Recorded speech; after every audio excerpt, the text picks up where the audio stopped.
Ha! Nice try. Hawkins' rapier, powered by every ounce of his strength, had pierced Simon Sandy's proud flesh, breaking through the skin and sinking a few centimeters in. But then it stopped. Hawkins' eyes widened. His blade felt like it had struck solid rock. No further movement, no deeper wound. Simon Sandy hissed, his voice grating with pain, yet twisted into a mocking laugh. You got guts, brat. I'll give you that. Muscles flexing like coiled steel, Simon gripped the blade with his flesh alone, locking it in place. Hawkins couldn't push it in, nor pull out. Before he could react, Simon seized him with both hands and slammed his forehead straight into Hawkins' face. Bang! The force launched Hawkins backward, crashing through a nearby wall and flattening part of a building. Simon stepped forward, each footfall rumbling like the tread of a war machine. Amidst the rubble, Hawkins reverted to his original form. Blood trickled from his mouth and nose, yet his gaze remained calm, unshaken. You're still going to die here, he said coolly. Your chances of leaving this island alive, 1%. Simon scoffed.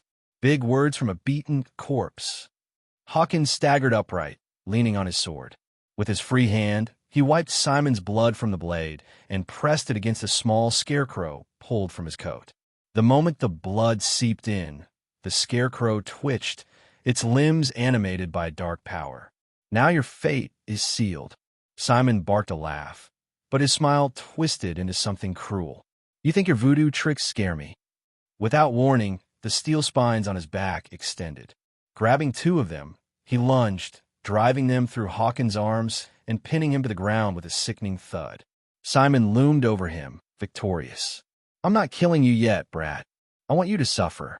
No one insults me and walks away. But then, pain. A burning, searing pain surged through Simon's arms. Two fresh holes burst open in his flesh, his arms, not Hawkins. He stumbled back, howling, blood gushing from the inexplicable wounds. What the hell is this? Hawkins stood again, unscathed where he had just been stabbed. He calmly brushed off the dust and blood. That's the price of mocking fate. You've been marked. You should surrender while you still can, or you'll be dragged down screaming. Simon's face twisted with rage. Marked? You mean Doflamingo? Hawkins was about to respond, but then froze. He glanced to the edge of the battlefield. There, silently watching from afar, stood a masked figure, clad in black and white. Yunyi. Hawkins swallowed hard, then forced the fear down. Just for a moment, it had felt like a demon had looked into his soul. He composed himself. The porcupine fruit I ate doesn't make me a fool. He raised his hand, and tarot cards swirled in the air around him, glowing with eerie power. His magic twisted probability itself, subtly altering friend and foe alike. It was this mystical ability that had helped Hawkins' divination club dominate the island. Simon gritted his teeth. Fine. Damn Doflamingo. Damn the Don Quixote family. We of Deep Currents won't forget this. He turned and barked. Caesar, relay this to HQ. Tell them Doflamingo is trying to seize all our Beihai assets. Caesar, a bearded subordinate, panicked and yanked out a transponder snail. This is the Beihai branch. We've been ambushed. It's the Don Quixote family. They're trying to... Crack! A blinding white bolt shot from the sky, vaporizing Caesar's head in an instant. Everyone froze. Their eyes followed the fading trail of lightning. Descending from above was a masked man, dressed in black and white. Yunyi. He had been watching since the beginning, and now, at the perfect moment, he moved. By striking before Caesar could finish his message, he left behind a rumor, not a report, one vague enough to spark chaos and paranoia. And that paranoia would spread. As Yunyi predicted, the partial transmission traveled across the network, and in a matter of days, it reached the Deep Ocean Currents headquarters in the New World. The upper ranks erupted in fury. Thus began a wave of conflict that engulfed the criminal underworld. Back at the battlefield, Simon Sandy stared at Yunyi in disbelief. The black and white mask. You're the bounty hunter who stole the devil fruit from Bolofia. You're with Don Quixote too, aren't you? Was this all your plan? Yunyi walked toward him with calm footsteps. A plan? Oh, it was a plan, all right. Just not only mine. He smiled behind the mask. From his side, Hawkins bowed deeply. My lord. Yunyi nodded. You have a rare devil fruit. Even those with observation haki can fall into your traps. Haki again. What is that? Hawkins wondered, but stayed silent. Simon glared at Yunyi, his body tense. Don't think this ends with me. You picked the wrong enemy.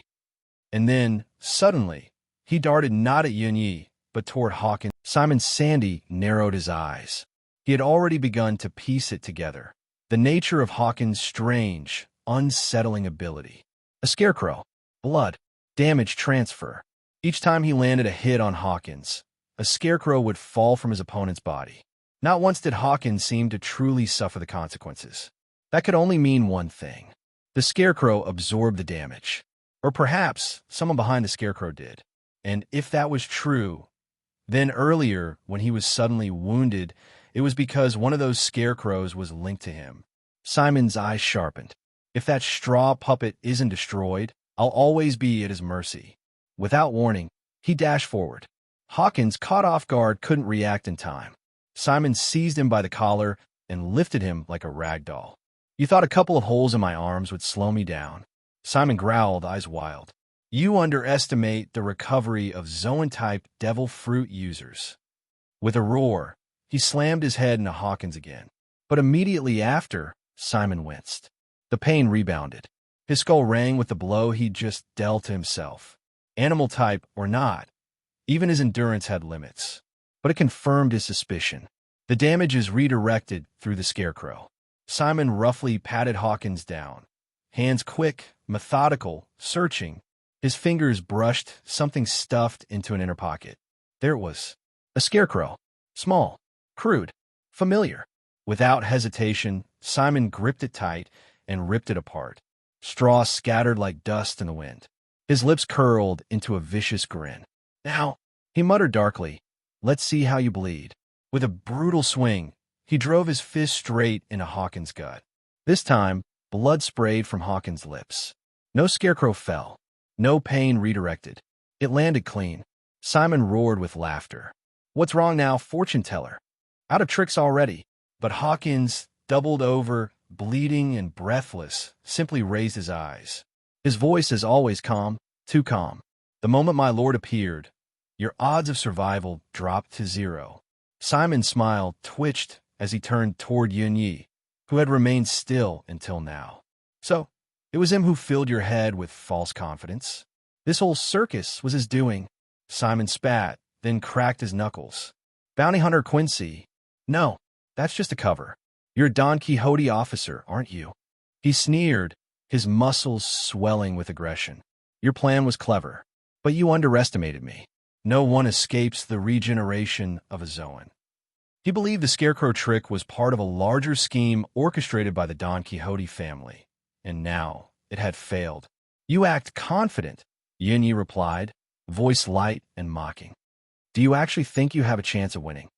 Simon's expression twisted with fury. You really think Diamante's going to swoop in and save you? He barked, yelling into the air. Come out already. What, hiding behind these brats? He scanned the area warily. If Diamante was really on the island, this wasn't over. He had to be ready. But Yunyi only smirked. Relax. He's not coming. Simon's brow furrowed. What? All around, Hawkins' Divination Club was collapsing. The street toughs, mere locals, were no match for battle-hardened pirates. The tide had turned quickly. The fight was one-sided now, and not in Hawkins' favor. What are you talking about? Simon asked sharply. Yunyi rolled his shoulders, eyes gleaming like sharpened blades. Exactly what I said. Boom. Yunyi launched forward, thunder cracking beneath his feet. In a flash of white, he closed the gap, lightning spiraling around his fist. Simon had no time to think, only to react. He crossed his arms in front of his face, bracing. Bang! The blow landed like a thunderclap, forcing Simon back several meters. Dust exploded around him, but he stayed standing. His arms tingled. His skin burned. A lightning-type ability? Simon's face darkened. Another devil fruit user. He had heard whispers that Don Quixote's officers were mostly powered individuals, but he had dismissed them as rumors. Now, he wasn't so sure, but something didn't sit right. None of the Don Quixote family are said to have lightning powers. Could he be a newly appointed officer? Simon's thoughts raced. The more he considered, the more wrong it felt. Why wait until after he sent the message back to HQ? Why not strike before and silence him forever? Unless his pupils contracted. They're not Don Quixote's people at all. This entire operation, the scarecrow deception, the fake news, the staged ambush, was a long con. Their goal wasn't victory. It was provocation. Simon looked at Yun Yi, his mouth dry. You're not from the Don Quixote family, are you? Yun Yi chuckled. He hadn't expected someone like Simon to put it together so quickly, but he didn't deny it. Smart. No wonder you're in charge of a whole region. That cold confirmation drained the color from Simon's face. So, it really was all a setup, and he'd fallen for it. He remembered Yun Ye's words from earlier. A calculation? It counts. He clenched his fists. He had personally transmitted a false message to Deep Sea Current HQ. When it arrived, what would it cause? Suspicion? Panic? War? The balance of the dark world would be shattered, and he would be the one who set it in motion. Damn it! Simon roared in rage and humiliation. He'd been used, toyed with, played, and now, the storm he had triggered was beyond his control. Hey, everyone! If you enjoy my quantum audiobooks, you can support me by becoming a Patreon member. Your support helps me keep creating, and you'll get exclusive perks. You can also access my audiobooks directly through Google Drive. Check out the link in the description. Now, let's get started.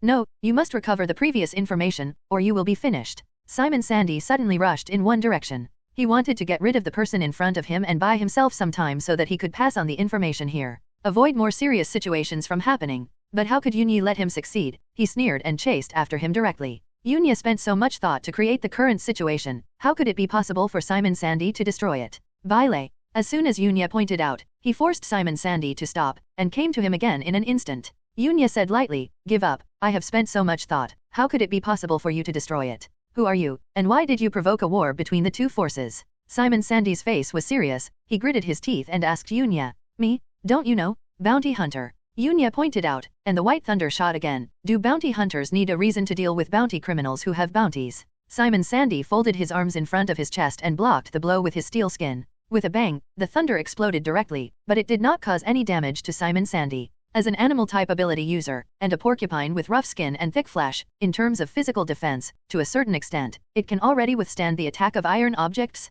Do you think I will believe it? The bounty hunter dares to attack the forces of Chi Wuhei, the king of the dark world in the new world. With a wave of his hand, Simon Sandy threw a steel needle towards Yun Yi. Yun Yi dodged it lightly, and said flatly, "Because they are not me. I really don't know the heights of the heavens and the depths of the earth. What do you think the king of the dark world is? How can you, a little bounty hunter, be able to fight against the existence that even the world government fears?" Simon Sandy moved his arm, and the hole that was pierced just now stopped bleeding. Although it was not thorough, it did not affect the action anymore. This is due to the physique of the animal department, and when it penetrated Hawkins' arm before, it did not hurt the bones. It's just two cute guys who are secretly enclosing themselves. Why do you think they are like those big pirates who are about to climb to the top? Yun Yi was dumbfounded. Do you think too much of yourself? Even the world government is afraid. People are just too lazy to pay attention to you? How can a guy who can only be king in secret be feared by the world government? Unless someone unifies the entire dark world, he is qualified to make the world government look at him differently? You. Simon Sandy's face changed. This guy actually knows so much about the new world. Isn't this guy from Bahai? Yun Yi seemed to see through Simon Sandy's heart. He walked forward and said, "You want to say why I know so much, and who am I? Well, guess what?" Simon Sandy's complexion changed drastically, and he retreated step by step, being oppressed by Yun Yi's aura. Every step Yun Yi took seemed to be on top of his heart, making his heart tremble endlessly. This kind of oppression, even his boss has never given him such a feeling. Yun Yi sneered, and said lightly, "Forget it, I won't talk too much nonsense with you, I'll send you to hell soon." Crack. White thunder lingered behind him, and the unused sword was unsheathed. "You said that your skin is not armed and domineering and can't break through the defense. I don't believe it." Yun Yi laughed, and the voice came from the mask, like a ghost laughing low. "Crescent. Tian Chong." The sword light soared into the sky and turned into a crescent-shaped sword energy tens of meters long, and the lightning coiled around it, making its power even more violent. With this sword, the momentum of the sword surged wildly, and the thunder roared, as if it wanted to completely tear apart everything in front of it. The slash passed, and along a straight line, a gully was cut on the ground, heading towards Simon Sandy. What? A slash of this level? How is it possible? Who are you? Feeling the terrifying power of Yunya's blow, Simon Sandy's face was horrified to the extreme. His face turned pale, like an ant looking down on an elephant. He had only seen that shocking feeling in some big pirates in the New World.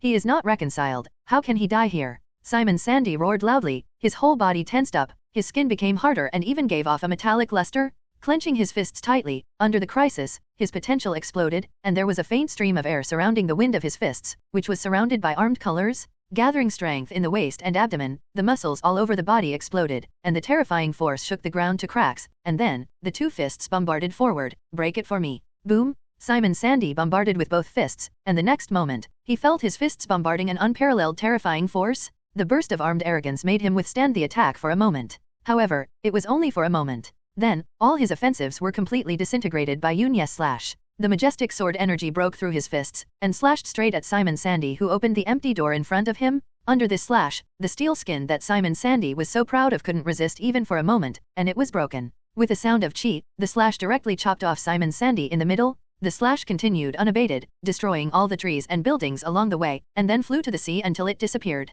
Ahem. Simon Sandy, who was severed in the middle, did not die directly. The terrifying vitality of the animal-type ability user left him with a sliver of life. He coughed up a big mouthful of blood, and stared at the slowly approaching Yunya with a little lax eyes. Tell me, your identity. Simon Sandy's eyes were lax, and his vitality was gradually passing away, but his last sentence was still asking about Yunya's identity. He didn't want to die without knowing why. Yunya's eyes flashed, and he sneered, for the sake of your imminent death, I will tell you my real identity. Do you know that there is a CP organization under the world government? And I am a member of the most mysterious CP0. Yunya said with a faint smile. Then, after you know my identity, have you guessed anything through my actions? Hihi, the world government. CP0, so you are eyeing the dark world. Simon Sandy seemed to be returning to the light, his face became rosy, blood was already flowing everywhere under his body, and his breath gradually weakened. Let me tell you one last thing. The Queen of Happy Street is actually a member of our world government. We have already started to make arrangements. Yunya was full of lies, but the expression behind the mask was expressionless, the change. As if accustomed to. Hihi, so that's the case. No wonder you want to provoke a fight between the two forces. The world government really is conspiring. As he spoke, Simon Sandy's voice became weaker and weaker until it disappeared. So far, Simon Sandy, die. Seeing the death of Simon Sandy, Yunya didn't move, still standing in place. After more than 10 minutes, Yunya was puzzled and said to himself, there is no movement? Didn't you just report the news? Just out of curiosity. Yunya is speechless. You don't play your cards according to the routine? Wasting so many of my own brain cells, and ended up doing useless work. Yunya didn't know if Simon Sandy had a phone bug for communication, and if he would pass on his words to someone. That's why the flicker mode was carried out just now. It is good to be able to successfully pass on this false information, and it will cause some trouble for the world government and Stuttgart. It doesn't matter if you don't succeed, anyway, it's just a matter of talking. Before coming to the border, Yunya squatted down, scanned it, and took out a phone bug from Simon Sandy's pocket, but at this time the phone bug was in a dormant state. I don't know if Simon Sandy's phone bug was connected just now, and if his words were heard by the person on the other side. Forget it, whether you have it or not, it will not affect your next actions. After thinking about it, Yunya didn't throw away the phone bug, but took it away. Maybe it will be useful in the future. Back to the battlefield here. Yunya's attack just now, as long as he is not blind, he can see it. After seeing his boss was killed, Simon Sandy's younger brothers all became terrified. Facing someone who killed their boss like chopping melons and vegetables, how could they have the will to fight? Some turned around and fled directly, having lost their fighting spirit. However, Hawkins knew that Yunya could not let these people go, so he ordered his men to chase after him, and he also rushed out. His strength is good, almost no younger brother is his opponent.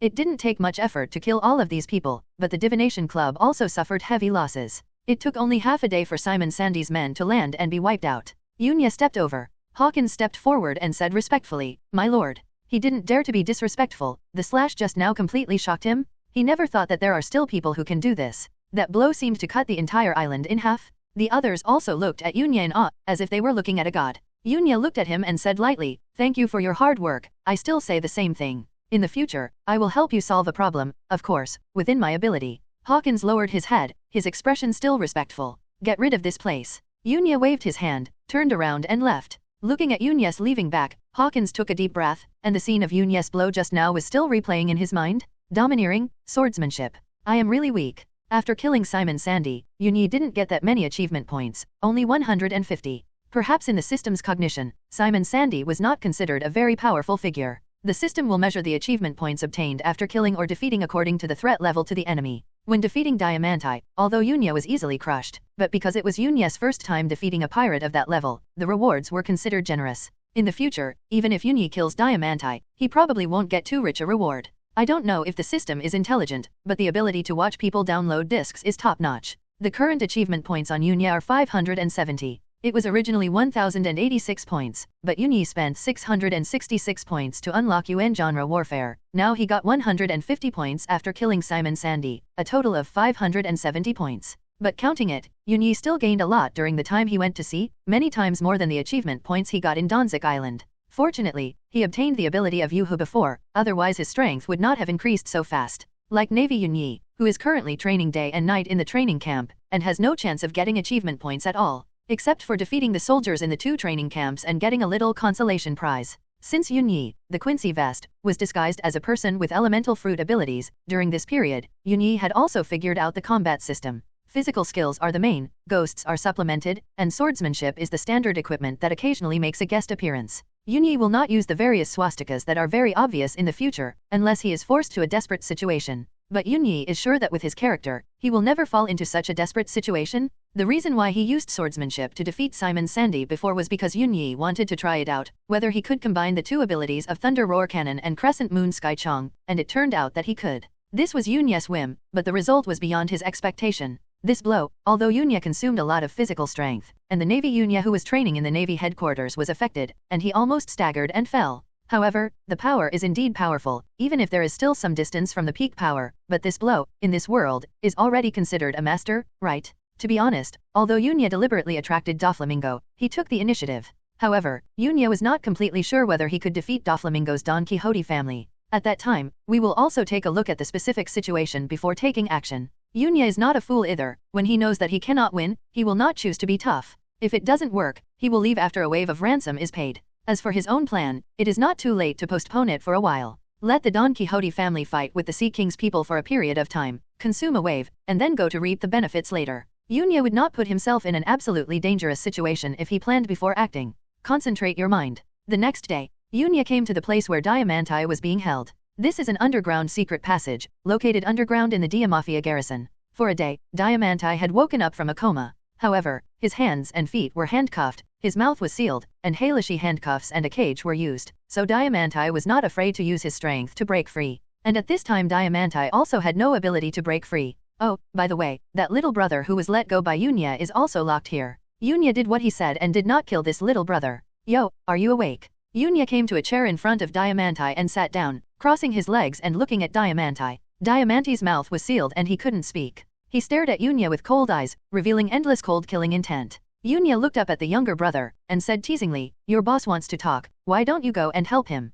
Called by Yunya, the little brother visibly trembled, and came to Diamante with trembling hands and feet, and tore off the seal on his mouth. "You will pay the price for this?" "Absolutely. The young master will never let you go." Diamante's eyes were cold, and his tone was filled with murderous intent. "I've heard these words no less than 10 times, so guess why I'm still sitting here talking to you, but you are locked in by me," Yunya said non-committal, with a calm tone. From the beginning, Enfit, Lawrence, Vin Smoke Gage later, and Simon Sandy, who was killed by himself not long ago, basically said this. But they died and fell. If Diamante hadn't been intentionally spared, he would have died long ago. Okay, don't waste my time, let's talk about the real business. Yunya leaned back and took out a devil fruit from behind. Rotate between them. He looked at Diamante and said calmly, "Can you tell me, what kind of devil fruit is this?" Seeing this devil fruit, Diamante's eyes flashed unconsciously. Is this guy aiming at this devil fruit? He didn't speak, and still stared at Yunya firmly. Yunya laughed dumbly and said, "It doesn't matter if you don't say it. It can make your Don Quixote family so inspiring, so this fruit should be very important to you, right?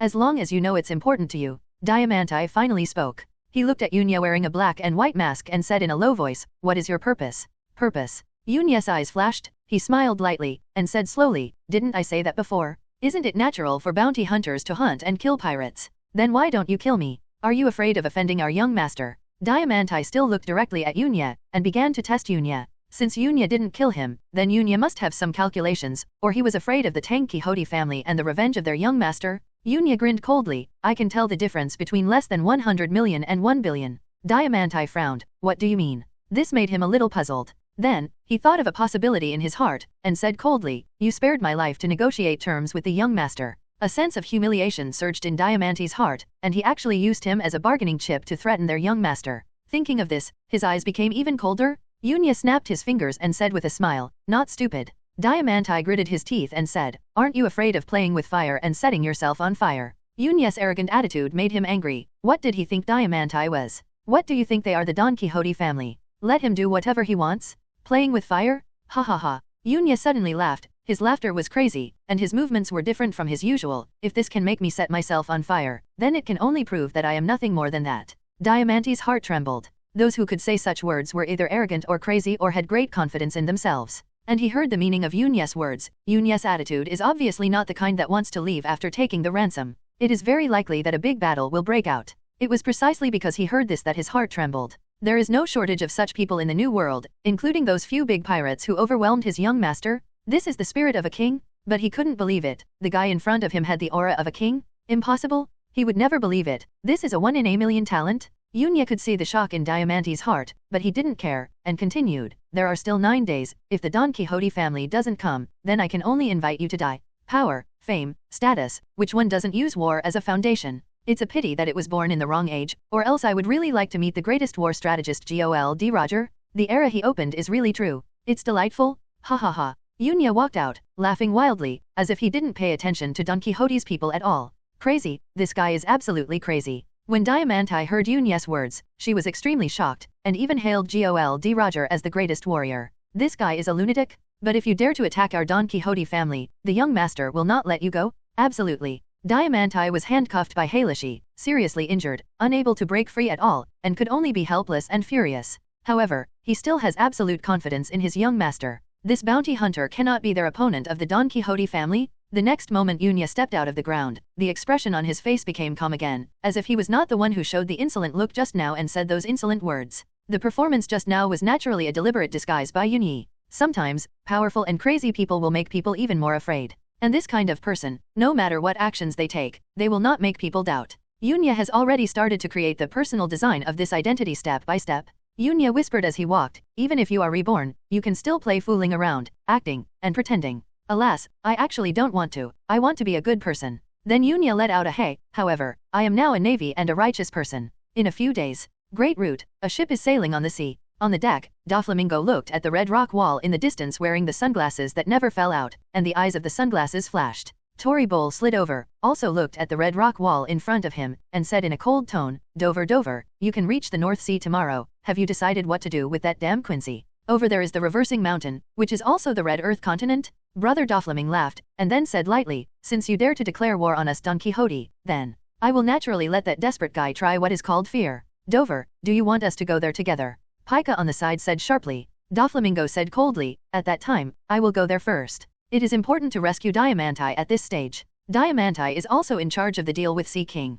Now that Diamante is captured, the situation may change. I must rush over to check as soon as possible. Moreover, it's just a bounty hunter who hasn't even been out in Bahia before, and we don't need all of our Don Quixote family to go out. Even if Yunyi defeated Diamante, in Doflamingo's heart, he only paid a little more attention to it. After all, he is just a bounty hunter, so how strong can he be? Among the bounty hunters, there has never been a person who is too powerful. After a bit of fame, bounty hunters have 2 outcomes. 1. Recruited by the Navy. 2. Go into the sea and become a pirate. There is no other choice. The Navy will not allow such uncertainties to exist. The reason why Doflamingo wants to rush over there is mainly because he wants to know whether their deal with the Sea King has been completed. That devil fruit is a very important part of his plan. Tori Ball said, Dover, you dispatch, that bounty hunter can't escape. Regarding Doflamingo's strength, all the cotters present had no doubts. Doflamingo nodded, and then he still looked into the distance, but he was pondering in his heart. Is the only purpose of that bounty hunter really be the ransom? But at such a time, is it really just a coincidence? Or, is this deliberately aimed at their Don Quixote family? Doflamingo has a lot of doubts in his heart, which is one of the reasons why he plans to rush there early. Doflamingo's actions did not escape the Navy's intelligence network. Someone passed information about Doflamingo's trip to the North Sea to the Navy headquarters. At this time, the high-level Navy is launching a meeting. During the meeting, a group of military officers sat upright, except for a few with different actions. An eye patch covers his eyes, and he leans against the desk and chair, as if he is dozing off. One looked lazy, with the corners of his mouth raised, and looked up at the ceiling, showing a wretched look. One held a half-bitten senbei in his hand, and seemed to be asleep, with snot bubbles popping out. Although the three of them moved differently, no one in the field cared about their actions. Marshal Zanguo said what he was talking about, but he didn't care. On the board behind him, there are several large reward orders posted. Joracle Myhawk, Sandy Crocodile, Boa Hancock, Moonlight Mariah, Seaman Jinbi, and Doflamingo, all are reward orders from Kaiwohei who are currently active. Obviously, the meeting at this time is aimed at the Kaiwohei issue, but at this time, a major general knocked on the door and ran in, came to Zanguo, and reported, there is information from Bahai that Don Quixote Doflamingo's ship has appeared in Bahai. The major general's words were not big, but everyone present had keen perceptions and looked at it immediately. Zanguo frowned and said, what's going on? Why did this guy suddenly go to Bahai? Not long ago, Doflamingo hijacked Tianshangjian to threaten the world government and successfully joined the Kaiwohei. Since then, he has been on the Great Route, and there are even reports that he has decided to go to the New World. But at this time, he ran back to Bahai suddenly and abnormally. This strange behavior will inevitably make people suspicious. The Major General briefly reported, a navy has discovered that the pirate group under the Sea King's flag has also appeared in the North Sea. There may be some kind of transaction between the two forces, but the island is a gray area, and we have no eyeliner inside. Although the two sides are not as powerful as the big pirates in the New World, they cannot be ignored, especially when it comes to transactions in the North Sea, and the Navy will naturally not sit idly by. The world, in a sense, is the territory of the Navy. Even the big pirates in the New World dare not set foot on them easily, at least not blatantly. After becoming Chi Wohei, have you stopped hiding your whereabouts? Akainu, who was sitting with arms folded, snorted coldly, and a fierce light flashed in his eyes. For the Shishibukai system, Akainu hates it very much. He even felt that the Kaiwohei system was an insult to the Navy. Legally plundered pirates? What is that? For him who has the concept of absolute justice, pirates are pirates, evil is evil, and they are existences that need to be eliminated. However, this is the order of the world government, and he has no reason to refute. Huang Yuan's face was wretched, and the corner of his mouth was almost turned to the other side. Yo, it's really scary. Chi Wohei just mentioned it not long ago, and he has already started to make trouble. King Zi also lifted the blindfold a little, and after lazily yawning, he said lightly, Tianyasha, Hyun King, two forces in the dark world, secretly illegal transactions? How courageous. These two forces, one is Kaiwohei, and the other is the king of the dark world of the New World. They are both well-known figures. In the Navy, there are naturally records. I just don't know why, these two forces, one in the Great Sea Route and the other in the New World, appeared here in Bahai.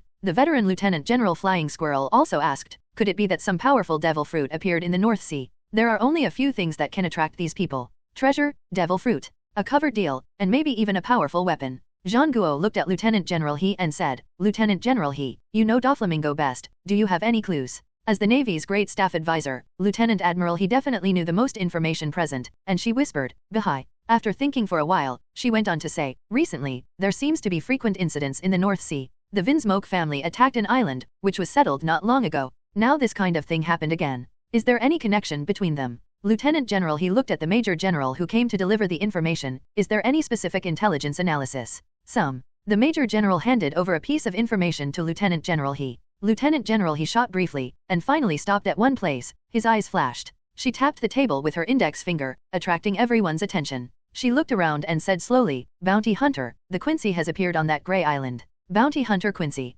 Some people are puzzled, obviously don't know the name. I remember that Major General Bastillo mentioned this name for the first time. It's a new bounty hunter in Bahai. Vice Admiral Doberman said indifferently. Bastillo was his subordinate and reported to him first, so he remembered it fairly clearly. Obviously, from Doberman's words, Bastillo did not elaborate on the time of Donsik Island.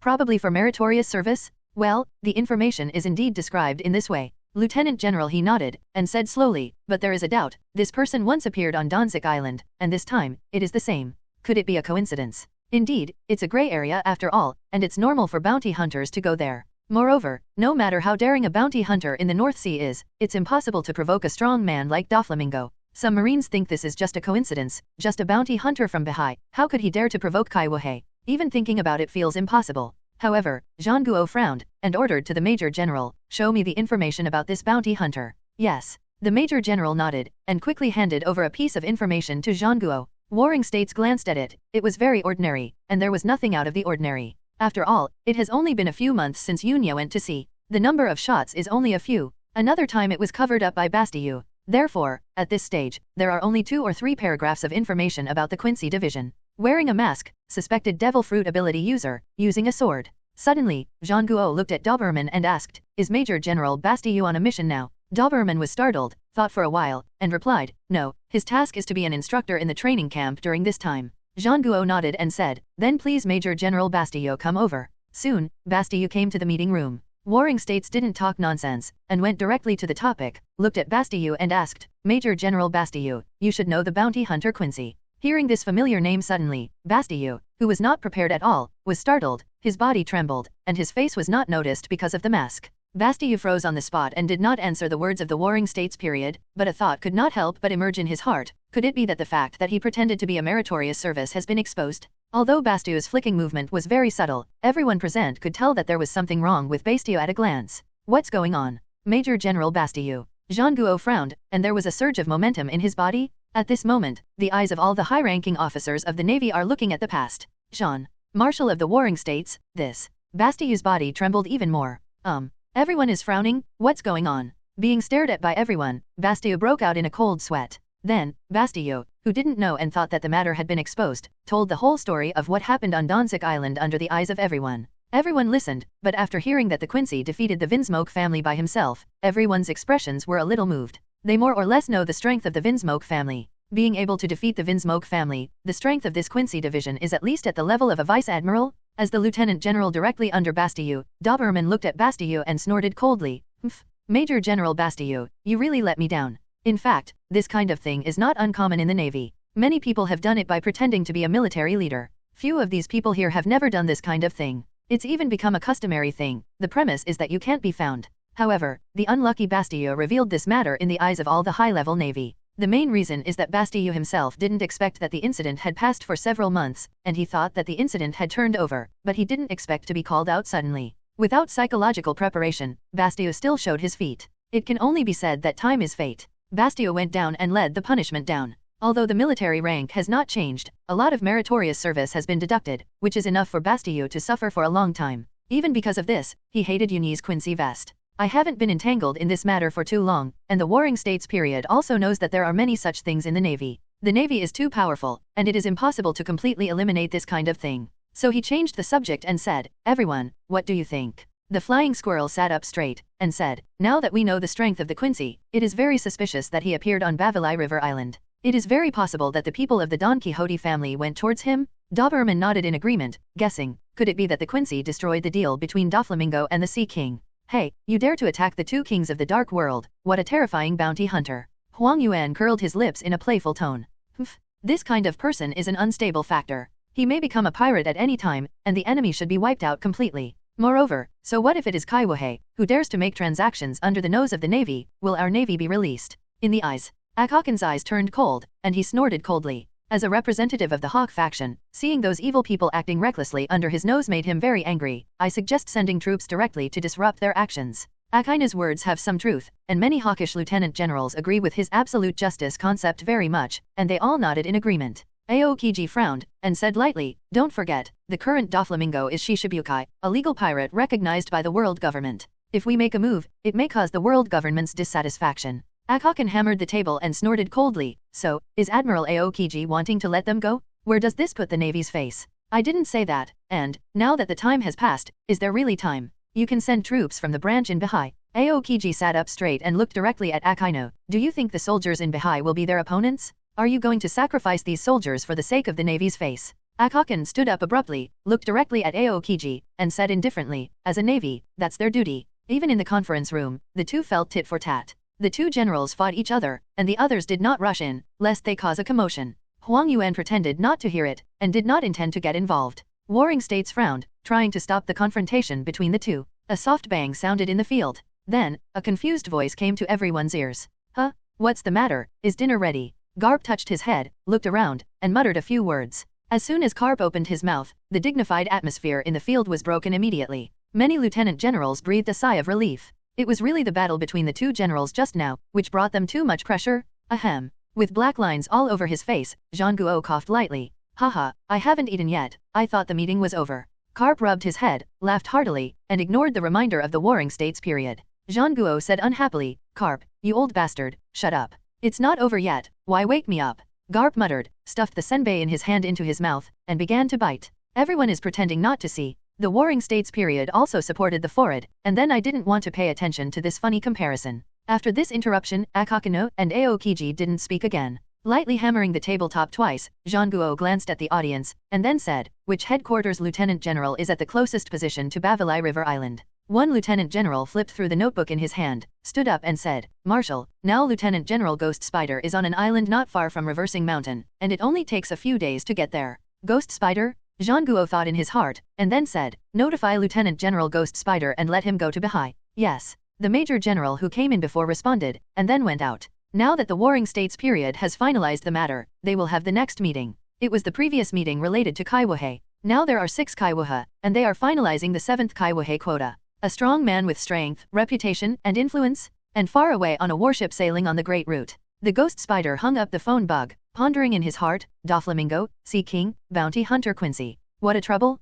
Originally, his mission was almost completed, so he could go back and have a good rest, but he didn't expect this accident to happen. It made him very upset. He snorted coldly, waved his big hand and ordered, "Right full rudder, go to Bahai, Bavilai River Island." After a series of previous incidents, Hawkins' Divination Club was no longer restricted by the Dia Mafia. In these days, it has become the largest gang on the island. Because of Hawkins' attack, everyone knew that the master behind the Divination Club was actually not the old witch Sharon, but a young man. For a time, Hawkins' reputation was unmatched in Bavlajiang Island. However, this is not what Hawkins wishes. He prefers to hide behind the scenes. Still in that dim room, several tarot cards were placed on Hawkins' table, but Hawkins was frowning at this time, looking at the card that was turned over, and whispering in his mouth, "The storm is coming." Could it be that something will happen on the island? What's the big deal? He looked in one direction, and there was where that adult was. On the highest point of a mountain, Yunya stood at the highest point, quietly looking at the sea. Beside him, 2 figures were tied together by him and hung on a big tree. With their mouths sealed and their hands and feet handcuffed, it was naturally Diamanti and the unknown boy. "Do you think Doflamingo will come early?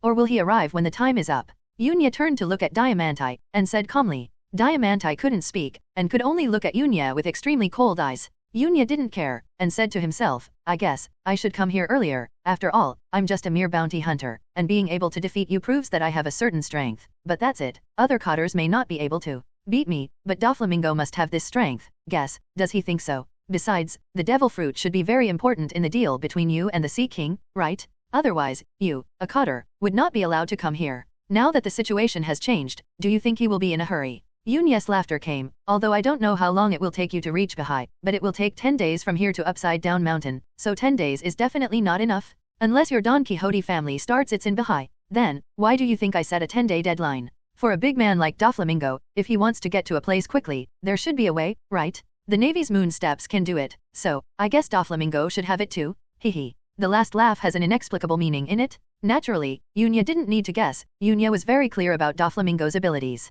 Knowing that he has an ability called airway, under certain circumstances, he can fly in the air by himself. Flying with abilities will inevitably consume energy, right? The more Diamanti heard it, the more frightened she became, and her heart sank to the bottom. This guy is so scheming. Even when Diamanti looked at Yunya, there was a rare look of fear in his eyes. Suddenly, Yunya's gaze turned towards the sky in one direction. Over there, a black dot was flying over from far to near. Not a bird, but a man. The person with the pink feather coat on the back. "Hey, look, isn't this coming?" Yunya looked over and laughed. And when Yunya looked over, Diamanti also looked in that direction. After seeing that person, excitement and ecstasy appeared in his eyes. However, in my heart, for some reason, there was a trace of worry. Can his young master, Doflamingo, really defeat this terrifying guy in front of him? That's right, now Diamanti's evaluation of Yunya is scary. Terrible scheming, terrible strength. Before anyone arrived, the iconic laughter came over. Accompanied by a sudden and suppressed momentum, it swept across the entire island. There were many people who were swept away by this momentum, and immediately foamed at the mouth and fell into a coma.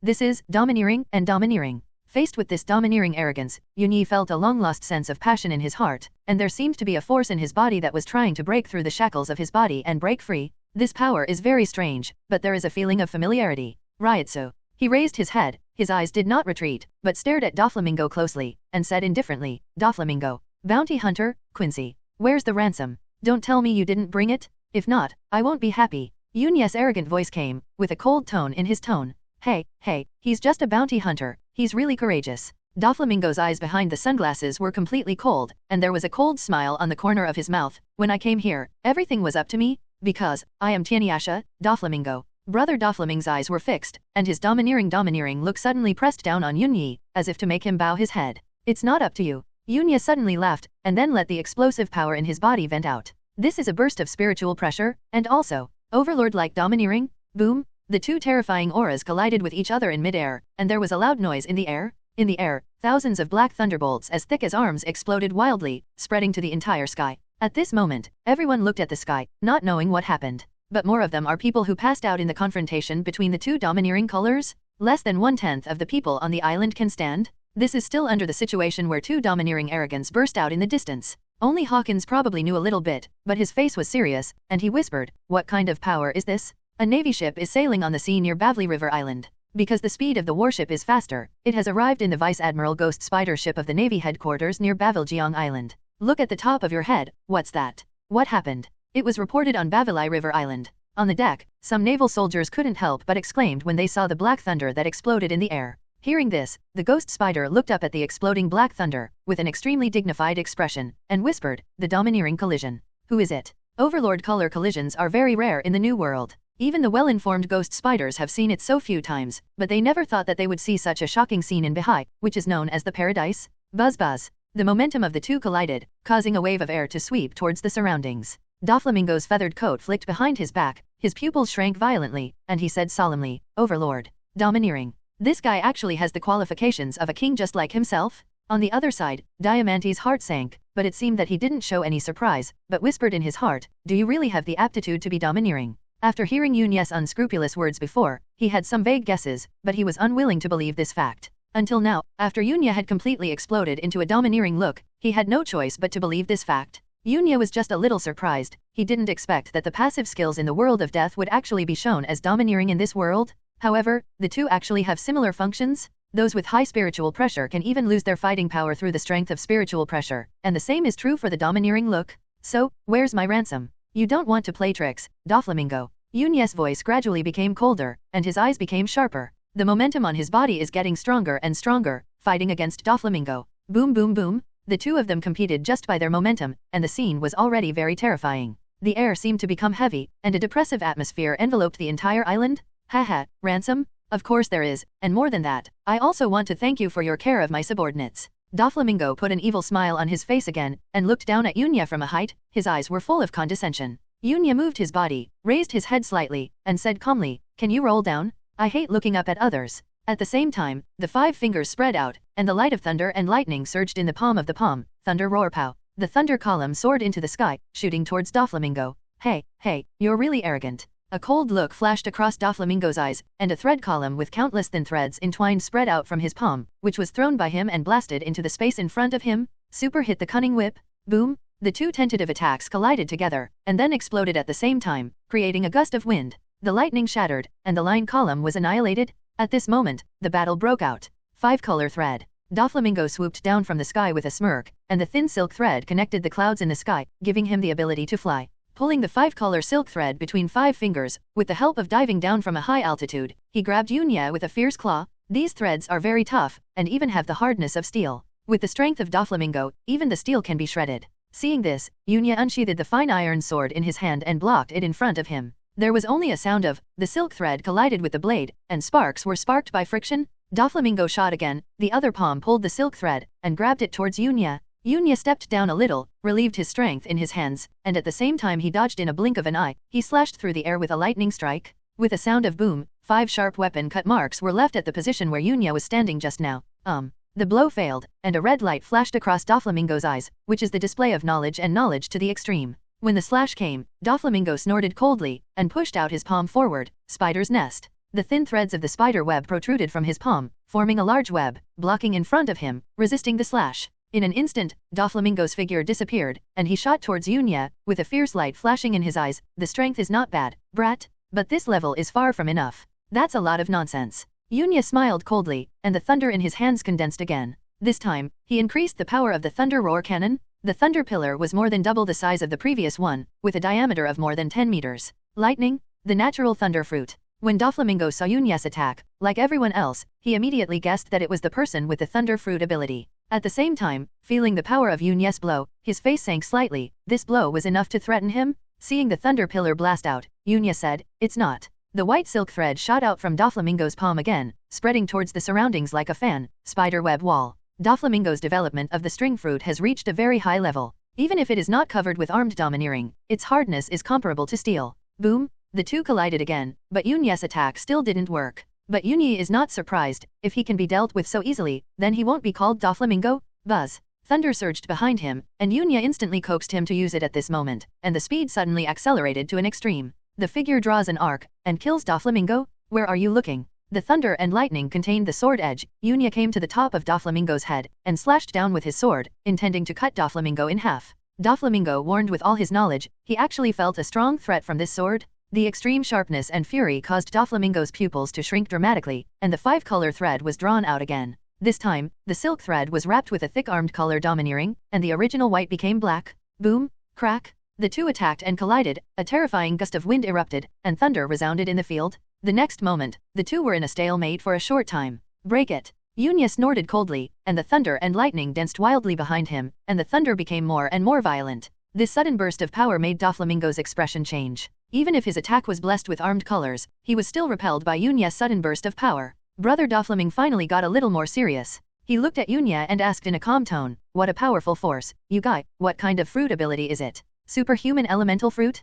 Possesses the ability of natural elements." Yunya said slowly, standing on the spot. "Hey, it's a powerful fruit, a natural element, thunder and lightning? No wonder you are so crazy." Doflamingo shook his arm. He was a little bit hurt by Yunya's attack just now, mainly because of the paralyzing effect of the thunder and lightning. That thunder and lightning, even his armed domineering can't resist it all. On the contrary, Yunya said calmly, "Is Chiwohei only at this level? It's really disappointing." Saying that, Yunya's overlord color came down again. This ability may be due to the localization of Ryotsu. Yunya can use it freely after being activated. If it can be converted into proficiency, Yunya probably should be above 60. Don't think that you can get carried away in front of me if you have the domineering aura. Doflamingo's eyes flashed fiercely, and his tone was extremely cold. This guy actually dared to intimidate himself with his domineering look. This was a provocation to him? The Overlord color domineering energy was passively triggered, and the two Overlord color domineering energy collided again, and the black thunder exploded. "Then come and defeat me." Yunya charged out again, heading towards Doflamingo. "I'll let you know that arrogance has a price to pay."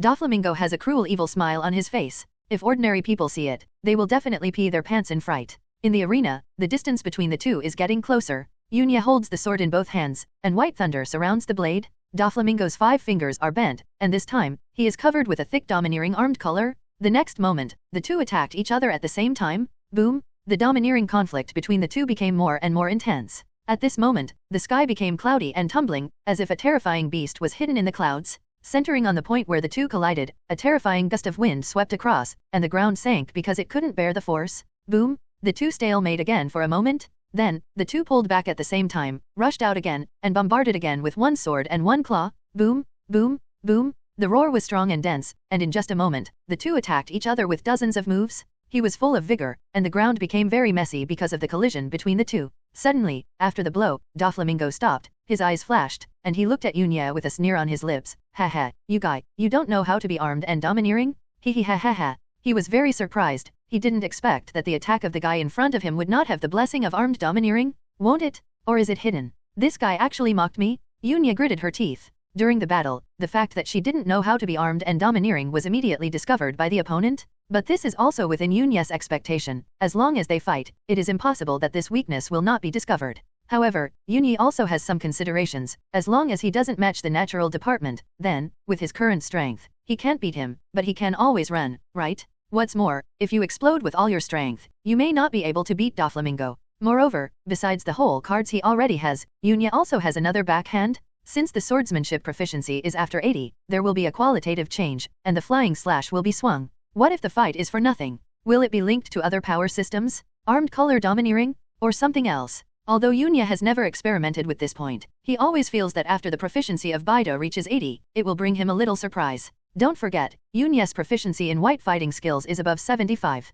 As long as you consume some achievement points, you can reach more than 80 in minutes. At that time, my own strength can be improved a little more. It's true that I haven't started to learn armed domineering, but so what? Yunya pointed at Brother Doflaming, and said coldly, "I'm still going to blow you up. You can't be armed, but you can know the color and the color of the Overlord. I think you should focus on developing the ability of the Devil Fruit and the color of knowledge." Doflamingo sneered and said, "Stupid approach? In this world, you can have no Devil Fruit, and you can have no Overlord colored domineering, but you can't have armed colored domineering. In his opinion, Yunya should focus on the cultivation of knowledge-colored domineering and devil fruit, which will lead to the inability to use armed-colored domineering. There is no shortage of such people in this world. At the beginning, I ate a powerful devil fruit, and then thought that the ability of devil fruit is enough to run amok in this world. Naturally, the domineering exercise was ignored. And this kind of people, when they meet a truly powerful person, they will understand what despair is. Through Doflamingo's expression, Yunya roughly judged what he was thinking at this time. But Yunya didn't care at all, he knew his own affairs well. Of course I understand the importance of two-color domineering, but the training at Haijun Yunya has not yet reached the stage of learning domineering. But it's coming soon, now that I have been in contact with the Navy's 6th style. After a while, Instructor Zifa will start to explain the two-color domineering. It's not that easy to comprehend by yourself alone, there's so much nonsense. Yunya said indifferently, and slashed at Doflamingo, and the lightning slashed through the air. Hey, it's just a slash with his ability, it doesn't pose any threat to me. Overwhelm the whip. Doflamingo sneered, and dodged it in a flash. With a flick of his hand, the white thread stretched backwards. When it reached the extreme, he threw it towards Yunya. That's right, Yunya didn't swing a swordsman-level slash from the beginning to the end, but just condensed the thunder and lightning into a slash. Brush. The wire post rubbed against the air, making an ear-piercing whistling. The line pillar fell in the air, like smashing Huashan Mountain with force, and smashed down with fierce and domineering power. Yunya raised his head, his senses were beating, and there was a warning sign, and a solemn look flashed in his eyes. However, Yunya's speed is his strong point. With the combination of Shunbo and Shunpo, Doflamingo's attack is not so easy to hit Yunya. With a flash of figure, he dodged the attack. Chi-chi.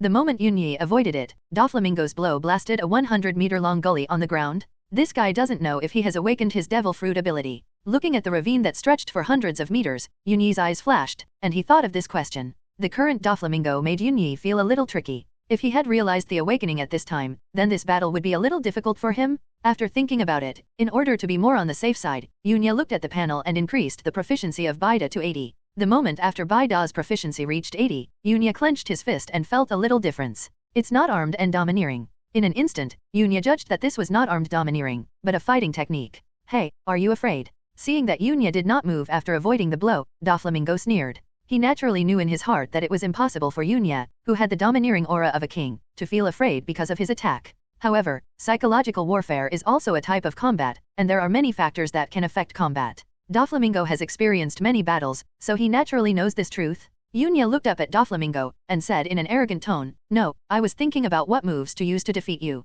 Doflamingo showed a ferocious evil smile. This time he didn't speak anymore, but charged directly towards Yunya. Tap between your fingers, strike the thread. The pitch-black threads were ejected by Doflamingo like bullets. Baile. Yunya tapped on his finger, and the white thunder shot out from his finger. Boom! The two collided in the air, and the wire bullet was annihilated, and Yunya's baile also deviated from the course and shot out from Doflamingo's cheek. Doflamingo blinked and broke through the distance between the two of them, came to Yunya, touched the black silk thread with 5 fingers, and grabbed it towards Yunya. Yunya dodged, swiped his sword and slashed away. Thunder surged. Clang clang, boom boom boom. The two fought again, and the collision of fists and swords made the sound of metal clashing, and finally turned into a roar. The movement was even louder than before. Foot thread shaved. Doflamingo grabbed it with one claw, but was blocked by Yunya's sword. At this moment, Doflamingo sneered, red light flashed quickly in his eyes, his body rotated, and his right leg pulled the long and thin silk thread towards Yunya's waist. Abdominal kick out a whip kick. Seeing this, Yunya's eyes flashed, and his movements were not slow.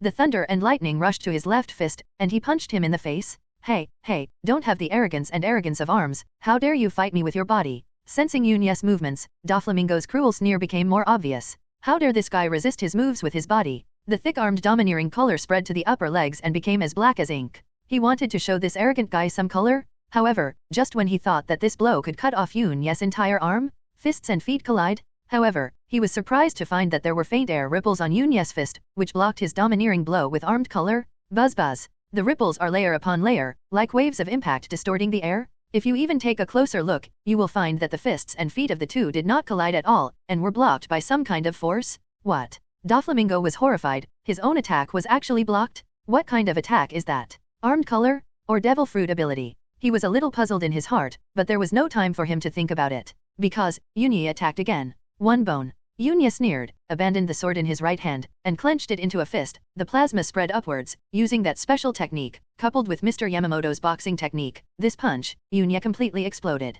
Seeing Yunya's movement of letting go of the sword blade, and thunder surged from his fist, Doflamingo suddenly had a bad feeling in his heart. Danger, danger, danger. Doflamingo's complexion changed drastically due to the domineering and frantic warning. However, Yunyi at this moment could not give Doflamingo time to escape. Fly me to the other side of the island. Yunyi sneered, his domineering look blocked Doflamingo's actions, and then, this punch that condensed Yunyi's many abilities suddenly blasted out. Damn it. Doflamingo gritted his teeth, facing Yunyi's explosion, he couldn't react at all at close range. Can only cover the chest with armed color. The thunder burst, and the strong wind howled. Following Yunyi's punch, this punch landed directly on Doflamingo's chest. Boom! Like the sound of evening drums and morning bells resounding on the entire island. Doflamingo only felt a boundless force coming, and in an instant, his domineering chest, which was covered with armor, was directly blown down by this force, and he spit out a big mouthful of blood. Then, the whole person was blown away by this punch. How fast is the speed of flying backwards? Just an afterimage flashed in the air, and it has already flown an unknown distance. Boom boom boom! A series of roars sounded, and in the distance, thick trees were knocked down, and finally a mountain peak was directly hit and collapsed. Doflamingo was also buried in the ground by rubble. At this moment, Diamante's eyes changed completely, becoming extremely terrified, and an incredible thought surged in his heart. Could it be that their young master, Doflamingo, would really be defeated by this bounty hunter? At this time, Yunya was also panting heavily, and then chased after him with a single step. The explosion just now also consumed a lot of his energy, although during this period of time, his physique has made great progress, but he still can't bear such consumption. The instant coaxing and the completely erupting thunder roar cannon almost drained most of Yunya's physical strength. Hyun Yunyi, who was far away in the Navy headquarters, quickly found an excuse to cancel today's physical training and minimize the consumption. Yunya's perception spread over, and over there, the gravel was directly blasted away. Doflamingo wiped off the blood stains from the corner of his mouth, and walked out of the hole step by step. TCH, can you still move? Really durable? Yunya groaned in his heart, knowing more about the resistance of people in pirate world. These guys are too meaty. Now that Doflamingo has shown this kind of fleshiness, what about the other two ants and Kaido who are known for their defense among the four emperors? I can't imagine it. At this time, Doflamingo looked a bit embarrassed, and the pink feather coat on his back was already damaged a lot, and his chest collapsed, but it began to bulge at a speed visible to the naked eye. This was his ability to repair his injuries. I will take off the mask on your eye face, and then send everyone who has a relationship with you to accompany you. Doflamingo's domineering look burst down, his eyes were as cold as 10,000 years of ice, and his voice was even colder to the extreme. How long has it been since he was treated like this? How long has it been since he suffered such an injury? If you can, let's try it. Yunya sneered, stepped forward, and the thunder exploded behind him. Boom! The two collided again, and the explosive energy swept the entire island. At the same time, all the people on the island who were not unconscious all looked in this direction at this moment and began to discuss. What happened over there? Is someone fighting? Haha, how is this possible? How could it be possible that someone's fighting movement would be transmitted so far away? Some people want to go over to check, but they can't get too close. If they get too close, they will pass out inexplicably. Even now, they don't know the reason for these people's coma. From the mouths of those comatose people, they don't know why they fell into a coma. On the other side, the sea. The warship is approaching the port of the island, and all the naval soldiers on board are ready. The ghost spider looked at the island with a calm expression, and waved his hand. Everyone is ready to land on the island. Yes. Everyone responded and stood up straight. The two fighting here didn't know that the navy would come here at this time, and the battle was still fierce. Awakening without using the fruit, is it still not possible? Yunya dodged Doflamingo's blow, stood on the spot, and did not attack again. Doflamingo also stopped. At this moment, both of them gasped a little, but the fighting spirit broke out in their eyes. This is the first time that Yunyi has fought so happily since he came to this world. The previous battles could almost be regarded as crushing, and Yunya didn't even raise his blood. The battle was over. Only this time, Yunya felt the gold content of the world's strongest. Even if he turned on instant coaxing and the blessing of ghosts, he still couldn't completely crush Doflamingo. Ha ha ha ha, it's really fun. From the time I went to sea to now, no one can fight me to this extent. Doflamingo, Kaiwohei, I approve of you. Yunya gasped for a moment, and suddenly burst out laughing wildly. Laugh it out. Doflamingo's eyes flashed coldly. Hey, do you recognize me? Don't be too arrogant. Yunyi still laughed loudly, and said to himself, let's make a deal. Brother Doflaming, I recognize your strength, and you are qualified to be my partner. How about you, cooperate with me? Let's turn the dark world upside down. Hey, what a big ambition. But, I refuse. Doflamingo's eyes flashed, but at this moment his heart was filled with anger. How could he agree to Yunya's proposal? Provoke him first, Doflamingo, and now propose to become an ally with him? Do you think you have no temper? Yunya suppressed his wild smile, and said coldly, I really don't know what to do. Then I will beat you down, and then I will negotiate terms with you. Humph. This time, Doflamingo just snorted coldly and didn't speak any more. To be honest, he is already close to his limit now. There was a reason for using the empty path to fly over before and consumed a certain amount of physical strength, but more of it was the damage caused by Yunya's punch. That blow seemed to pass through his armed defense, and its strength directly penetrated his body, and there was also a terrifying lightning force raging wildly in his body. This is the reason why he is close to the limit of his body. Yunyi stepped a little, and rushed towards Doflamingo again. At this moment, the speed was raised to another level. Yunyi himself also noticed the change, took a glance and found that the proficiency of Shunpo had reached 80. Seeing this, Doflamingo's pupils shrank violently. This guy actually still has something to hide. Damn it! Are you kidding me all the time? At this moment, Doflamingo was extremely angry, thinking that Yunya was playing with him before. Yunya didn't answer, but rushed towards him at a high speed, and he was already not far from Doflamingo. Doflamingo is worthy of being an experienced veteran. He suppressed the anger in his heart. Losing his mind will only affect the display of knowledge, and it will not benefit the slightest. Doflamingo gritted his teeth when he caught Yunya's movements with knowledge and knowledge. He could see that Yunya was already planning to make a final attack. At this moment, the aura surging in Yunyi's body was so strong that even he felt palpitations. Doflamingo's eyes are cold, and thin lines stretch out from behind, intertwined with each other, and finally converge into a few white tentacles. The tips are covered with thick-armed domineering colors, which look extremely sharp.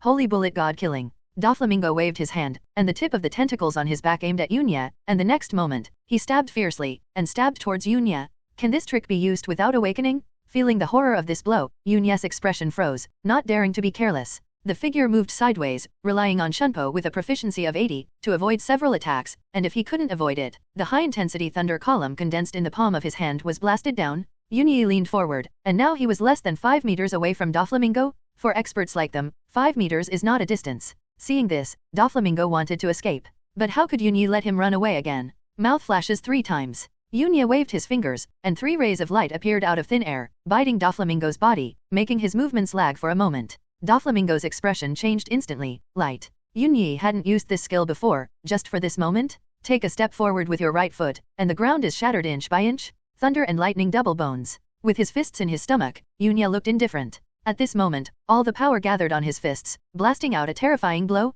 At this moment, Doflamingo's expression completely changed, but now he doesn't even have time to use his armed domineering defense. Boom! This blow directly hit Doflamingo's abdomen, and the force of the punch penetrated Doflamingo's body and penetrated from his back. Thunder and lightning rushed into Doflamingo's body frantically, causing a lot of blood to spurt out of his mouth. Then, an even more terrifying force erupted, blasting Doflamingo's entire body away, drawing an arc in the air, flying back to the starting position, and slamming into the place where Yunyi had been before. On that mountain, boom! The mountain peak collapsed in an instant, large pieces of rubble fell down, smoke and dust rose up, burying everything, and the people inside did not move for a long time. Yunya gasped for breath, and his perception spread. This time, Doflamingo didn't get up again, and the feather coat on his back was completely torn apart by Yunya's punch, and the sunglasses that never left his body also shattered at this moment. The breath is even weaker to the extreme. At this moment, a system notification sounded in my mind. Diamante was still hanging at this time. Seeing this scene, his eyes flashed hope and worry. Who was the person who was blasted over?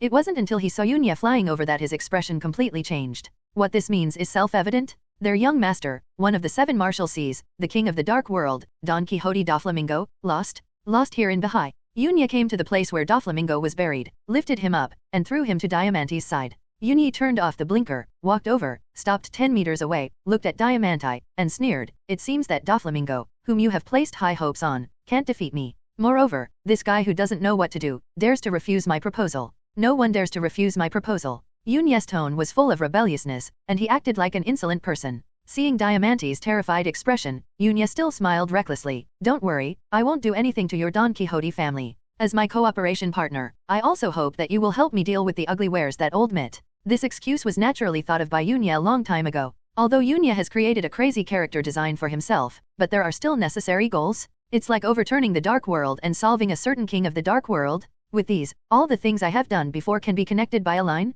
Why hijack the things in the hands of the Sea King? Why target the Don Quixote family? These problems can have a reasonable explanation. Because I want to attack the dark world? Because I want to attack the Sea King Umit. Of course, there are some things that don't make sense. But who cares about these? Facing such a crazy person, he wouldn't feel strange about anything he did. Others will only think that Yunya is a crazy person, a scheming person, and a calculating person. Such a person is often even more terrifying. It also makes people more afraid. After Doflamingo was defeated, Diamante looked ashamed and didn't recover. He was very surprised when he heard Yunya's words. This guy actually wanted to cooperate with their Don Quixote family? This was unexpected to him. Diamante looked at Yunya unexpectedly, but found that Yunya was looking in one direction. Over there is the port. The warship has landed, and a group of people is rushing over from there. The leading Lieutenant General Ghost Spider has locked their position. Navy, why at this time? Yunya's eyes were fixed, and at first he thought it was someone from the Don Quixote family who called him. But this idea is only fleeting, the possibility is too small. Although the two are both forces under the banner of the world government, they do not like each other.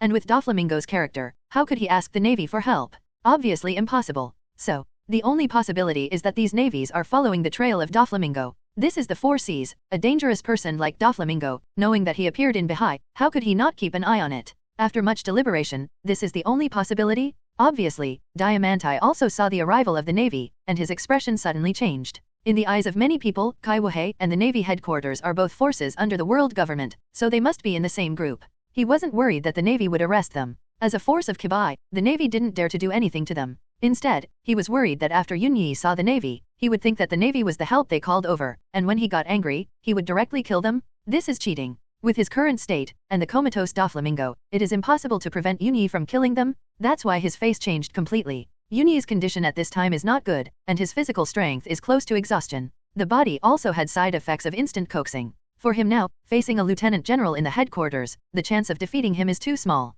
When seeing the Navy headed by him, Yunya already recognized the identity of this person. Vice Admiral Ghost Spider of the Navy headquarters. In the Navy, he is also a veteran lieutenant general, although there are very few scenes of him fighting in the original book, but to be able to serve as the lieutenant general of the headquarters, his strength is definitely not that weak. Obviously, the Ghost Spider's sense of knowledge also sensed the situation here. After seeing Doflamingo who fell to the ground and fell into a coma, his pupils shrank violently. Doflamingo, lost? This idea appeared in his mind, and a look of shock appeared on his ferocious face. Obviously, this incident had a great impact on his heart. Who is Doflamingo? Shishibukai? Those who can become Kaiwohei are all powerful people? Take Doflamingo as an example, even he, when facing Doflamingo, is extremely vigilant and dare not be careless in the slightest. But what is the situation now? Doflamingo, lost? Lost at the hands of a bounty hunter. The Ghost Spider looked at the black and white masked man who was standing and looking to this side, and at the same time his heart was shocked. A gleam of light flashed in his eyes. Because he also saw that Yunyi's condition is not good at this time. This can't help but make his heart move a little bit. In his eyes, an unstable factor like a bounty hunter is a person who may turn to the evil side at any time. Therefore, he ran wildly towards this side, and sneered at Yunya and the others. Everyone, put down your weapons and surrender. Did you really do it? Yunya's eyes flashed, and he had already guessed in his heart, so he was not surprised. The style of the Navy can be glimpsed from watching anime in the previous life, especially the representative of the Hawks like the Ghost Spider. It is better to kill 1,000 by mistake than to let one person go. No, even if it was a dove representative like the flying squirrel who came here at this time, he would definitely not let Yunya go. At least they will investigate the identity of Yunya hidden behind the mask. In short, no matter if it is the Hawks or the Doves, as long as people from the Navy arrive, they will inevitably have conflicts with Yunya. Yunya had already begun to think about what to do next. With his current state, he would definitely not be able to beat the Ghost Spider. But turning around and running in a desperate manner is not what the arrogant character shown by this identity will do. It's okay to leave, but the Navy must pay a certain price. I can still barely burst out the final blow.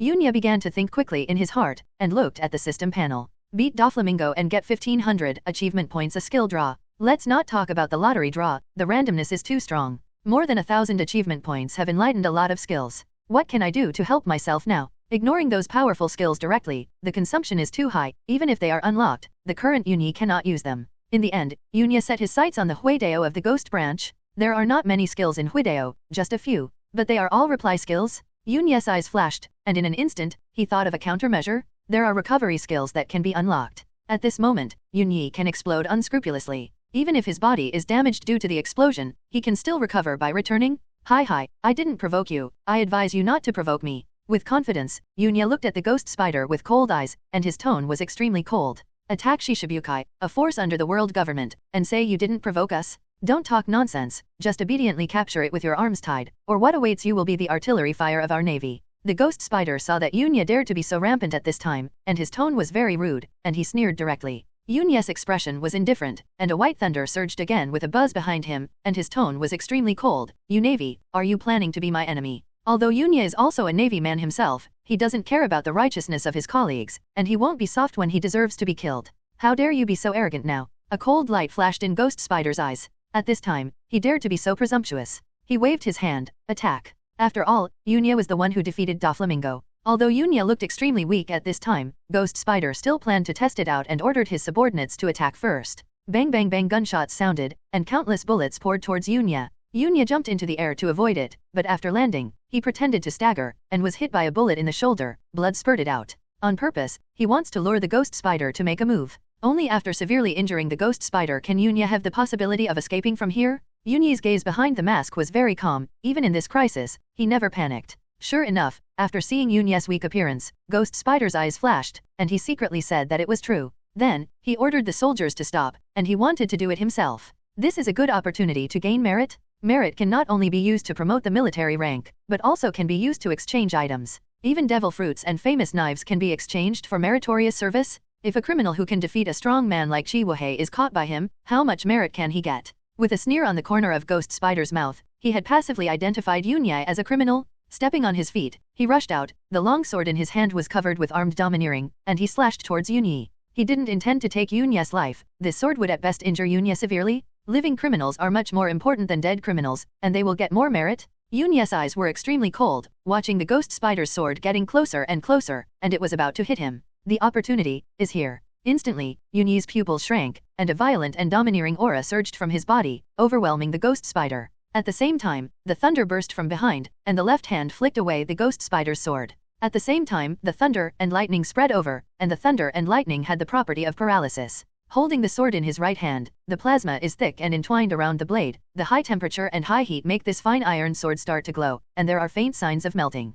One knife flow, extreme cut. The indifferent voice came out, like the whisper of death, resounding in everyone's heart. This sword is Yunya's most powerful sword. All abilities gathered in one blow, swinging it from bottom to top. Before the ghost spider could react, it slashed with a chi. The nearly 100-meter crescent slash shot from Yunya's sword, along the ground, cutting everything along the way. Buildings, trees, mountains, everything that stood in the way of this slash, were all cut in half. The slash cut through the ground, leaving a long ravine that almost spread from the east side of the island to the west side of the island, artificially creating a canal. Look at the field again. Yunya Van knelt on the ground, gasping for breath, with sweat dripping down his forehead. As for the ghost spider, his expression remained the same as the sneer just now, but at the next moment, with a chi sound, a line of blood extended down from the top of his head. Vice Admiral Ghost Spider of the Navy headquarters, die. All the Navy who saw this scene were stunned. Then he looked terrified. Lieutenant General, is he dead? Quick, run. Send this news back to the Navy headquarters. This bounty hunter is too scary. Almost the next moment, all the Navy soldiers lost their fighting spirit and just wanted to leave here as soon as possible.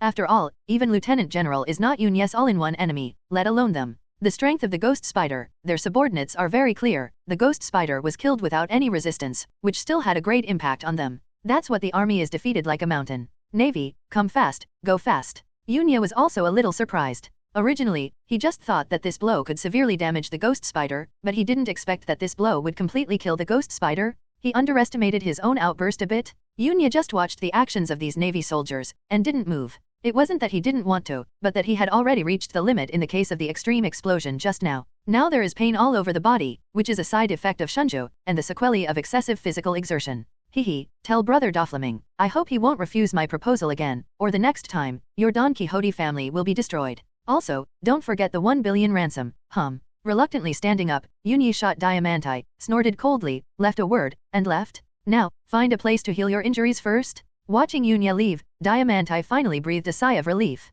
Yunya put too much pressure on him. The eruption of the last sword, even if he didn't face the attack directly, still made his soul tremble. This kind of strength is not inferior to those big pirates in the New World. At least, he has only seen this level of attack on those pirates with a bounty of more than 1 billion. Even their young masters are far inferior. After one day, this is the Navy headquarters. A meeting is in progress. It's still those high-ranking Navy officers. But at this moment, a brigadier general hurried in from the outside and reported to the Jean Kuahui on the main seat. Report to the marshal, just now there is news from Bahai. Having said that, the brigadier general swallowed his saliva, and his face became serious. The bounty hunter nicknamed the Quincy fought with Doflamingo, one of the 7 Marshalseas, on Bavilai River Island. Flamingo is defeated and defeated. Hearing this, all the Navy's faces changed. There are surprises, solemnity, doubts, and disbelief. But this is not over yet, the Brigadier General went on to speak, with a more difficult tone. Then, the Ghost Spider General who went to Baviljiang Island in the North Sea saw this scene and stepped forward to stop it. During the battle, he was killed. The other soldiers have no casualties, and they have left Baviljiang Island at this time. What? Lieutenant General Doberman stood up abruptly, his face became gloomy. You said that Lieutenant General Ghost Spider was killed in Bahai. At this moment, all the Navy is not calm. Even several generals and marshals all looked down. The Brigadier General also stared intently. Yes, this is the news from the Navy headed to Bavlajiang Island. Zhang Guo's face was extremely gloomy, and he said directly, give me more detailed information. After reading the detailed information, Zhang Guo took a deep breath, threw the information on the table with a pop, and said with sharp eyes, push other things first. A few days later, a piece of news that shocked the world spread to all parts of the world through newspapers. All over the world, the first half of the Great Voyage, the New World, all the places that newsbirds can reach, have brought a piece of news. This is how it was described in the newspaper. In the Bahai area, one of the 7 Cs of martial arts, Don Quixote da Flamingo of Tenyasha, was defeated by a bounty hunter the Quincy in Bahai. On the same day, the Lieutenant General of the Navy headquarters, Ghost Spider, was attacked by a sneak attack while chasing this evil criminal, and finally lost to the enemy and died. At the same time, it was accompanied by a reward order for a person wearing a black and white mask with thunder surging behind his back. The Quincy Master, whose name is unknown, is a superhuman elemental power user who controls the natural element thunder fire, and has a bounty of 188,880,000 Baileys. This person is extremely dangerous, it is recommended to kill him directly. For a time, the world shook. Everyone is wondering who this Quincy is. Why do you want to attack the Navy and Kaiwahe? The second half of the Great Route. A whale ship sails on the sea. This is the Moby Dick of the world's strongest man, Whitebeard Gadward Newgate. At this time, a banquet is being held on the boat, and it is very festive. Suddenly, Sachi, the captain of the 4th Division, was holding a newspaper in his hand, with a look of surprise on his face, and looked at it carefully for a few more times. Then he stood up abruptly, and said in surprise, that Gai Tianyasha was killed in Sihai. People are defeated. His voice was a little loud enough for everyone on board to hear him. Hearing these words, everyone in the Whitebeard pirates looked at Saki curiously. Among them, Jaws, who ate the diamond fruit, couldn't help asking curiously, Sax, is it true or not? Sage handed Josie the newspaper in his hand. Jaws looked at it and said, the Quincy, whose name is unknown, superhuman with elemental fruit abilities? The bounty is 188.88 million Baileys. Hiss. Really? Captain, don't lie to us. Some newcomers who just joined the Whitebeard pirates took a breath of air. The first time the reward was close to 200 million. Is this unique in history? Hiding aside with a simple and honest smile, the black-bearded Tiki flashed his eyes when he heard the elemental fruit, but it was very concealed, and said to himself, elemental fruit? It's not weak, but it's far worse than Dad's Zhen fruit. Marco also smiled and said, hee, Kaiwahe, that's all. The tall and burly white-bearded man with domineering eyebrows took a sip of wine, then looked at the newspaper in his hand, and laughed loudly, goo la la la, wearing a mask. Is he a famous pirate? Or is it a great pirate? Newcomer. Marco said, I guess it won't be long before we will embark on the Great Route. By then, the new world should be even more lively. No matter how troublesome it is, it's just a pirate game like playing house. Goo la la la. After Roger's death, the golden lion disappeared. In this era, there are not many people worthy of my attention. Whitebeard showed a domineering smile, and faintly, a domineering aura emanated from him. Although the tone was domineering and rampant, it wasn't a lie. He hadn't fallen from the top yet. The strongest man in the world wasn't just joking. Even the few big pirates who are very active now will still be crushed by him in front of him. Other sea areas. Wano country. Beast's Kaido was also holding a newspaper in his hand. After seeing Doflamingo's defeat, he snorted coldly, Tianyasha, I hope the things I want can be delivered on time, otherwise, I will go there in person. Looking for you. As he spoke, he drank the wine in his hand in one gulp. Several other big pirates and the king of the dark world also saw this newspaper one after another, but their expressions were different. Time back to a few days ago. After killing the ghost spider, Yunya did not leave the island, but came to a hidden place. Suppressing the pain from his body, Yunya unlocked an answering path. In reply, the sense of presence in the original work of the God of Death is not strong, and the specific skill name does not even appear. There are very few people who have learned it. Except for the 4th team, few people will go to learn it. The 4th team, the medical team, is even looked down upon by other teams. It is conceivable how weak Hideo's presence is. In the death panel, there are only 2 or 3 answers that appear. Return to the road withered trees in spring. This is a Deo skill unlocked by Yunyi, which cost 500 achievement points. The introduction is very simple, it probably means to treat injuries. Similarly, the method of display is also physical strength. However, Yunye's body is now close to its limit, and he doesn't even have the physical strength to perform the Deo. After recuperating for half a day, Yunya was able to use his physical strength to return to repairing his injury. There will be a slight light on the body when it is cast, which means it is being treated. Not only can heal himself, but also heal others. Coupled with the monster-like recovery speed in the pirate world, Yunya recovered in just 1 day. Although the 2 bodies are synchronized in spirit, energy, and spirit, the injuries are not synchronized, so don't worry that it will affect Haijun Yunyi. Navy Yunyi is still training in an orderly manner. Looking at the newspaper in his hand, Yunya was a little surprised. The surprise was not that he was offered a reward, but that he was offered a reward of nearly 200 million Baileys from the very beginning. The Navy is a big deal. Do you feel that you are too much of a threat? But think about it too, as soon as I appeared on the stage, I crushed Akainu and the Lieutenant General of the Navy headquarters. Everyone will feel that they are very dangerous. If it wasn't the first time the reward was offered, the reward at this time should be doubled again. Throwing the newspaper casually, Yunya turned and returned to his temporary residence. It is a cave in the forest of Bavilai River Island, which was opened up by Yunyi. For the past few days, he has been staying here. There are substances stored in it, and the devil fruit snatched from the hands of the Sea King is also there, and it has been kept here. Yunyi sat down and began to think about his next actions. Now that the injury has recovered, it is time to leave Bihai and enter the Great Route. In Bihai, Yunyi no longer got too many achievement points. Even Simon Sandy, who had killed Bailey with a bounty of more than 40 million, only had 150 achievement points, let alone other rotten fish and rotten shrimp. There are too few strong men in Bihai. Moreover, most of the current Doflamingo and the others are also on an island in the first half of the Great Voyage. The deal with their Don Quixote family has not yet been completed, and the ransom has not yet been received. Cooperation is cooperation, ransom is ransom, don't get confused. Either come to the door, or let them come to you. Yunya smiled and looked at the devil fruit. With this thing, are you afraid that people from the Don Quixote family will not come to your door? After roughly going through the next arrangement in his mind, Yunya went out to sea. Yunya is a lone ranger, and there is only a small boat when he sets sail. But for Yunyi, it was enough. At least, the wind and waves and so on, for him now, can't pose too much threat at all. It's just that the materials are relatively lacking, there is no storage space, and Yunyi is more annoying. Together with the devil fruit, they just randomly found a box and put it away, and threw it aside. Stepping on the boat, Yunyi stepped hard, the sea surface seemed to be sunken, and then, the sea water was like a spring being pressed down, the boat kicked off and rushed out in an instant. White fighting, the skills derived from 80 are very easy to use. 10 days passed, and Yunya finally arrived at the entrance of the Great Airway. The red soil continent with no peak has stretched across here for an unknown number of years. It is majestic, and it seems to be guarding something here. A countercurrent waterway came into Yunya's eyes.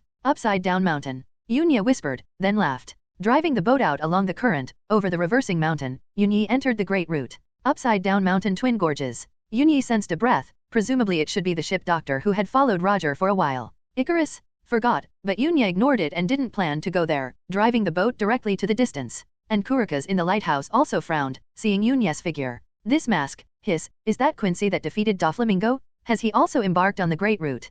Kulokas pushed his glasses and picked up a reward order next to him, which was a photo of Yunya. There was light in his eyes, and he thought to himself, I'm really looking forward to it. Will such a new star step into the new world? Will it make the new world even more turbulent? Another few days passed. The Great Route, Chuan Luo Island. Here is the island of the beginning of a magnetic route. Generally, pirates who have just stepped into this route will stop on this island. So the island is in chaos all the year round. All kinds of people show up here. Vendettas, robberies, violence, and adultery are common occurrences. Pirates are the representative of chaos, and it is not surprising to do anything. There are only a few adventurers like Luffy in the original book, and other pirates are all vicious existences. Yunya set foot on the island with a clear goal, and went to an auction on the island. If I remember correctly, Doflamingo's Don Quixote family seems to have run a lot of underground auctions, and Yunya plans to go there to try his luck. Even if it wasn't, Yunya could still put this devil fruit up for auction. With his current reputation, as long as he promotes it a little, the news should spread quickly. As long as the members of the Don Quixote family know about it, then, presumably they will come to you soon, right? Yunya didn't cover up, and appeared on the island openly. Almost everyone who saw Yunya was slightly taken aback, and then suddenly their expressions changed drastically. Someone even exclaimed, "That mask is the Quincy master who defeated the Kaido that spread throughout the sea before." Hiss. Really? Stay away, this guy is a formidable person, even the vice admiral dares to kill him, isn't he afraid of the Navy's revenge? The black and white mask has almost become the symbol of Yunyi. When I see the black and white mask, I think of the recently popular Quincy. However, there are also bounty hunters whose eyes flashed brightly after seeing Yunya. I don't know if it's true, those guys in the Navy will only exaggerate things, maybe it's just an oolong. He didn't believe that a person who was offered a reward for the first time could reach nearly 200 million. There was a high possibility that the Navy made a mistake. The other person sneered and said, "Why don't you just try it in the past?" Do you think I dare not? The bounty hunter couldn't bear the stimulation, snorted coldly, and stepped out. This person's name is Vic, and his strength is not too weak. He once defeated the pirate who offered a reward of 50 million Baileys, and he is also a leader among the nearby bounty hunters. Haha, there is a good show to watch. Vic is really a brainless guy, an idiot, but he is obviously an idiot, but he has good strength. I guess the Quincy will have to use some tricks to win him. Who says it's not? The brain is simple and the limbs are well developed. People around started talking. Vic strode over, stood in front of Yunya, and looked at Yunya with a sneer. "Hey, what kind of Quincy are you? I heard that you seem to be very strong, even Chihuahua is not your opponent." Yunya also heard their conversation just now, and naturally knew why this guy appeared in front of him. Idiot. Yunya didn't stop, said something lightly, raised his hand, there was a crackling sound, and Bailey shot out. It pierced directly between the eyebrows of this Vic with lightning speed. Yunya didn't stop his movements, and walked past him directly. All the stunned people behind were left behind. One blow? Are you kidding me?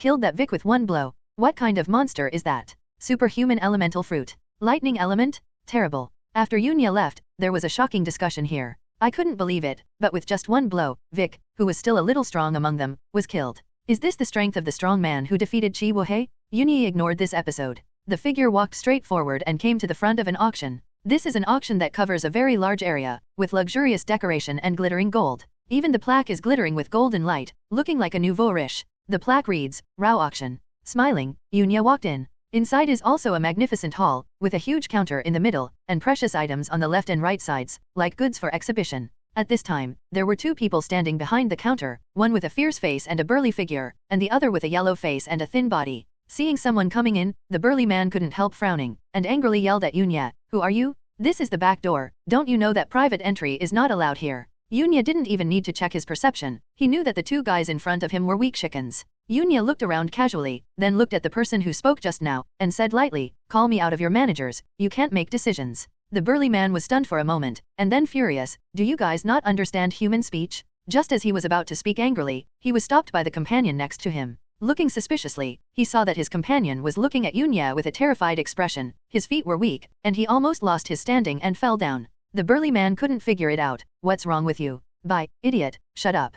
The thin little brother got the strength from nowhere, and slapped the burly man on the face. There was a loud pop. What are you doing? Unexplainably slapped, the burly man's face flashed angrily, staring at the thin little brother. The kid who was always bullied by him actually slapped him today? Don't you want to live? This skinny little guy is about to cry right now. Are you a pig? Do you really not know who this person is? That's the one who defeated their young master. The moment he saw Yunya, this thin little boy recognized Yunya's identity. After all, he was the one who defeated their young master. How could they not pay attention? But the burly man, a big fool, didn't recognize Yunya's identity? God, you were specially sent to cheat me? The thin and weak boy ignored the idiot, but looked at Yunya with terrified eyes, and then said in a trembling voice, Here, this guest, wait a moment, I'll go and call the head of my house. With that said, he raised his leg and was about to go in. No need, he's already here. Yunya looked in one direction, and from there, a burly man with a pointed hat and tights with lightning patterns rushed over from there. After Yunya saw this person, he immediately recognized him, the cotter of the Don Quixote family, Laoji. Although the Raoji at this time was not the thin old man in the original book, Yunya still recognized him at a glance. It seems that luck is good. Yunya murmured in his heart, he did not expect to find the Don Quixote family immediately. Laoji rushed over immediately because of his domineering knowledge and sense of a very powerful aura. After seeing Yunya wearing a black and white mask, his pupils constricted violently, and he made a frightened voice, Me. Quincy Master? Why are you here? Raoji's face was full of shock. Why are the Quincy here? Could it be that they were looking for the traces of their young master? The news of their young master's defeat in Bahai was naturally clear to those of the Don Quixote family. They know the information about the Quincy division better than anyone else. After seeing the Quincy master now, he was naturally terrified, and even thought that Yunya had got some clues and deliberately came to the door. Hehe, it looks like I've found the right one. You should be a cotter of the Don Quixote family, right? Yunya laughed and said, I think you should have the contact information of that fellow flamingo. Give me contact him. Raoji's eyes flashed. He suppressed the fear in his heart, and said in a deep voice, If you want the specific location of the young master, I will not give it to you.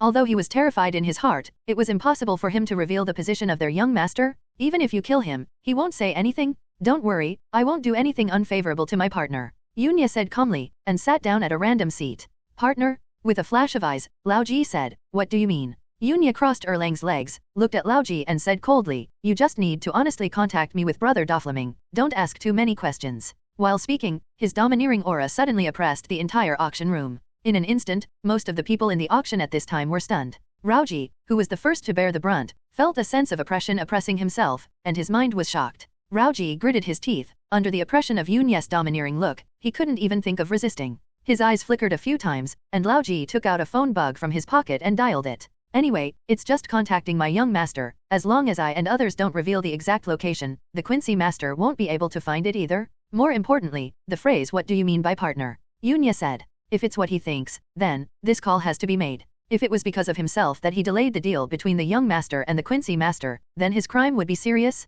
For these reasons, Laoji still chose to contact their young master. The phone rang a few times before being connected, and Diamante's voice came. Hello, I'm Diamante. Yunya grabbed the phone bug from Laoji's hand and said into the microphone, "I am the Quincy." There was a visibly startled moment, and then there was a panicked sound. After a while, the familiar laughter came first. "Hey, I was taken care of by you earlier. Quincy." Yunya also said in a blunt tone, "Hehe, do you want to try again? Brother Doflamingo." There was silence for a moment, and Doflamingo then said coldly, "Stop talking nonsense, Quincy, where is Raoji?" Yunya calmly said, "Don't worry, I didn't attack them." After a pause, Yunya continued, "Okay, stop talking nonsense, Brother Doflamingo. How did you think about my previous proposal?" Oh.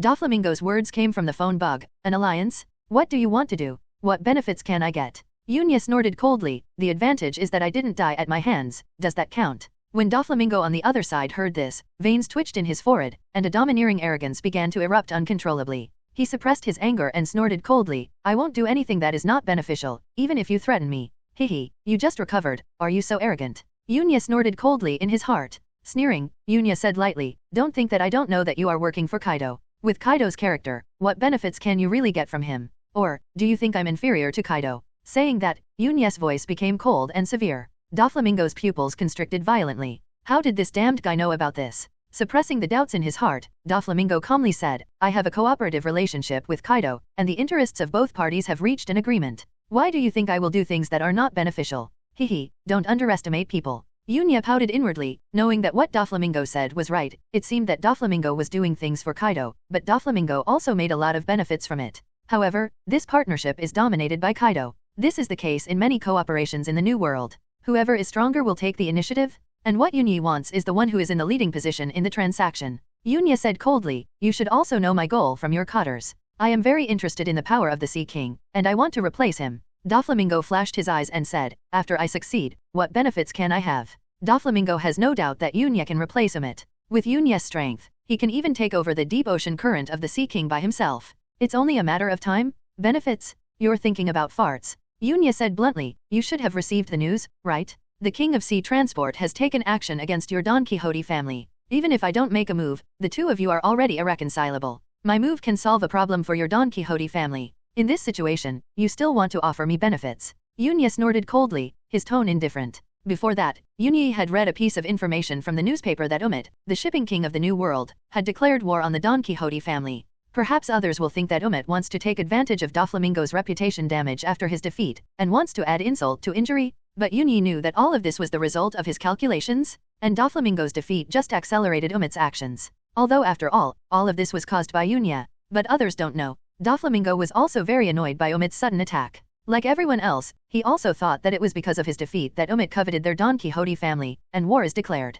Doflamingo thought in his heart, in fact, he did not reject Yunya's proposal in his heart. However, if you want to cooperate, you must agree on interests. The reason why he dared to negotiate terms with Yunya was because although Yunya had defeated him once, Yunya didn't give him the feeling of being invincible like Kaido. There is a feeling that you can fight back if you work hard. And when facing Kaido, Doflamingo really has nothing to do, there is nothing he can do. Moreover, after this battle with Yunya, the ability that Doflamingo has been trying to develop has finally shown signs of loosening. It is the power called Devil Fruit Awakening. Doflamingo is confident that when he fully masters this power, if he fights Yunya again, he will lose, definitely not him. That's why he has the confidence to negotiate terms with Yunya. Doflamingo smiled and said, "I agreed to form an alliance with you, but after you take over all Umit's forces, you need to reduce the commission by 30% for cooperation with my Don Quixote family." Yunya flatly refused, "This is impossible. Although I don't know what the cooperation between the Don Quixote family and the Sea King is, but reducing the commission by 30% is definitely not a small sum." Yunya said coldly, "And, don't forget, you still owe me a ransom of 1 billion Baileys.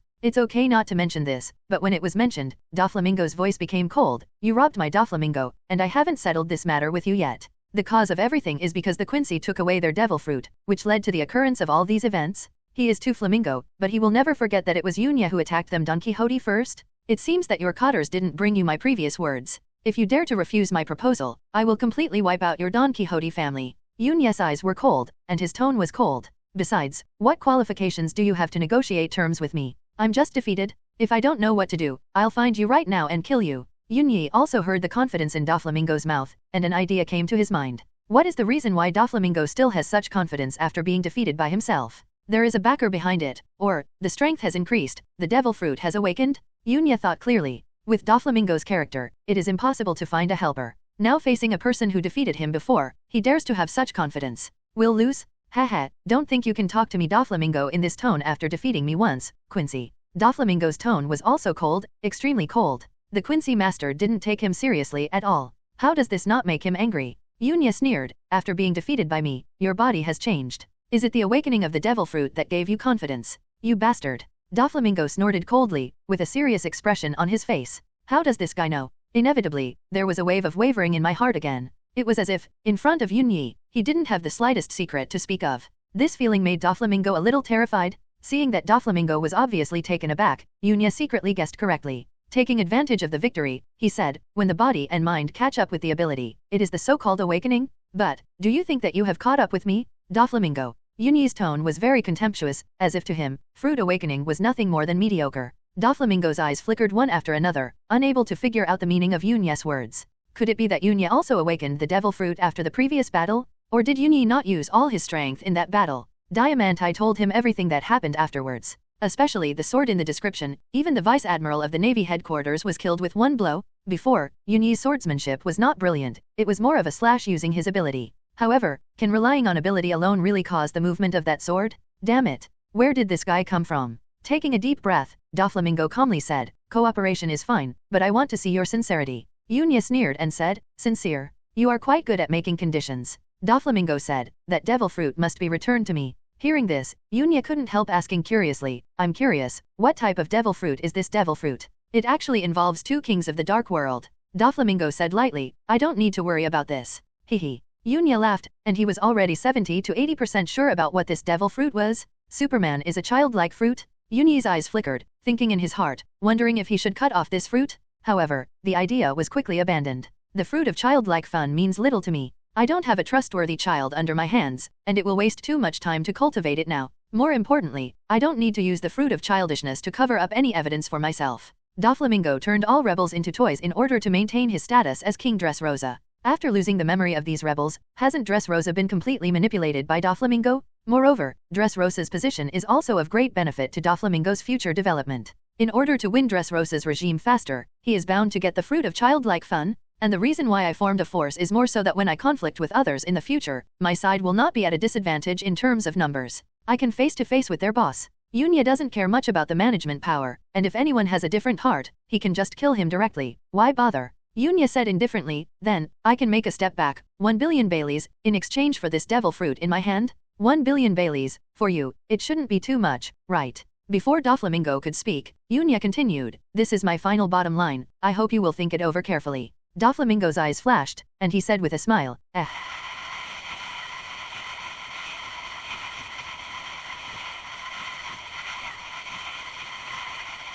To be honest, Doflamingo is still a bit incomprehensible to Yunya, because of his strong strength, great ambition, and arrogant personality. From Diamante's words, it can be known that this person is definitely a person who is good at calculating and planning. It's definitely not those reckless men who can only use force and can't use their brains. Has the strength, has the means, is good at calculating, and is crazy enough. All these show that Yunyi is terrible. It's better not to offend if you can. However, cooperating with this kind of person is even more dangerous than cooperating with Kaido in some respects. Combining many factors, Doflamingo still agreed to the Cloud Knight Alliance's proposal. Since the alliance has been reached, when are you going to attack Umit? Don Quixote narrowed his eyes and asked. Yunya smiled, I just came out of Bahai, my eyes are smeared, and I don't even know the way. Why do you let me deal with Umit? However, it will take some time. After I figure out the power structure of all parties, I will go to the New World. Doflamingo snorted coldly. Naturally he would not believe Yunya's words. This guy is very clear about the structure of the New World. How could he just come out of Bahai? However, he also didn't think that Yunyi would immediately set out to deal with Umit after he nodded in agreement with the alliance. Even, he is already mentally prepared for his family to deal with Umit. What is an alliance? It's just an agreement that can be torn up at any time. Brother Doflamingo changed the subject, smiled and said, since we have reached an alliance, then we can't always call you the Quincy, can we? My name is Yeksa, Tippas Yeksa, but I prefer others to call me Quincy Yeksu. After the two reached an agreement for a short time, Yunya hung up the phone, and after handing over the devil fruit to Raoji, Yunya left. Before leaving, he took away a golden card. With this card, he can spend it at the forces or partners of the Don Quixote family. The amount is 1 billion, Tippas Yeksu. Doflamingo murmured the name, narrowed his eyes, and ordered, find me all the information about this name. Noon. Navy Headquarters Training Camp. Yunyi's eyes flickered, and the Quincy vest went to sea again, and the alliance with Doflamingo was finalized. His own plan is also proceeding in an orderly manner. However, they are not in a hurry to enter the new world. Let the two of them fight again to consume some of their combat power, and then they can reap the benefits by themselves. This is the first island, and there is still a very long distance from the new world.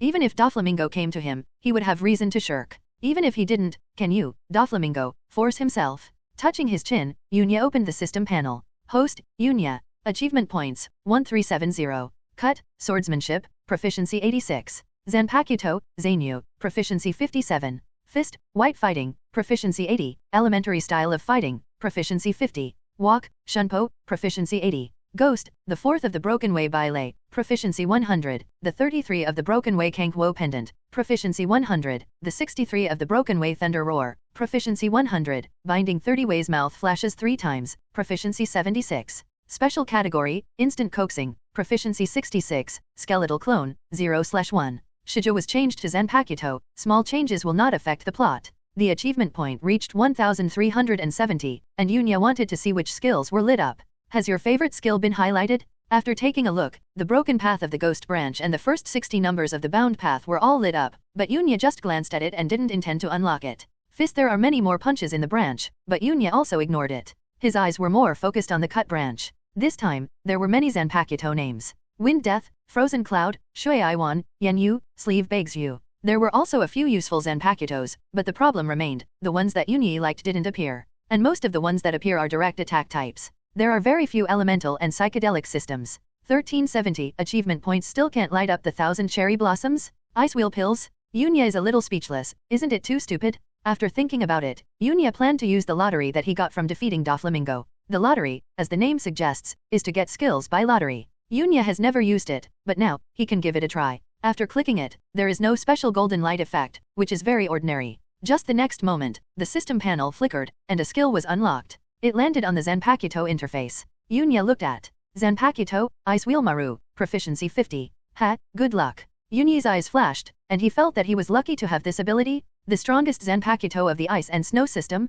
Ice ability. I don't know if it can compete with the frozen fruit of Aokiji, but it should be at the stage of Swastika. Swastika, does it also require 80 proficiency? A smile appeared on Yunya's face. If there is a chance, give it a try. At this stage, let's learn the color of the armament. Otherwise, if you encounter a natural system, you will be in trouble if you can't attack. It just so happened that Teacher Zifa also started to explain the two-color domineering today. Yunya tidied up and walked towards the door. When we came to the training square, it was already full of people. Yunya walked over, and many people were saying hello to Yunya. Under the deliberate creation during this period, Yunya has already gotten acquainted with most of the people here. Wearing a standard training uniform, Tina, who outlines a curvy figure, smiled at Yunya and said, Yunya, you always rush here every time. If you didn't train well, maybe you would have been given a lesson by Teacher Zifa. Scold to death. Yunya smiled. It's better to come early than to come at a good time. Anyway, it won't delay the training. Shiuzo on the side also spoke. Yunya, I heard that you have learned how to shave and moon steps. Is it true or not? It's only been a while, right?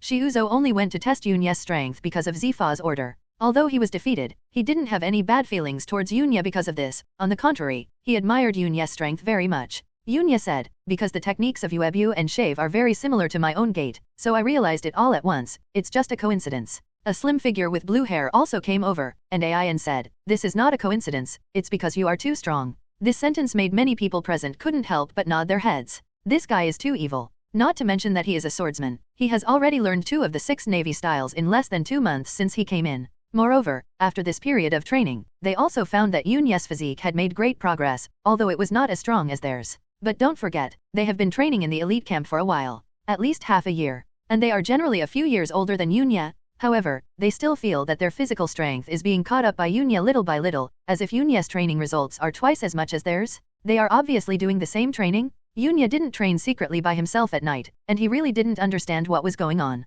Even Zifa felt that Yunya's body was different from ordinary people, which was why he had such a terrifying growth rate. Yunya waved his hands, and said in a yearning tone, Ain, stop making fun of me, I am still far behind Teacher Zifa. The 2 girls rolled their pretty eyes. Who wants you to compare with Teacher Zifa? Now your performance is already very evil. If you catch up with Teacher Zifa in a short time, then you will not be an evil, but a monster among monsters. While several people were talking, Zifa came over from the door. Standing, Zifa coughed lightly, attracting everyone's attention. He looked around and said lightly, you all should know about today's training, right? That's right, it's about the use of 2-color domineering. Beiki, you should be familiar with it, right? Even if you don't know it very well, you should know something from other people. The following students listen carefully. Zifa took 2 steps and said lightly, there are 3 types of domineering: knowledge-colored domineering, armed-colored domineering, and domineering-colored domineering. Domineering look and arrogance are inherent, this cannot be forced. But, having said that, he paused, stopped, looked at everyone and said, the ability called 2-color domineering can be mastered by everyone through exercise.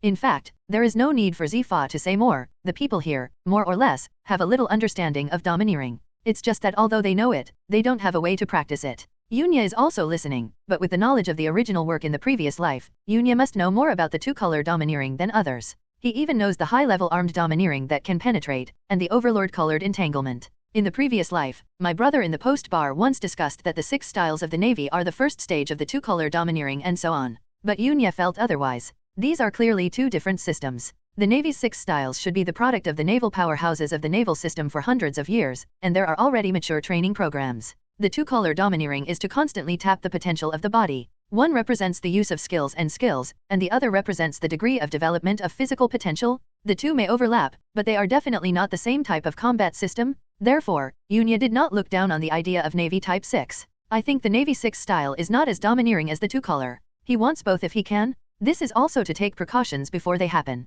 If the system becomes unavailable in the future, I will not be reduced to a weak chicken. Zifa continued, let's talk about the domineering color first. After thinking about it, he pointed at Yunya and said, Soldier Yunya, come out. Yunya was taken aback, what did you tell me to do? But he still took a step forward, it's the officer. Zifa nodded in satisfaction, next, you will demonstrate the use of knowledge color domineering, hold it, and tie it to the eyes. As he spoke, Zifa threw an eye patch of the same style as Aokiji to Yunya. Yunya caught it. I'll see and hear about sex, exposed? Yunya was a little confused, but still put on the blindfold. The other soldiers retreated under Zifa's signal, and only Yunya, who was wearing a blindfold, was left in the field. Zifa took out a firearm, flicked it with his finger, and made a ding sound. Zifa explained, knowledge and domineering is the human body's own perception of danger. This perception can be continuously enhanced through exercise, and you can perceive the opponent's actions, the intensity of the attack, and even the opponent's breath without using your eyes. The general strength of the enemy. It's the grasp of aura, the changes in the surrounding air, and the accurate prediction of danger. Those who have knowledge and domineering aura can avoid most attacks. When you reach a high level, you can briefly see what will happen in the next few seconds. Everyone below was listening carefully, but when they heard that they could see the future, everyone had expressions of surprise on their faces. Zifa went on to say, knowledge is domineering, and it takes years and months of training to start, but there are exceptions. As he spoke, he fired a shot at Yunya. There was a bang gunshot, and a bullet shot towards the blindfolded Yunya. Everyone present was shocked. But the next moment, they saw Yunya's head turned slightly to one side, and they avoided it. Bang bang bang fired one after another, but Yunya easily dodged them all. Zifa put away his gun and nodded in satisfaction, looked at everyone and said indifferently, some people are born with knowledgeable arrogance, and they will spontaneously awaken knowledgeable arrogance under certain circumstances. From the very beginning, they stood at a height that others could not reach. Gudu. Hearing Zifa's words and Yunya's action of avoiding bullets just now with his eyes covered, at this moment, everyone looked at Yunya with the eyes of a monster. Obviously, Yunya is what Zifa said, those people who have spontaneously awakened the domineering and knowledgeable people. The others smiled wryly, being in the same period as the evildoer really hit them too hard. Especially Roy, the Tibetan antelope fruit ability user who once thought about surpassing Yunya, was beaten to pieces at this time. How to compare with such a monster? Forget it, let's face reality? Perhaps because he was afraid of hurting other soldiers, Zifa continued, but don't be discouraged. Knowledge and arrogance can gradually become stronger through exercise. There is no such thing as a self-awakened person who is stronger than others, but these people the starting point is just higher. Don't be complacent. Zifa looked at Yunya. Yunya lifted the blindfold and saluted slightly, it's the officer. Zifa took 2 steps, and said, next, I will teach you the learning skills of knowledge-colored domineering. As long as you practice according to this training method, you will master knowledge-colored domineering sooner or later. The most difficult thing is to catch that trace it feels like. As long as you find it, then, you guys are equal to success, and it's just a matter of time. Zifa talked eloquently, and all the soldiers were very serious. Close your eyes, calm your heart, perceive your surroundings with your heart, let yourself go, then, try your best to spread your perception. Yunya closed his eyes and emptied himself, as if the surroundings were plunged into darkness, and he was the only one left in this world. Then, with himself as the center point, ripples spread out to the surroundings. 10 meters, 100 meters, 1000 meters, and finally this range enveloped the entire Navy headquarters. Then, countless breaths of different strengths and weaknesses appeared in this dark world. One breath was a ripple, and thousands of ripples spread towards Yunya, and he was clearly captured by him. Almost at the next moment, all the domineering people with the color of knowledge and knowledge realized that they were being swept and captured with the color of knowledge and knowledge, and they all frowned. Who is so ignorant of the rules? Who actually let go of his knowledge and knowledge on a large scale here? Then everyone looked in one direction. Zhang Guo frowned and said, "It should be a training camp over there, right? What is that old fellow Zifa doing? Isn't he training recruits?" The three generals also sensed it in their respective offices, but with different expressions. Akainu snorted coldly, and his knowledge spread over, sensing Zifa and Yunya in the training camp. After seeing that they were just recruits, he was surprised, but quickly withdrew his knowledge. Aokiji walked out of the office. Instead of sensing, he looked in this direction with his eyes and whispered, "Is it Teacher Zifa?" And Huang Yuan raised his eyes slightly, then lay down on the table again. Here, Zifa also noticed the changes in Yunya, and he was also slightly dumb, and a thought came to his mind, this little guy probably didn't know how to use knowledge and domineering before. Then the more I looked at Yunya, the more it seemed like this was the case. It's like some people have awakened the arrogance of knowledge and information under a certain crisis, but they can't control it for a while, so they can only keep it turned on, allowing chaotic information to flood into their minds. There is another situation like Yunyi's. Although it has been turned on, but because he can't master the tricks, he hasn't fully utilized the ability of knowledge. Obviously, Yunya didn't run away because of this situation. Is it possible to achieve that level without fully grasping the color of knowledge and knowledge? This little guy, what a little monster. Zifa had already regarded Yunya as a monster before, but he did not expect that Yunya's talent was so terrifying. Seeing Yunyi's ecstasy and knowledgeable arrogance, Zifa said angrily, "Okay, stop. If this continues, most of the people in the Navy headquarters will be offended by you." Yunya was stunned for a moment, and also realized that Zifa was talking about himself, so he restrained his knowledge and looked around in doubt. Zifa said, "Knowledge color domineering will be perceived by people who also have knowledge color, so unless you are fighting, you should not use knowledge color in crowded places. For some people, it is a kind of provocation." Zifa briefly explained the matter. Yunya suddenly realized that the advanced version of One Piece World's version of "look at me, look at you." Feeling his knowledgeable arrogance, Yunya found that it was more sensitive than before, and its scope was wider, covering almost the entire Navy headquarters. So, the previous one wasn't completely knowledgeable and domineering? The god of death is not completely solved, and the pirates also want to show some incomplete domineering. Yunyi complained inwardly, then looked at Zifa and said, "Teacher Zifa, what happened just now? I feel that my sense of knowledge has become more acute, and my scope has become wider." Zifa said, "You should have awakened before, but you didn't know how to use it correctly, which caused your knowledge color to not be able to exert its original ability. Now that you have mastered the correct method, you can fully exert it." Yunya nodded, "I see." Then, Zifa said with a smile, "But you kid, your talent is indeed like a monster. This level of knowledge and knowledge can probably be compared with some lieutenant generals in this department." After hearing this, everyone present was shocked again. Why is there such a big difference between people? Ahem. Zifa coughed lightly, and continued, "I've finished talking about the color of knowledge, then, the next thing is the domineering color of the armed." When he said this, everyone else present looked at Yunya. Feeling the eyes of other people, Yunya was a little speechless. "Why are you looking at me? I won't." Even Zifa looked at Yunya for a moment, just for a moment, and then said, "Armed color domineering is the same as knowledge color domineering. There are stages. In the first stage, surround the armed color into an air current and attach it to the fist or weapon to increase the strength of your attack. To this extent, in the new world, it is possible to grasp a random pirate. It is the armed color, the most basic application of domineering." As he said that, a stream of air that was faintly visible to the naked eye began to surround Zifa's hand. He punched a target in front of him with a punch, and with a boom sound, the metal target sank. Next is the second stage. When the quantity of your armed color domineering reaches a certain level, you can use it as an armor or protective gear. This stage is called armed color hardening. With a buzz sound, Zifa's fist suddenly turned black, and the color of the black oil was very conspicuous. He punched out again, and another target was sunken, but there were dense cracks around it, and it looked as if it was about to shatter in the next moment. Obviously, the power has more than doubled. I used the same strength, but the power caused by the armed domineering at different stages is different. Then comes the third stage, the ability to penetrate the enemy's body and destroy it from the inside. Those who can reach this level, on the sea, are all strong. As he spoke lightly, his eyes became sharper at this moment, and the armed domineering energy began to flow on his fist, and he punched out with the same force.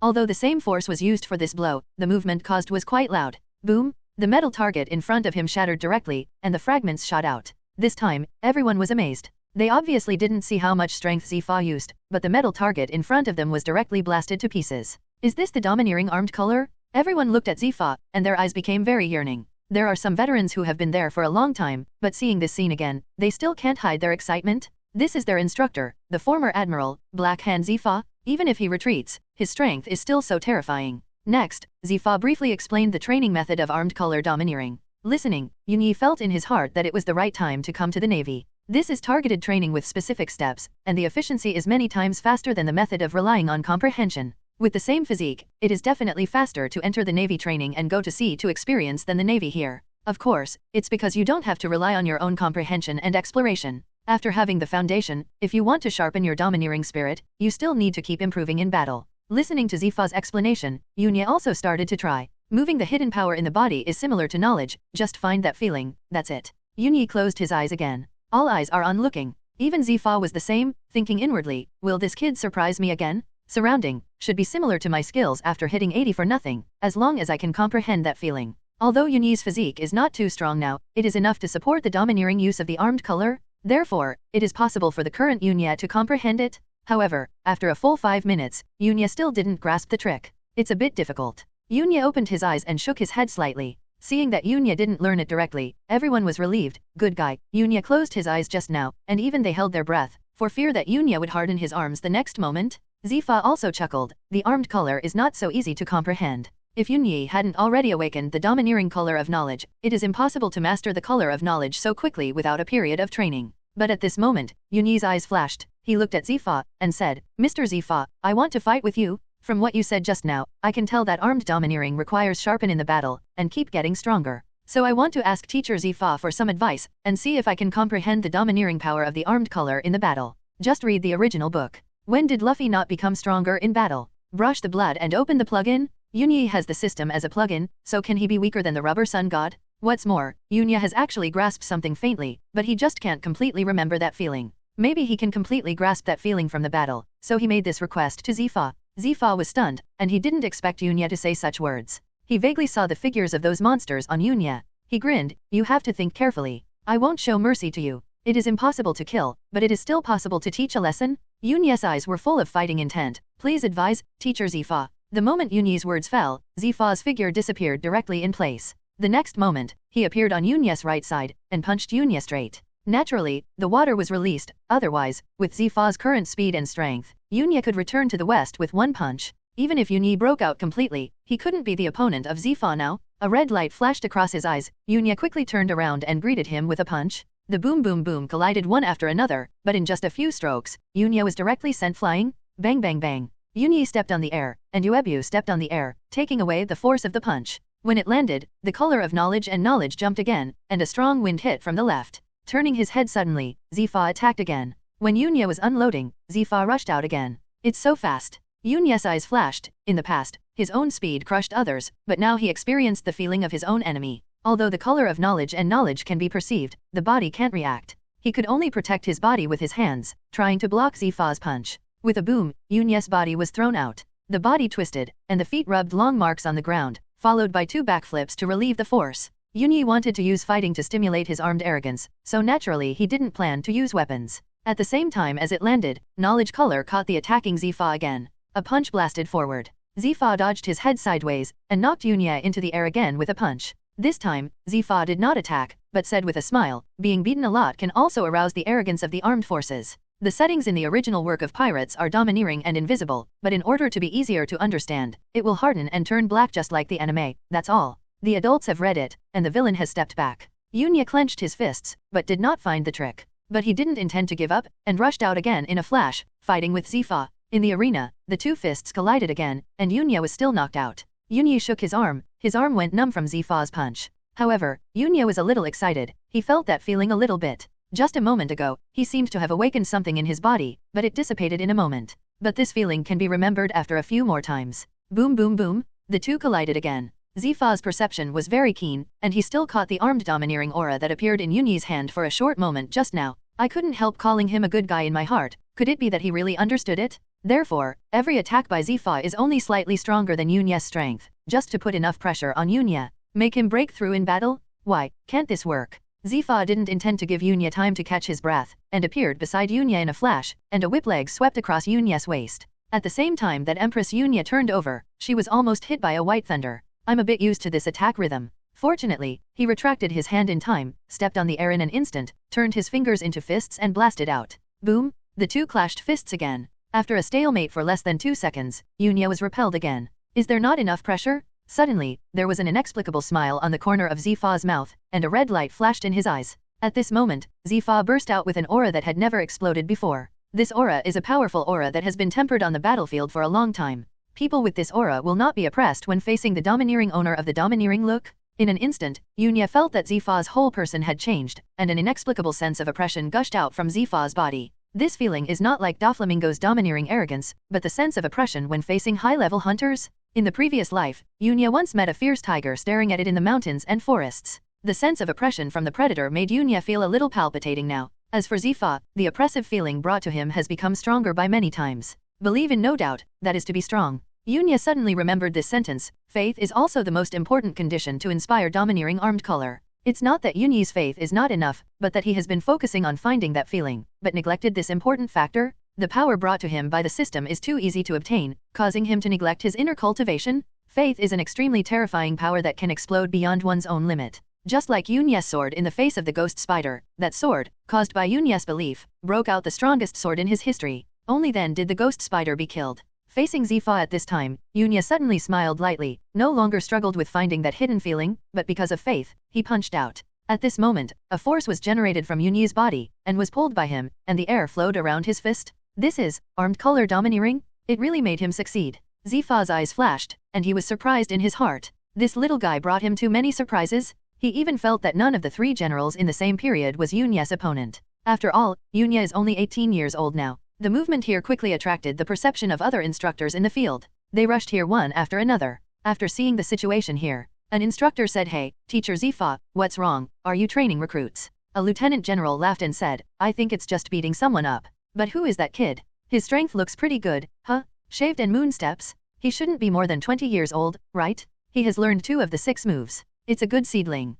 These people were also bored in the training camp, and they happened to watch the excitement. On the other side, the boot camp side, Cage and other instructors also noticed the movement here and became curious. The main reason is that they also caught the knowledge that diffused just now, and now there is a sudden movement, which arouses their curiosity. It showed its head on the wall next to it. They were all taken aback when they saw Yunya fighting Zifa in the arena. Cage was surprised. "Isn't that the little guy Yunya? Is he practicing against Teacher Zifa?" Maynard also said, "Not to mention, I haven't seen him for a while, and his physique seems to have become much stronger. But what are they doing now?" Layton said. "Several people are curious. But looking at it, Cage suddenly growled and mouthed a lot of shit. His eyeballs were about to fall off. Am I not mistaken? Is it surrounded by armed colors?" The rest of the people also showed surprised expressions. "Well, it seems to be. What a monster. How long has it been since you came in, and you are already able to use the armed color domineering?" Just like that, under the gaze of everyone, the fists of the two collided together. There is almost no suspense. Even if Yunya mastered the armed color surround at this time, he was still sent flying by Zifa. Zifa stopped completely now, nodded and said in admiration, "That's right. You've really mastered the armed domineering power." Yunya shook his arm. His arm was completely numb at this moment, as if he had lost consciousness. "It's all thanks to Teacher Zifa's teaching. Otherwise I wouldn't have learned it so quickly." Yunya bowed to Zifa. Zifa laughed. "I just played an insignificant role in it, and it's more about your own natural strength." After Yunya and Zifa stopped, the instructors who were watching the play left. It's just that they all remembered the recruit Yunya. Being able to comprehend the domineering armed color during the training camp, the future achievements are definitely not small. If they knew that Yunya had released the knowledge that they had let go before, then they probably wouldn't even be able to close their mouths, right? Only Cage, who knew that Yunya possessed the arrogance of knowledge, had a guess in his heart. Could it be that the arrogance of knowledge that swept over them just now was also released by Yunya? But he quickly shook his head. That kind of range of knowledge, even he, the best of the major generals, couldn't have it. The soldiers of the same period were all hit and broken. Looking at Yunyi, he was really looking at a monster now. Tina couldn't help but said, "You guy, shouldn't you be a human? I've never heard of a human being as perverted as you." Ain also nodded, agreeing very much, "I think so." However, she quickly looked at Yunya with suspicious eyes. "You bastard, you are not falsely reporting your age, are you? In fact, you are not 18, but 28 or 38. Come on, let me try the fruit ability." An is a person with the ability to regress the fruit, and he can go back 6 years by touching it. The others laughed and echoed. They also felt that Yunya was too evil. Yunya rolled his eyes at everyone, and said speechlessly, "Boring, you are not human. Come on, let me touch it." Yunya dodges the words of tiger and wolf. After a while. This is Yunya's 3rd month in the training camp. Today, everyone in the elite training camp is ready to go. They are going to perform a special mission. Actual training? Every 6 months, members of the elite battalion will go to the 4 Cs to perform missions under the leadership of Zifa. The reason for choosing 4 Cs is because the criminals in 4 Cs are generally relatively weak, and they will not encounter criminals with more than 50 million Baileys. can reduce the casualties of soldiers. Although Zifa is strict, he still values the students under him very much. They will not die easily. Everyone, assemble, board the warship. Zifa gave an order, and all the soldiers lined up and then lined up on the warship in an orderly manner. Then, the warship left the port and headed in one direction. The Navy has a specific channel and uses the 3 gates of justice to form an ocean circulation, which makes the Navy's warships sail much faster. This time the destination is Bahai. As for where the North Sea is, no one knows except Zifa. Yunyi was a little surprised. He didn't expect to return to Bahai. If there is a chance, I can go back to Donsik Island to have a look, and I don't know if my reply can heal Xiao's arm. The injury on the face should be fine, but the arm, still need to try it when the time comes. With these in mind, the warship gradually sailed towards its destination, Bavli River Island. Yunya was a little speechless. What a coincidence, the destination is Baviljiang Island. After the incident of the Quench Division occurred on Bavli River Island, the Navy has come to the island more than once to check, but did not get any useful information. This time Zifa led the team because a force came into their sight, and that was the sudden growth of the Divination Club. After the Dia Mafia was wiped out, the Divination Club became the only dominant force on the island. But for some reason, they did not show this ambition at the beginning, and they were very low-key, and did not conflict with the Navy.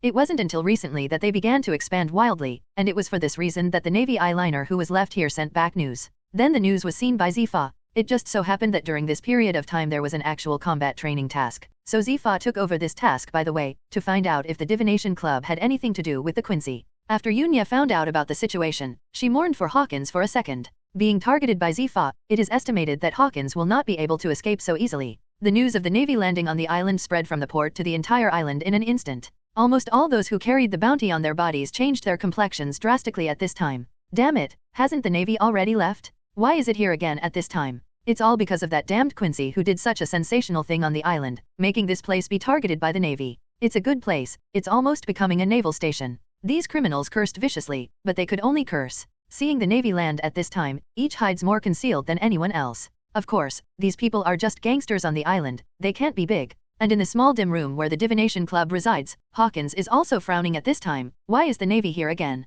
And the result of this divination is aimed at me? After seeing the results of the divination, Hawkins also turned gloomy. After thinking for a while, his eyes flashed. He came to the hall and ordered directly to his men, "Everyone, prepare to meet the Navy's offensive." All of a sudden, everyone gathered together. It is naturally impossible for Hawkins to give up his foundation, so he chose to meet the enemy, and on the other side of the island, there is a pirate ship anchored on the shore. The Curved Sickle Pirate Group with a total reward of more than 180 million berries stops here. Captain Peter Scythe Weasel, the pirate with a bounty of more than 100 million baileys? Although they are a group of pirates on the surface, behind the scenes, they are actually the governor of the deep ocean current who is in charge of the affairs of the world. His status in deep sea current is a level higher than that of Simon Sandy. This time, it was Umit, the king of shipping, who sensed something was wrong and ordered him to investigate on Bavilai River Island. During this period of time, the forces of the Sea King and Doflamingo have begun to rub against each other. All the Dark World cast their eyes away, and those big pirates also paid attention. Both parties are the kings of the Dark World, and their forces are widely distributed. The forces under their banners started a war, and both sides suffered losses. But more often, the king of sea transport was suppressed and beaten. After all, Doflamingo has a special status, black and white take all, and logistics are endless, which is far beyond Umit's imagination. Therefore, the deflated Umit panicked and wanted to make peace, but how could Doflamingo be so easy to dismiss? If you say war, you will fight, if you say peace, you will make peace? Umit also knew this reason, and quickly sent his forces to Baviljiang Island to investigate. One is to know the ins and outs of the matter. If there is a misunderstanding, there will be an excuse when admitting cowardice. So what? Misunderstandings are all misunderstandings, and it's all because the people below have delivered wrong and fake news. The second is to see if he can find the Quincy who defeated Flamingo, and wants to invite him to join his forces. If the Quincy can be invited, then they really aren't afraid to be tough with Doflamingo. For these reasons, the Curved Sickle Pirate Group came to Baviljiang Island. At this time, a younger brother ran over from the forest and shouted anxiously, "Boss is not good, there is a Navy landing, I suspect it is coming for us." The young man with an ordinary figure and short red hair raised his eyes, looked over with sharp eyes, and said in a steady tone, "Don't panic, what happened?" The younger brother briefly explained the matter. "Seamen without epaulets." Peter muttered a few words, then seemed to think of something, and said in a deep voice, "Have you seen what the leading navy looks like?" The younger brother shook his head. "I only saw the warship and ran over to inform the boss. Without epaulets, it should be a navy recruit. Could it be the navy that came over for an actual combat exercise?" Peter thought to himself. He is in charge of the Four Seas area, and the information flow in the Four Seas will be gathered in his hands, and he knows some information in detail. Knowing that the Navy has a certain period of time, there will be recruits who come out for training. The recruits are not scary, but the veterans who lead the team are scary. Those who can lead the team to dispatch all start at the rank of Major General. After a pause, he said, let everyone hide and don't conflict with the Navy. Yes, the others said loudly. But suddenly another person wiped off his cold sweat and said, Boss, the second head just ran to the town. The second in charge in his mouth is the second master on the ship, and also Peter's younger brother. The bounty exceeds 50 million Baileys. He is arrogant, ruthless, and cruel. He is a villain who kills without blinking an eye.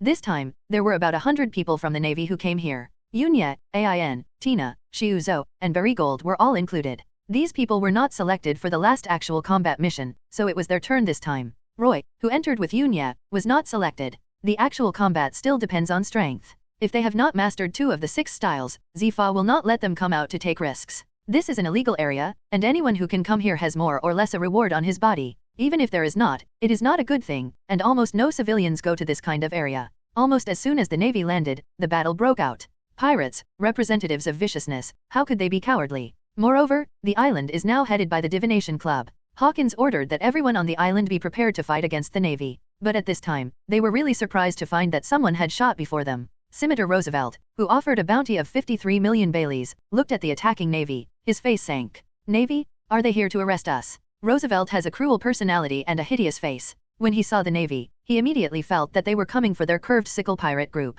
In an instant, he was furious. The Navy is really deceiving? Otherwise, how could it be such a coincidence? Not long after they landed, the Navy came to the door. Navy, huh? Roosevelt snorted coldly. He had dealt with the Navy quite a bit during his travels on the Great Route, and their elder brother even killed the colonel of the Navy branch. Therefore, the bounty exceeded 100 million Baileys, and he was recruited by the King of Sea Transport, joined the deep ocean current, and became a governor? Roosevelt strode out here, and walked towards the group of Navy menacingly. Roosevelt's actions here were naturally discovered by the Navy. It should be a pirate. Fire. Yu Haijun frowned. This is an illegal place, and anyone who comes into his eyes is the enemy, so he shot directly. It's actual combat, but it's just to let these new recruits see the blood, so that they don't feel weak when they go to the battlefield. However, after the group of Marine soldiers shot, they were surprised to find that the bullets of themselves and others were all dodged by the guy in front. Quick, rewind, this guy is not easy. A Navy shrank its pupils when it saw this, and hurriedly exclaimed. But Roosevelt was very fast, and caught up in the blink of an eye. Navy? Why do you come to us again and again?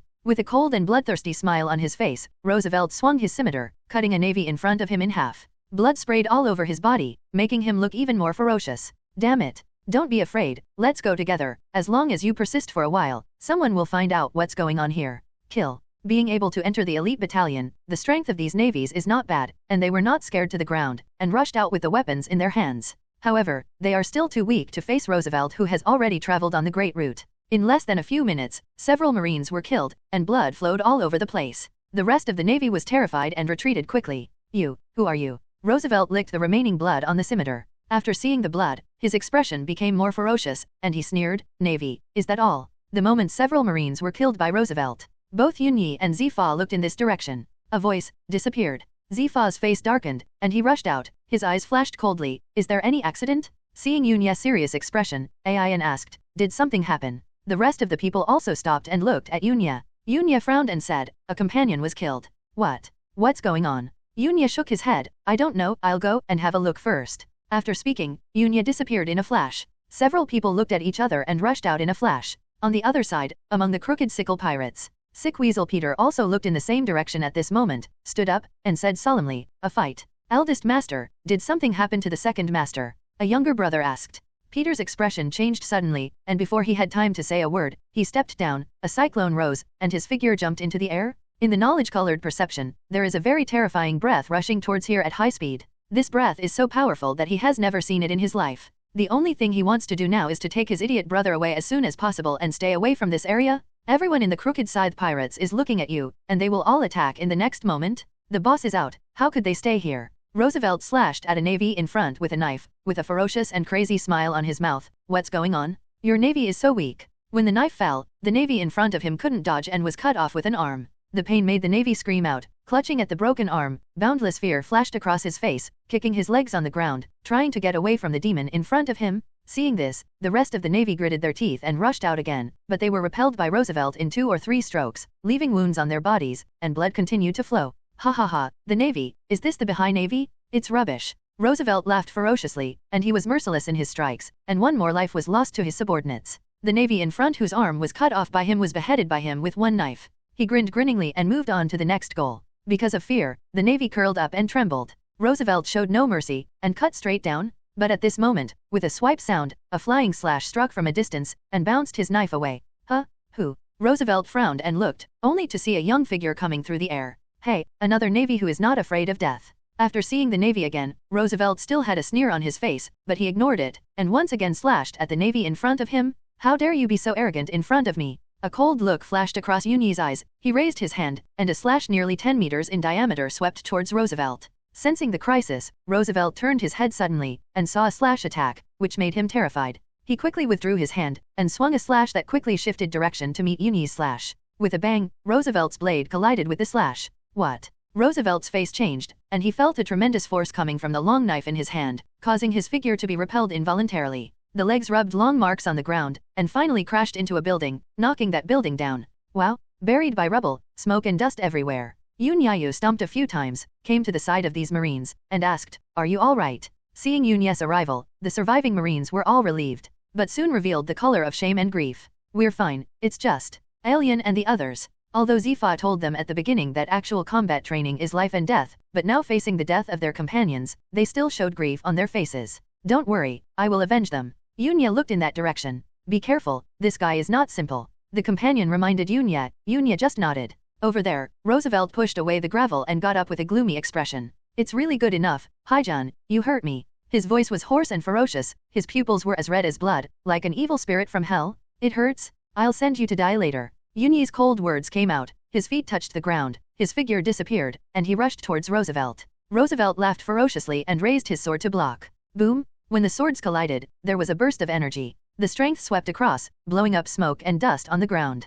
"Go to hell, Navy." Roosevelt raised his knife forward and pushed Yunya away. He reached out and took out a flintlock gun from his waist, and fired several shots directly at Yunya's head. Bang bang bang. A red glow flashed across Yunyi's eyes, and he turned his head slightly to the left and right, avoiding all the bullets. Raising the sword, the slash pierced through the air again. This time Roosevelt did not choose to resist, but avoided. The slash cut through the air, cutting the building in front of him in half. "GG, see how you still run." Roosevelt sneered fiercely, jumped towards Yunyi, and chopped down with both hands holding the knife. Yunya raised his sword to block. Ding, ding, ding. A series of clashing sounds of swords and swords resounded throughout the field, and each collision caused sparks to fly. Both of them are not slow, sometimes flashing to one side, sometimes flashing to the other. More and more potholes appeared in the field. "Navy, don't keep hiding." Roosevelt was very annoyed. The guy in front of him was like a monkey, very slippery, and he didn't know what power was hidden in the sword. He didn't see how much power Yunya used, but every time he struck down with all his strength, he was beaten lightly. Blocked. "That's fine, I'll make it happen for you." Yunya flicked Roosevelt's sword away with a sword, opening the empty door in front of Roosevelt. Yunya seized the opportunity, kicked him flying, and then made up a sword to chop Roosevelt away. Roosevelt snorted, a blood stain appeared on his chest, and he couldn't stop flying backwards, collapsing the buildings behind him. This navy is so strong. And, have you noticed that the person who was cut off is like the vice-captain of the Scythe pirate group, Scimitar Roosevelt, who has a bounty of 53 million Baileys? Hiss, from what you said, it seems to be true. Roosevelt is here, shouldn't the Scythe pirates be on this island? People around were talking about it, and they looked at Roosevelt, who was thrown upside down, as if they knew the identity of this person. Ahem. Roosevelt coughed up a big mouthful of blood, his face became extremely gloomy, as if he could drip water. "It's quite durable." Yunya walked slowly with the sword in his hand, his tone indifferent. Roosevelt licked his lips and wiped away the blood. There was still no trace of fear on his face, but he looked at Yunya with a sneer. "You are finished, your navy is finished. My elder brother is on this island, how dare your navy come to us?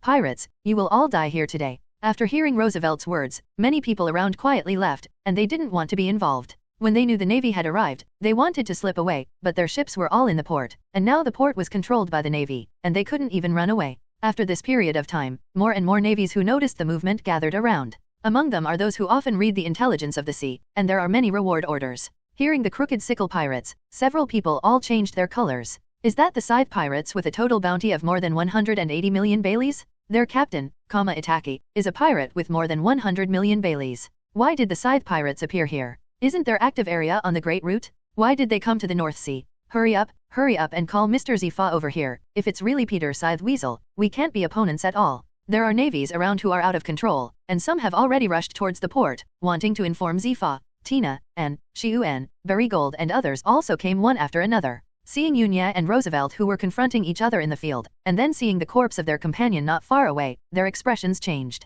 Know what's going on here? In the arena, Yunya looked at Roosevelt and said indifferently, "The Crooked Sickle Pirates? I haven't heard of it. Stop talking nonsense, I'll send you to die right away." If he hadn't deliberately suppressed his strength, Roosevelt would have gone to see Hades long ago, so how could he still be alive and kicking? Roosevelt's strength is at most stronger than that of Simon Sandy. Yunya was able to kill Simon Sandy with one blow, so naturally he could also kill Roosevelt with one blow. Not to mention that the current Yunya is much stronger than when he killed Simon Sandy. But this is too exaggerated. Yunya needs to show himself step by step. Yunya stepped forward with one step, and swung the blade forward in his hand. A brilliant slash passed by. This blow, Yunya added a little bit of strength. The slash was much faster than before, it was as fast as electricity, and it came in an instant. When Roosevelt saw this magnificent blow, his pupils shrank suddenly. The cutting speed was too fast, and with the wound involving his chest, Roosevelt couldn't dodge this blow at all. "Brother, save me." Suddenly, as if he saw some savior, he stretched out his hand in one direction. Curved sickle cut. A voice came from one direction. At the same time, a cyan wind blade swept through the sky. With a chi sound, the wind blade and Yunya slash collided and shattered at the same time. A cyclone erupted under Peter's feet, and the huge thrust caused him to fly high into the sky and come towards this side. "Stop it, Stormblade!"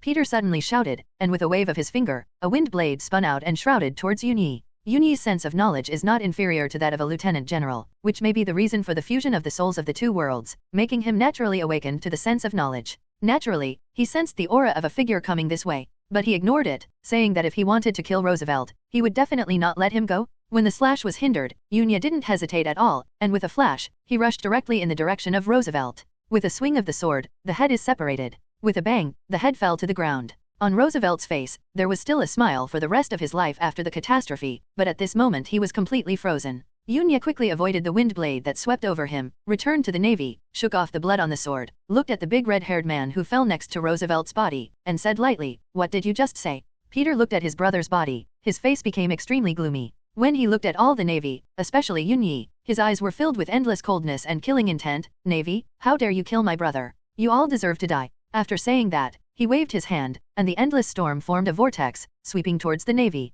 He is a devil fruit capable user who ate the Kama-Idaki fruit, and with a wave of his hand, he can explode infinite wind blades. The wind blade was like a sharp knife, and it charged towards Yunya and the others in an instant. Seeing this, Yunya took a step forward and raised his sword to block. The blade of the sword surrounds the weapon and collides with the wind blade, making a series of dang-dang-dang sounds. The other navies didn't look at it either, and some swept out a path of haze and rushed out, colliding with it. Boom boom boom! The wind blade exploded, turning into a whirlwind and blasting around. Threshold Black Spear. Tina stepped forward with long legs, and a black railing appeared in her hand. She held it in her hand and threw it like a javelin. Whoosh! The sharp black gun pierced through the air and pierced towards Peter, but was blocked by Peter's casual wave. Scythe Weasel Claw Blade. Peter snorted coldly, his eyes flashed coldly, his hands were clawed, and he grabbed out of the void. The 10 fingers of both hands shoot out the whistling wind blade, slashing forward with different trajectories. It is difficult for those without knowledge and knowledge to catch the trajectories. Not good, go back. Here, the navy was terrified and retreated quickly. Crescent Slash. Yunya advanced instead of retreating, slashing out a sharp sword aura, blocking the lower part of the wind blade. Chi-chi. However, more wind blades swept across the cloudy night and blasted into the navy crowd. Some people who didn't have time to dodge were directly hit, and wounds appeared on their bodies, and blood gushed wildly. Be careful, there are pirates rushing over from all around. Yunya noticed dense figures approaching all around, and reminded his colleagues. At this time, the pirates of the Crooked Scythe Pirates were late and joined the battle soon. Meet the enemy? It's a member of the Crooked Scythe Pirates. The voice of the navy sounded, and then, a big battle broke out between the two sides. Here, Berry Gold turned into scattered balls, attacked Peter, and blasted out with his fists. However, Peter avoided it and seized the opportunity to throw a wind blade to knock him out, leaving a deep wound on his chest. Ian's foot. Ian leaped into the air with his body straightened, and quickly kicked out Ian's foot with his slender legs. Peter captured all the movements in the field with knowledge, stretched out his hand, and a wind blade dissolved Ian's feet, and then touched the ground with one leg. A whirlwind erupted from the sole of his feet, which made his speed increase suddenly, and he rushed towards Anne quickly. He knew he couldn't stay here. His own brother was killed in front of him, which made him have nowhere to vent his anger. What he wanted to kill was Yunya, the culprit, but judging from Yunya's performance, it was the strongest of these navies. Not so easy to kill. Therefore, he set his target on the 2 female sailors in the field. Women have a lower chance of becoming strong in this world than men. Before the terrifying aura came, let's kill a few marines to vent the anger, otherwise, he might be driven mad. In his heart, he also wanted to grab a prisoner and threaten the navy. Oops. Tina screamed inwardly when she saw this. Shizunsha wanted to go there, but it was obviously too late. Ain's complexion also changed drastically at this time. She couldn't move even half a minute in midair, and she could only watch Peter with a ferocious smile getting closer and closer. I will destroy you first. Peter's eyes were extremely cold, and there was a coldness in his eyes. The right hand made a hand knife shape, and slashed towards Anne, and a more concentrated wind blade burst out. From the perspective of power, it was no less inferior to the sword hero's slash. Peter seemed to have seen the scene of blood spurting from Anne's body. However, at this critical juncture, a figure rushed out, hugged Anne by the waist, and then dodged Peter's attack with a flash. Yunya hugged Ain and landed on a building, and said softly, "Are you alright?" Ain was still in shock, but still nodded, "It's okay." Yunya let go of Anne's soft body, looked in Peter's direction, and said in his mouth, "His ability is too powerful. You are not his opponent. Step back." "Okay, then be careful." Ain gritted his teeth. If it wasn't for Yunya, she would have been cut in half by now. Seeing that Anne was fine, Tina also breathed a sigh of relief, and went to Barigold's location to check, and found that Barigold only had a long wound on his body, and his life was not in danger. Pirates of this level are no match at all at this stage. Peter looked at Yunya, the culprit who killed his younger brother, with endless hatred and killing intent in his eyes, but he still had a trace of reason. Knowing that he couldn't stay here for long, he stared at Yunya, and said coldly, "You remember the Navy for me. I will avenge my brother. No matter how much time passes, I will never let you go. I will find your relatives and friends, and kill them one by one." As he spoke, he directly ordered, "Everyone stop, retreat." The next moment, all members of the Crooked Sickle Pirates stopped in unison, showing an execution ability that was different from ordinary pirates. Haven't you been dazzled by hatred? Quite sensible, and this kind of executive power is not like a pirate. Yunya murmured to himself, but Yunya would not just let them run away. This is a great feat. Merit can be used not only for promotion, but also for exchange for things. Yunya didn't have a weapon in his hand yet, all he used were refined iron swords. It's okay against ordinary pirates, but against people with famous knives, if you don't have a handy weapon, you will suffer a lot. Don't even think about running. One knife flow crescent moon sky chong. A boundless sword surged from his body. Yunyi's eyes flashed red. He held the sword in both hands, and with one sword, cut it down. The magnificent sword energy rolled up with boundless momentum, and the crescent-shaped sword energy with a diameter of tens of meters shot out, terrifying beyond compare. Faced with this slash, the pupils of all the people who saw this scene shrank violently, with expressions of disbelief on their faces. The pirates on the side of the Crooked Scythe pirates all have frightened expressions on their faces at this moment. What level of attack is this? Peter's expression also changed at this time. He had the knowledge and ability to clearly perceive the horror of Yunya's attack. Not daring to hesitate, the next moment he also exploded with all his strength, roaring, "Scythe Weasel, even blade."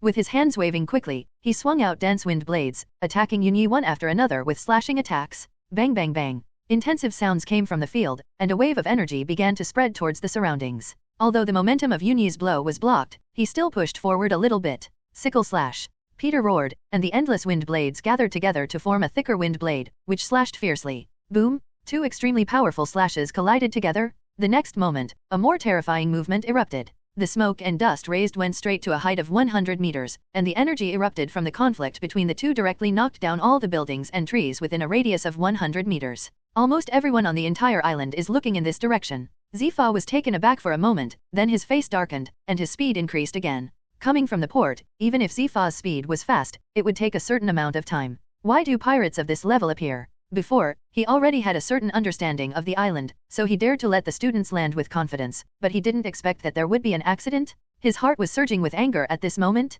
At the same time, a warship sailed across the sea in the distance. A soldier on the warship was holding a binoculars on the observation deck, and suddenly shouted downwards, "Major Admiral Stahlberg, a ship of the Scythe pirates has been spotted ahead, and there are warships moored at the port." Warship. Stoloberg, who was standing at the bow, frowned, and said, "Whose warship is it?" "The branch of the North Sea." A voice came from above. "It seems to be a warship for recruits in the training camp." Stoloberg was even more surprised. Training camp? Could it be that a colleague led the team here to perform the mission of recruits? He thought about it in his heart, and then said, "Closer to the port, let's see which colleague it is." As he said that, Stoloberry's eyes flickered. He came this time to chase the Scythe pirates. He suspects that the members of the Crooked Pirates are related to a certain force in the New World. If they are caught and forced to find any useful information, it will be a great achievement. Even if not, catching a pirate with a bounty of more than 100 million can still get a lot of merit. Now he is only one step away from being promoted to Lieutenant General. If he can successfully arrest the Crooked Sickle Pirates, he can be promoted to Lieutenant General smoothly. This was the goal he had been striving for several years,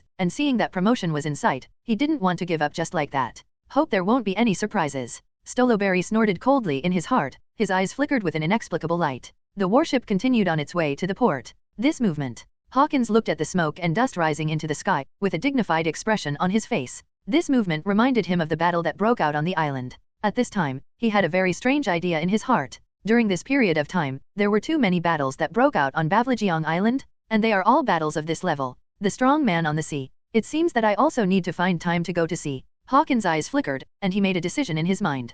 After seeing a strong man of that level, he also had the idea of becoming stronger in his heart. Perhaps going to sea would be a good choice. Thinking of this, he decided to go over and see who was fighting over there. He has no knowledge, so he can only rely on the naked eye, so he plans to go alone. Field. The aftermath of the explosion between the two finally stopped. The smoke and dust dissipated, and everyone looked. I saw a huge pit appeared in the field. Tens of meters away from the deep pit, not even a single person was blown away by the strong wind that erupted just now. All the nearby buildings were knocked down. But, damn, Peter climbed out of a pothole, because the explosion was closest to him, so he was affected the most. It was blown away in an instant. But after all, he has a bounty of more than 100 million Baileys, and he is not weak, but he was just blown out, and he didn't suffer too much injury. After crawling out of the pothole, he looked at Yunya with dark eyes. This guy is so strong. Here, everyone in the Navy looked at Yunya in shock. Actually, they didn't know much about Yunya's strength, and they saw Yunya using swordsmanship when they were with Shiuzo. But now seeing Yunya's sword making such a movement, he was so surprised that his eyes were about to fall off. Ayan and Tina opened their mouths, looking very cute. After a long time, Tina said with emotion, Yunya, your strength has surpassed ours by far, and even those who have graduated may not necessarily be your opponents. Among them, there are several monsters who have passed the graduation assessment. Drake, who is in the form of an ancient Tyrannosaurus Rex from the animal department, and Smoker, who has a smoking fruit from the natural department, are not necessarily Yunya's opponents now. After all, Yunya has initially mastered the domineering color of the armed forces. Anne also nodded in agreement. The more I get to know Yunya, the more I feel that Yunya is a monster. Yunya's expression didn't change at all. He was still staring there, in his knowledge-colored perception. Peter's breath didn't weaken much. Careful. Yunya suddenly opened his mouth, and slashed through the air with a slash of his sword. Boom! The slash and the wind blade collided and annihilated each other. I'll hold back the strongest one, and you will annihilate all his subordinates. Yunya said a word, then rushed out and rushed towards Peter. Hearing Yunya's words, look at me and I look at you in the Navy, but still rush out and fight fiercely with the pirates. Peter's face was extremely gloomy, and he pulled out the long sword from his waist. The airflow lingered on the edge of the sword, humming continuously, like a chainsaw, with extremely strong cutting force. He could tell that Yunya didn't give them time to escape, and planned to wipe them out here. There is still a strong man in the distance who has not come, he must fight quickly. So, at this moment, Peter didn't hold back at all. With the sharp edge of the sword, he slashed towards Yunya. Although he ate the devil fruit, he is a master swordsman himself, and the blade of the sword is full of wind, which makes his sword moves even sharper. Clang! The two swords collided, and the sound of metal clashing and metal clashing sounded. Yunya sensed the wind blade on Peter's sword, so he naturally didn't dare to be careless, and wrapped his armed collar around the sword. The two were in a stalemate, and the ground was cracked by their explosive force. Drink. The next moment, both of them pulled back their strength at the same time, and then swung their swords again. Boom! With this blow, the ground cracked inch by inch. Yunya drew his sword, took a step forward, and slashed across Peter's waist. Peter twisted his waist to avoid it, and then slashed down with a powerful sword. Yunya changed his shape, came behind Peter, swung his sword again. Peter turned around to block, and with a bang, the two retreated at the same time. Crescent slash. Curved sickle cut. Both of them swung terrifying sword aura at the same time, and the sword aura erupted and rolled up smoke and dust. Ding, ding, ding. The two fought fiercely together, the collision of sword, and the sound of dense golden weapons came. After training for this period of time, Yunya has also made great progress physically. After all, it is the progress of two people. The current him is about to catch up with the physique of those old students in the elite camp. Coupled with the armed domineering entanglement on the blade, it was not a disadvantage in the confrontation with Peter. The strength of the Major General. Feeling the force transmitted from the blade of the sword, Yunya had a rough judgment on Peter in his heart. Almost as strong as Major General Cage. Knowledge Color has already noticed that Zifa is about to arrive. Yunya decided to step up his efforts a little. Kill Peter. For meritorious service, but also for achievement points. Brush. Yunya sped up again, and the rhythm changed. Before Peter could react, he came to Peter's side and swung his sword down. Laugh. This sword cut off Peter's arm holding the sword at the root. Peter let out a scream, but his tenacious will forced him to hold back. He raised his foot, rolled up the wind blade and rushed towards Yunya. Yunya dodged again in a flash, stood in the distance, raised his sword to the top of his head, and said indifferently, "One sword, avenge the dead colleagues." Crescent sky rushes. With a buzz sound, the crescent-shaped slash that was almost the same as before swept out again, getting closer and closer under Peter's horrified eyes, and slashed straight down. Boom! The sword chi hit Peter and sank into the ground, leaving a long trace on the ground. Yunyi's perception was swept away, and Peter's aura completely disappeared. Scythe Weasel Peter with a bounty of 105 million Baileys, die? The time has not exceeded 5 minutes since Yunya noticed that the voice had disappeared. And at this moment, Zifa had just arrived, and saw this scene, and looked at Yunya with a look of surprise. Yunya's attack has already demonstrated a strength not inferior to that of the Rear Admiral of the Navy headquarters. While Zifa sighed in his heart, he also saw a few corpses lying on the ground. His face sank, and he ordered directly, leave all the pirates behind. After his relatives were killed by pirates, Zifa no longer rejects killing in his heart. The former don't kill general has disappeared, replaced by a person who hates pirates? Yes, sir. After the arrival of Zifa, all the navies burst out with endless fighting spirit, rushed out, and fought with the pirates who wanted to escape. After the death of his boss, Haize had already lost his faith. He was no match for the navy, and he was retreating steadily. Zifa came to Yunya's side, looked Yunya up and down, and finally nodded with satisfaction. Yes, your strength is better than I imagined. After a while, after you have mastered all the 6 styles, you can apply for graduation. If Yunya could successfully graduate within half a year, it would have already broken the fastest record in the history of the elite camp. Even those 3 monsters stayed in the elite camp for nearly a year. Yunya pretended to be panting heavily, and said, compared to you, I'm still far behind. Don't underestimate yourself. Your strength is already very strong. It takes time to become stronger. Too much haste will backfire. Zifa said lightly, with a hint of criticism in his tone. However, he was very satisfied with Yunya, a student. He has a clean background, acts steadily, is united and friendly, and is self-motivated. More importantly, his talent is like a monster. In his mind, is a good role model for the Navy. Here I have to say that Yunya's disguise is really in place. But there is one thing to say, excluding the various factional disputes in the Navy, compared with the evil and chaotic pirates, there are still more people in the Navy who belong to the righteous side. Even if there is the strength to overthrow the world government, many people in the Navy will not choose to obey the orders of the world government. In fact, Yunyi does not reject becoming a Navy. After all, a righteous man is decent at first sight. Yunya said that if he is upright, then he has to have a good time, and he can't lose this reputation, so Yunya puts extra efforts in pretending. I know, Teacher Zifa, Yunya said modestly. After a pause, Yunyi and Zifa looked at the same direction at the same time, and a not-so-weak aura entered their perception. It's Hawkins? After thinking for a while, Yunya said, Teacher Zifa, I'll go over there to see if there are any pirates that I missed. Zifa did not object, he saw Yunya's strength, so it could be said that there was no one on the island who could threaten Yunya. Yunya nodded, and disappeared in a blink of an eye. Seeing Yunyi's disappearing back, Zifa turned around to deal with things.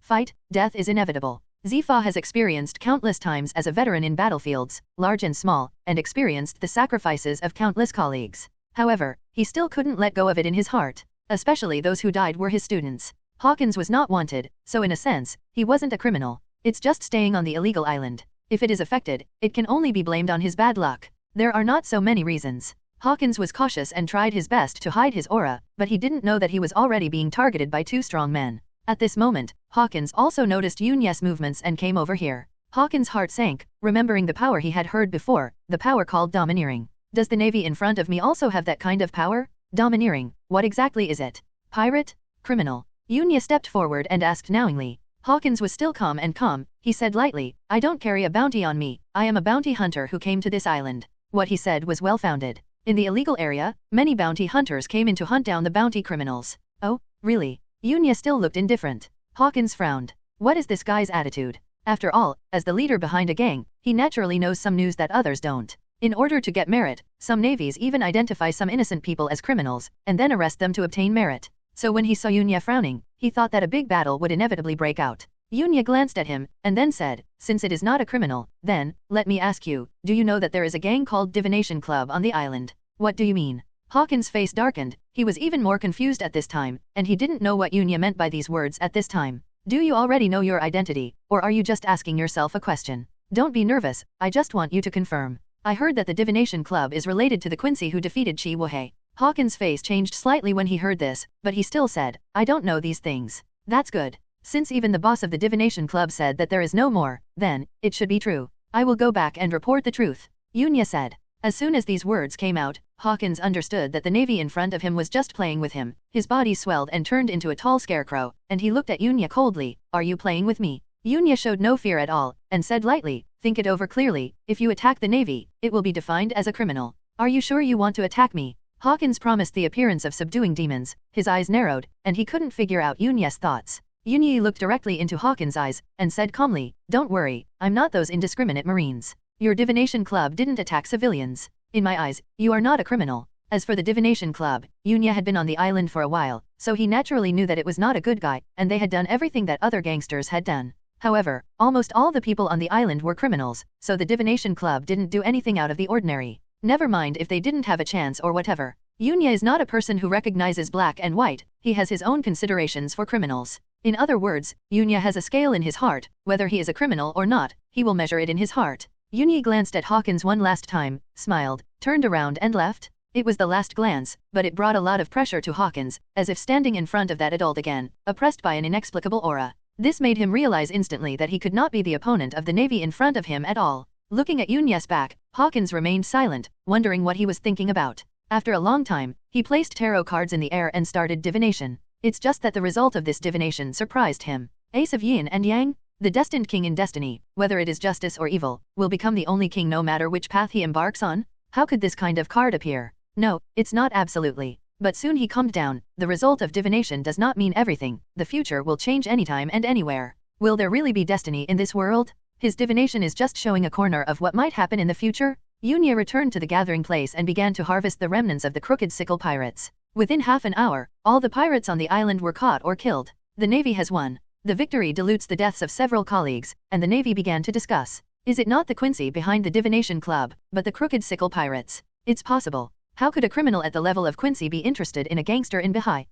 But so what? It's not defeated by us. Have you ever seen Yunya's shot before? It's really too strong. Is he really a recruit? Because of the attack of the Crooked Pirates, the Navy here thought they were members of the divination club on the island. Now that all the pirates have been captured, they all think that the battle is over. Then talk about Yunya's performance just now. Yunya's performance just now was too amazing. He was able to face the pirates with a bounty of more than 100 million Baileys with ease, and finally killed them directly. It also made these contemporaries truly see Yunya's strength clearly. Monster? All of a sudden, the name of Yunya Monster is completely confirmed. He was even hailed as a general when he was young by some people. Yunya just smiled indifferently about the false name, and didn't care. Zifa didn't ask about Yunya's situation, but ordered everyone to withdraw. Wow. The Navy began an orderly retreat. When they returned to the port, they found that there was a warship docking at the port. Zifa was dumbfounded, his knowledge spread, and he sensed Stoloberg's aura. Hey, is this kid? Zifa was surprised to meet Stoloberg here. Stoloberg was also one of his former students, and he could not have known him.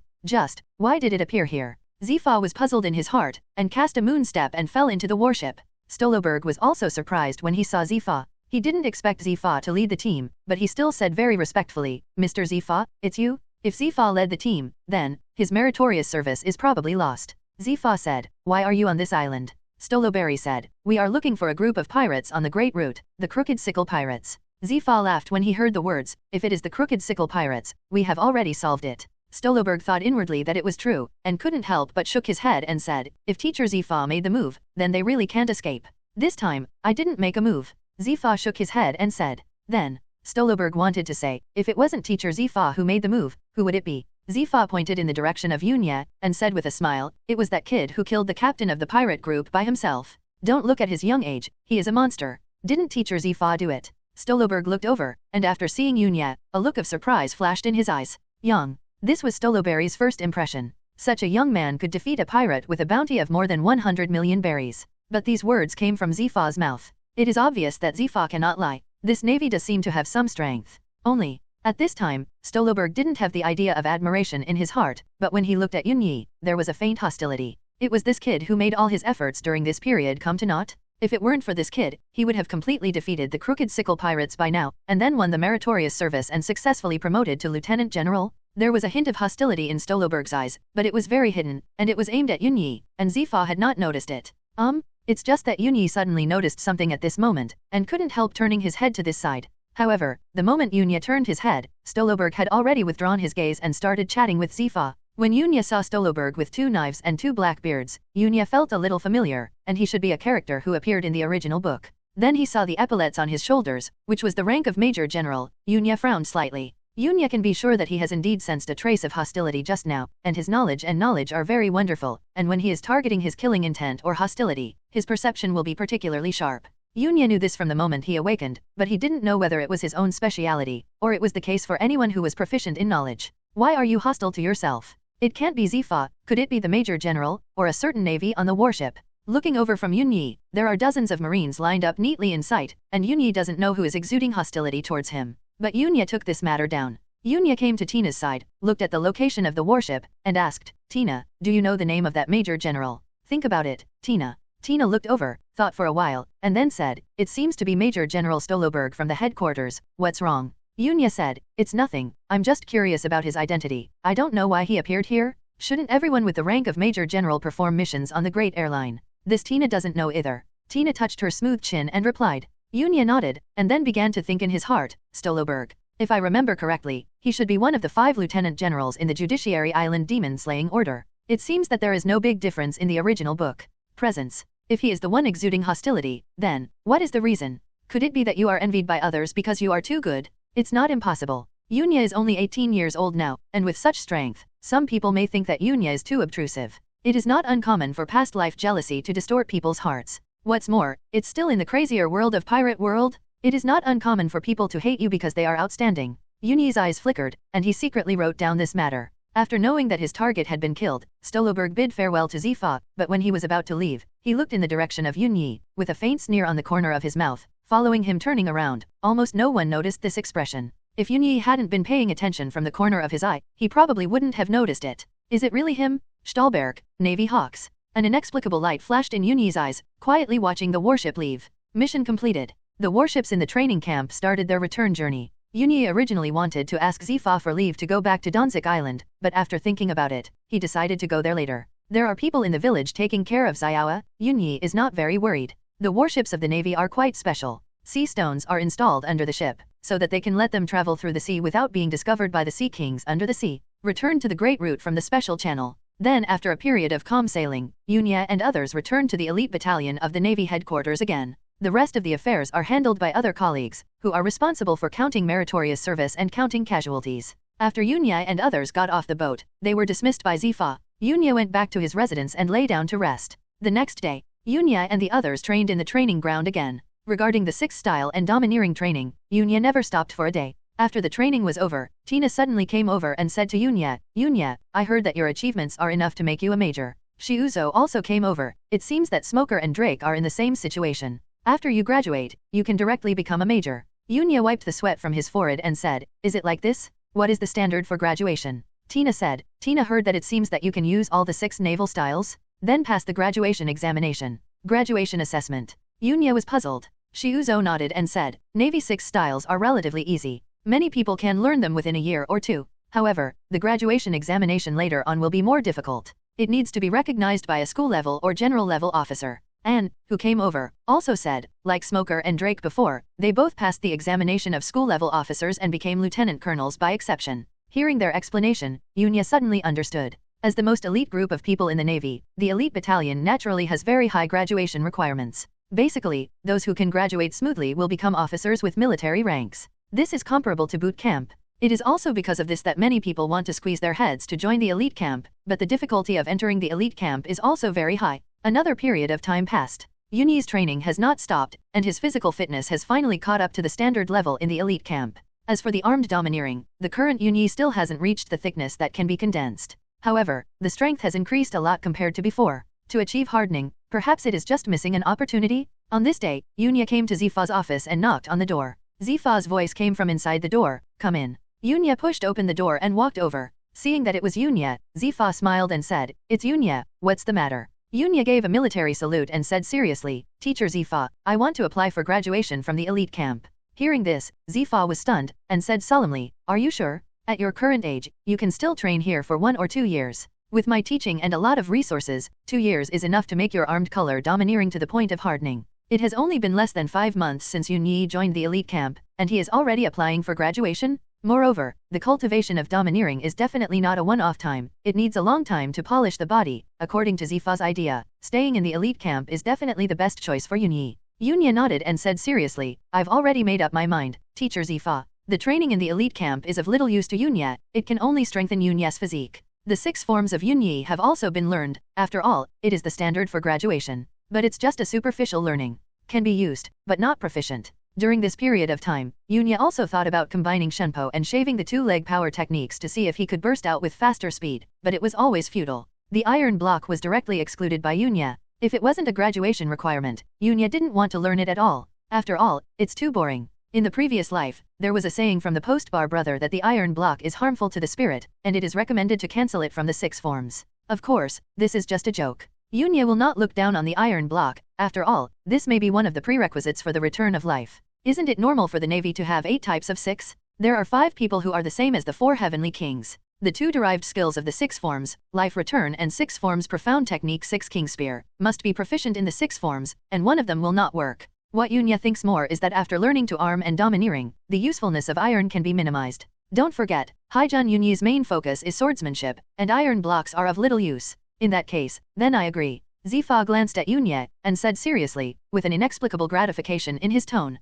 Judging from his current performance, this little guy is indeed not inferior to those monsters when they were young. Zifa continued, there is also an assessment for graduation, but it is not difficult for you to pass. Once the elite battalion graduates, they are almost at the officer level. Naturally, there are certain restrictions, that is, a graduation assessment is required. The 6 forms are just one of the conditions. The most important thing is to get the approval of the graduation assessment instructor. It doesn't have to be defeated, just recognized. In the past, those active military officers were used as the assessment instructors, and they could be school-level officers or general-level officers. Even officers of the rank of lieutenant general will make appearances. It can also be said, graduation assessment is divided into several stages. From lowest to highest correspond to ranks in the Navy. Lieutenant level, school level, general level. Generally speaking, the elite battalion applicants for graduation assessment are all school-level officers. A few will pass the general officer test directly. At present, except for a few people who have been able to succeed perfectly, the rest have all failed. Like Drake and Smoker, they both chose the test of a school-level officer, and they will be a lieutenant colonel upon graduation.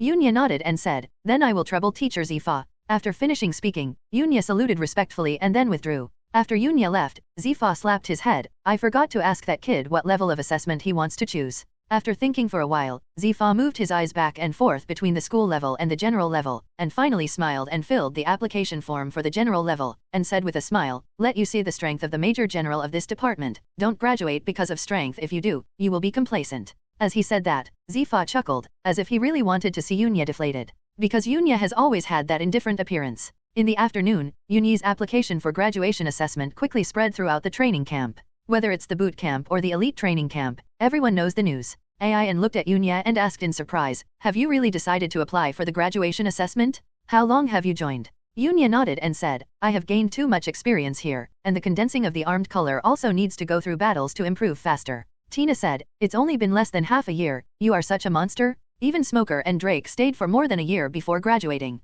It's not bad. Yunya smiled, the name of his monster has already spread in the training camp, and many people are saying that he may be another alternate general. That is to say, he has the appearance of a general. At this time, Tina said again, I should apply for graduation after you, but I can't be left behind by you. Yunya encouraged, then go for it. Ayan pouted and said in frustration, I'm far behind, and it will probably take some time before I can do it, and I don't know how to train this ability. Regression fruit. Yunya is still very optimistic about the ability of regression fruit. If used well, it will definitely be a big killer. Yunya said, I haven't eaten a devil fruit now and I don't know how to develop it, but if you can turn back a person or an object decades ago, then as long as you touch a person's body, you will almost be able to win the game. Then you can try to project the flames, just like the armed color domineering, attaching to the firearms. This should be a way of development. Yunya suggested. I've tried it, but there's nothing that can carry my flame. I'll be pushed back as soon as I touch something. Anne said with a broken face. It's not that it hasn't been tried before, but everything is set back by her ability flame. Yunya thought about it too, but suddenly he had a flash of inspiration. You can attach a layer of armed domineering first, and then cover it with flames.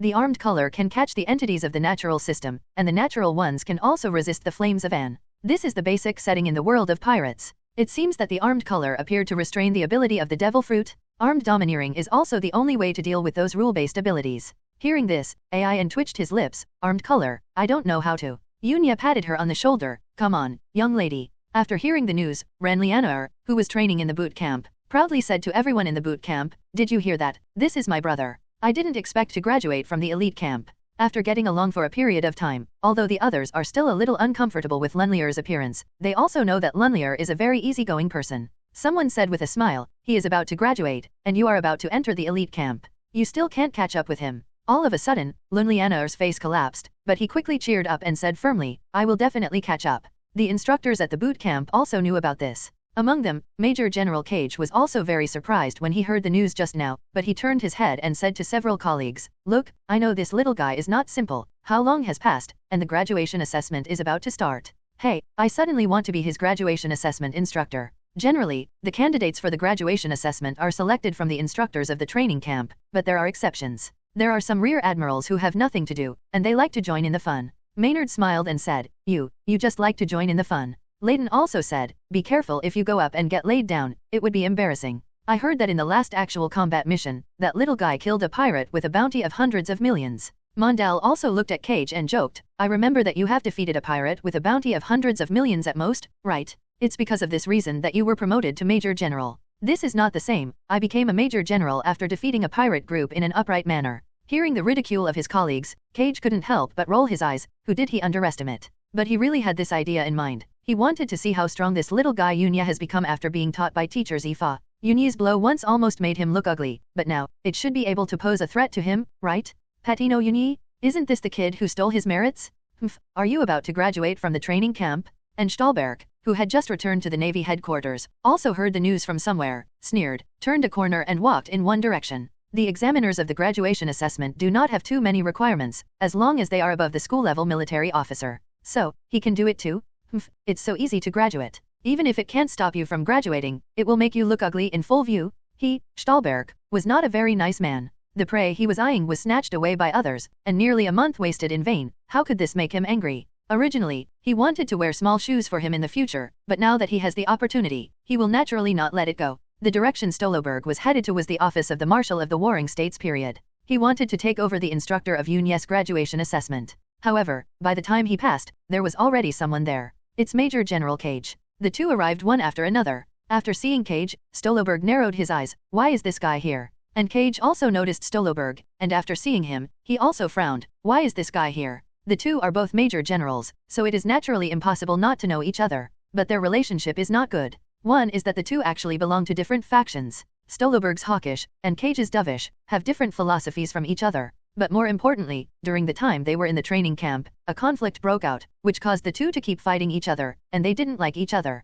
After hearing the intention of the two of them, Jean Guo was a little surprised. "You all want to become the instructor of Patino Yunyi's graduation assessment." Jean Guo was really surprised. Before, he was still having a headache who was going to be in charge of Yunya's graduation assessment. As a result, two not weak major generals appeared in the next moment. He had also heard the name Patino Yunyi mentioned by Zifa, and he heard that he was a recruit with good talent. However, he was busy during this time, so he didn't pay much attention. But now, if the two major generals can come up with the words to be his graduation assessment, that little guy should indeed have his own uniqueness. And hearing the words of the Warring States period, Cage and Stoloberg looked at each other at the same time, thinking in their hearts. Cage frowned. This guy must have heard some rumors and deliberately wanted to fight against him, right? Stahlberg, on the other hand, had another idea. Could it be that Patino Yunyi is someone from the idiot Cage's school? If this is the case, then it is even more impossible for him to pass the assessment easily. Cage looked at Jean Guo and said, "Marshal, I am the instructor of that kid in the new barracks. Now that he is applying for graduation assessment, naturally I should be the examiner. I want to know that he is under the hands of Mr. Zifa. How much progress has been made?" Snort. Sure enough. After hearing this, Stoloberg confirmed the guess in his heart. That kid was indeed from Cage's group. Before Jean Guo could speak, Stoloberg said, "Marshal Jean Guo, I don't think Major General Cage should be the examiner. First, Major General Cage still has tasks in the training camp. Second, I'm worried that Major General Cage he will be merciful because he used to be his instructor. Fuck your mother." Hearing this, Cage swears directly. "Stoloberry, what do you mean? Do you think I will do such a thing as a cover-up?" Stoloberry snorted coldly. "That's not necessarily true." Seeing this, Cage was about to go mad, but was stopped by Warring States. "Okay, stop arguing." Warring States snorted coldly, and said majestically, "Major General Stahlberg, what you said is a bit serious. Who would dare to cover up things in full view? But you, Major General Cage, don't you know what is here? Occasion. Sorry, Marshal of the Warring States period. I was impulsive." The two of them spoke at the same time. They were still a bit out of the Warring States. One person from Jean Guo beat him, and then said, "You two are also among the best major generals, so it doesn't matter who will be the instructor." After thinking about it, Jean Guo said, "Let's do this. Since both of you have the same intention, then you two have made a decision on finger guessing." The two looked at each other in blank dismay. Is this okay? In fact, the Warring States period didn't want to do this either. In the past, in this situation, everyone was very reluctant. I didn't know that there were two of them this time, and the attitude is still very firm. This made him, the Marshal, a little speechless. He knew that the two had conflicts, and in order not to make things more difficult, he could only use this seemingly playful way to resolve them. In the end, it was Stoloberg who won. Kage cursed and left Sengoku's office. Stoloberg also left after bidding farewell to the warring states, with a triumphant smile on the corner of his mouth, and even more radiance in his squinted eyes. But warring states was aroused by curiosity, and took out Yunyi's information to check. Patino Yunyi, huh? Zifa thinks so highly of him? Can he be compared to Aokiji and the others? This is really interesting. Seeing the end, Zhangguo was also a little bit surprised. Zifa's evaluation of Yunya was too high. He knew Zifa's colleague very well, and Yunyi must have something unique to make Zifa make such an evaluation. The next day, I don't know who spread the news, and this matter has already caused a bit of uproar in the Navy headquarters. Almost everyone in the Navy headquarters knows about it. This kind of situation is very rare, and it is just an assessment of recruits from the elite battalion. Normally, it is impossible to have such a movement. However, this time the situation is a bit special. Yunyi already had a great reputation in the training camp, and was hailed as a general when he was young. The first time he went to sea to perform a mission, he killed a pirate with a bounty of more than 100 million Baileys. This kind of achievement is not even achieved by many generals today. This also made many soldiers in the headquarters very curious about Duo Yunyi. Now it is even rumored that Yunyi is going to take a graduation assessment, and it is a very difficult general-level assessment. This undoubtedly aroused the curiosity of many people and decided to come and watch. Even many lieutenant generals and even generals are paying attention. Admiral's potential? People nowadays really dare to say anything? What kind of strength is an admiral? He's just a trainee who hasn't officially become a navy. How can he speak so loudly? Humph. You're just a sensationalist. General level assessment. I want to see how he can pass the assessment of Major General Stoloberg. Some Marines took advantage of the break time to discuss, and their words were full of disdain for Yunyi. General potential. Not everyone can be crowned with this title. These people think that Yunya is just sensationalizing? In a room, the yellow Epolusalino was leaning on a chair with his legs crossed on the table, very leisurely. Huang Yuan held a piece of information in his hand, which was Yunya's information. At this time, the corner of his mouth was tilted, with a cynical, wretched look. Yo-yo, the general when he was young? It's really scary. Akainu knows it too, but he has no interest in it. Maybe for him, it's just a house-like joke? King Z had another idea. He really wanted to know what kind of strength the newcomer praised by Zifa had, so he planned to go and have a look. On the other side, several lieutenant generals gathered together to discuss this matter. Lieutenant General Flying Squirrel was also aware of the news, and said to several colleagues with a smile, "There seems to be someone applying for a graduation assessment at the training camp today. I heard that he is a recruit with good strength. Would you like to go and have a look?" Huasheishan on the side will show a slightly simple and honest smile. This matter is quite big, and many people are paying attention. Doberman, who is also a lieutenant general, said with a serious face, "It's flashy. If you only rely on these small tricks to gain attention, then it's better not to let him graduate. Haha, I heard that he has some strength. He has already killed pirates with a reward of hundreds of millions. However, there are many geniuses who died because of their arrogance at a young age. I hope this little guy will not follow in the footsteps of those people. Let's go and have a look." It just so happens that there are no tasks today. This is a training ground in the rear. At this time, the place was full of people, all of whom came to watch this graduation assessment. Curious, watching, disdainful, excited, everyone has different ideas. In the arena is a building similar to a ring. The assessment is carried out here. Yunya also felt very inexplicable. What's the situation?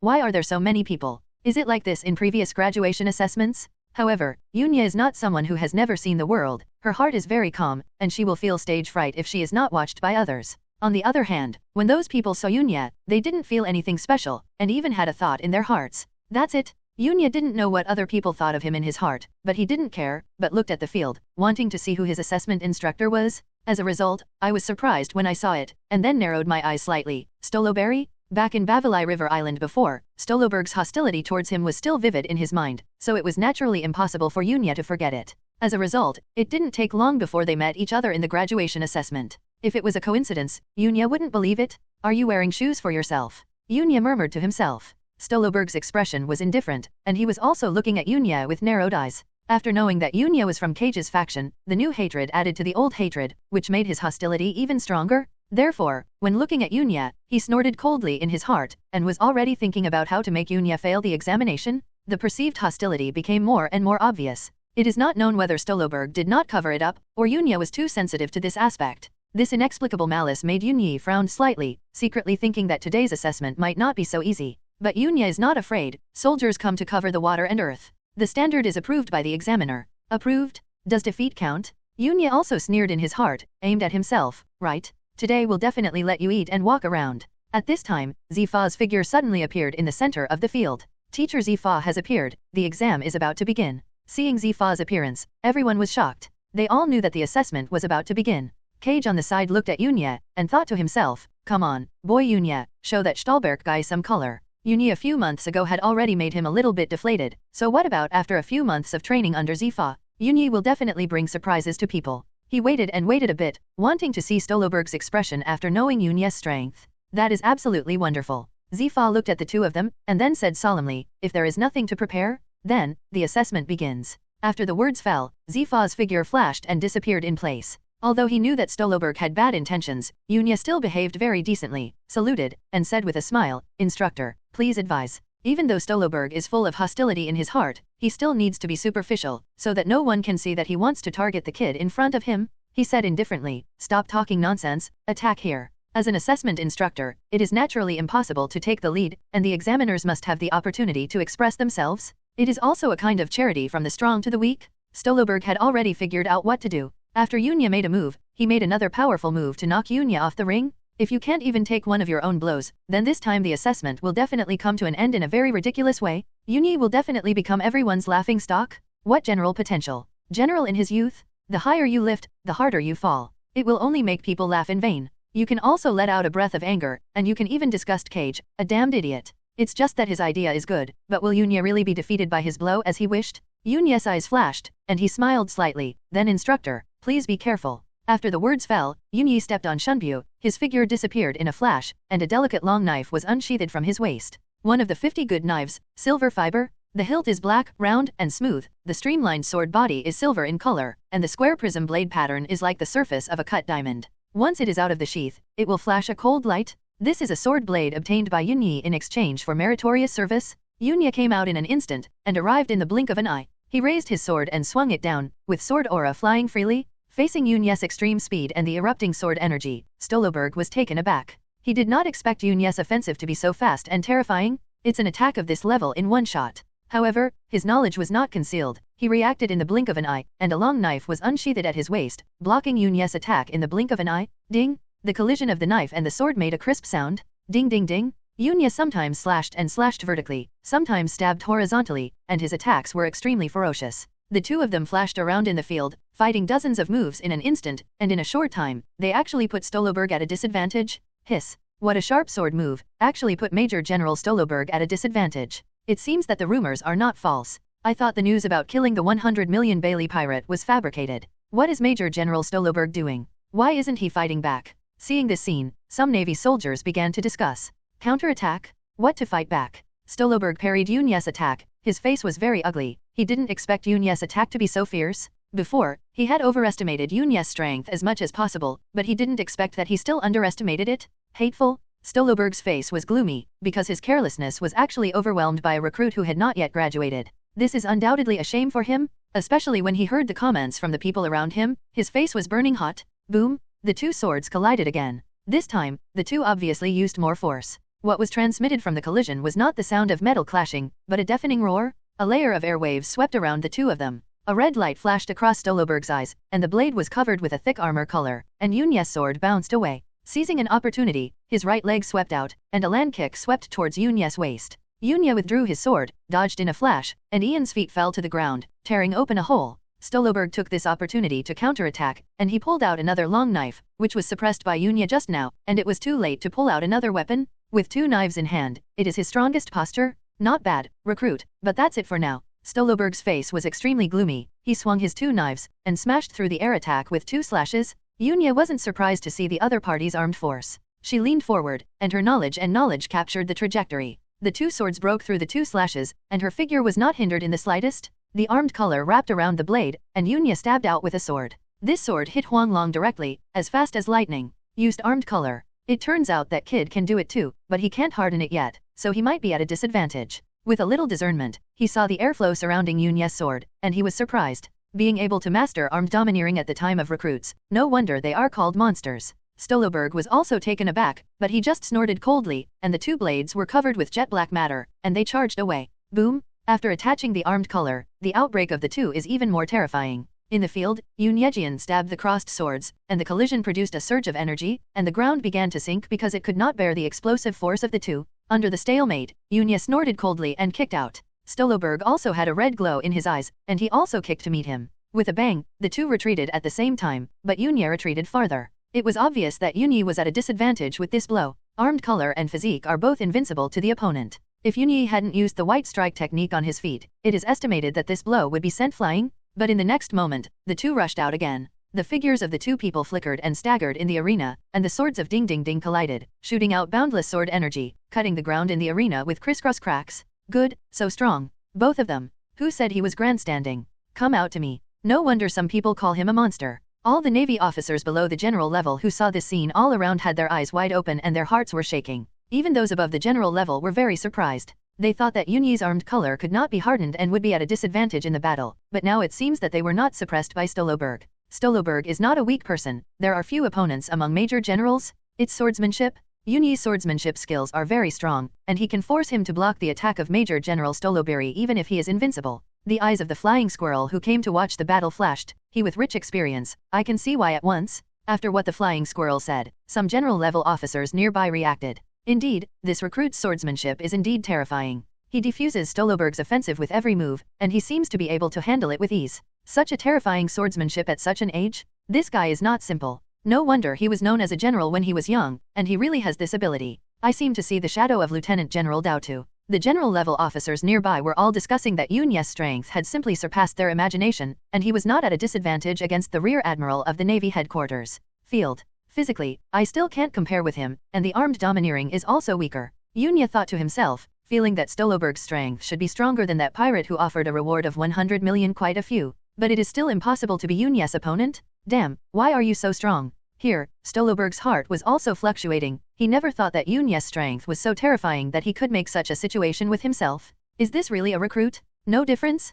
That's right, judging from the scene, it is indeed a draw. But what Stoloberg didn't know was that this was not Yunya's real strength at all. After this period of training, Yunyi's quality has improved in all aspects. Even if he doesn't need to use instant coaxing, Yunyi's strength can already reach the rank of Lieutenant General. The double increase in strength is no joke. The battle is still going on, and the two sides are still fighting fiercely. Arrogance should be this kid's weakness. Stoloberg saw that he was still unable to crush Yunyi after he used his armed color, which made Stoloberg's face even more gloomy, but he also saw Yunyi's weakness, that is domineering armed color. After seeing Yunya's armed arrogance can only surround him, Stoloberg subconsciously thought that Yunya's arrogance practice had just begun, and maybe he didn't know about arrogance? After all, to be able to have armed domineering at this age must have done hard training. How could it be possible to take into account the cultivation of knowledge and color? A little under the feet, the ground cracked, covered with armed colors, swept across with two knives, and slashed towards Yunya. Double knife flow LVE shadow. Stoloberg's two knives quickly slashed down, and the left and right hands seemed to have their own consciousness.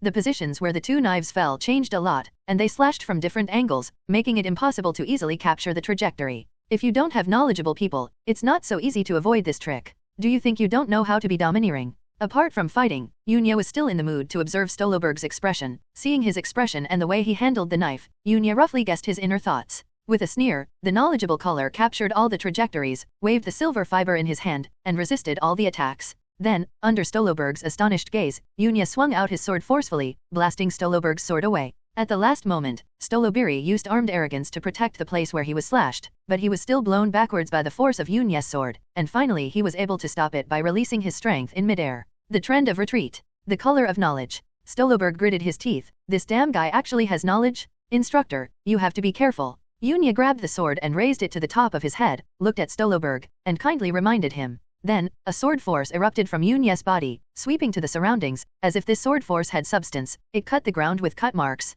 Crescent. Tianchong. The sword power was concentrated to the extreme. Yunya chuckled, and swung the sword down.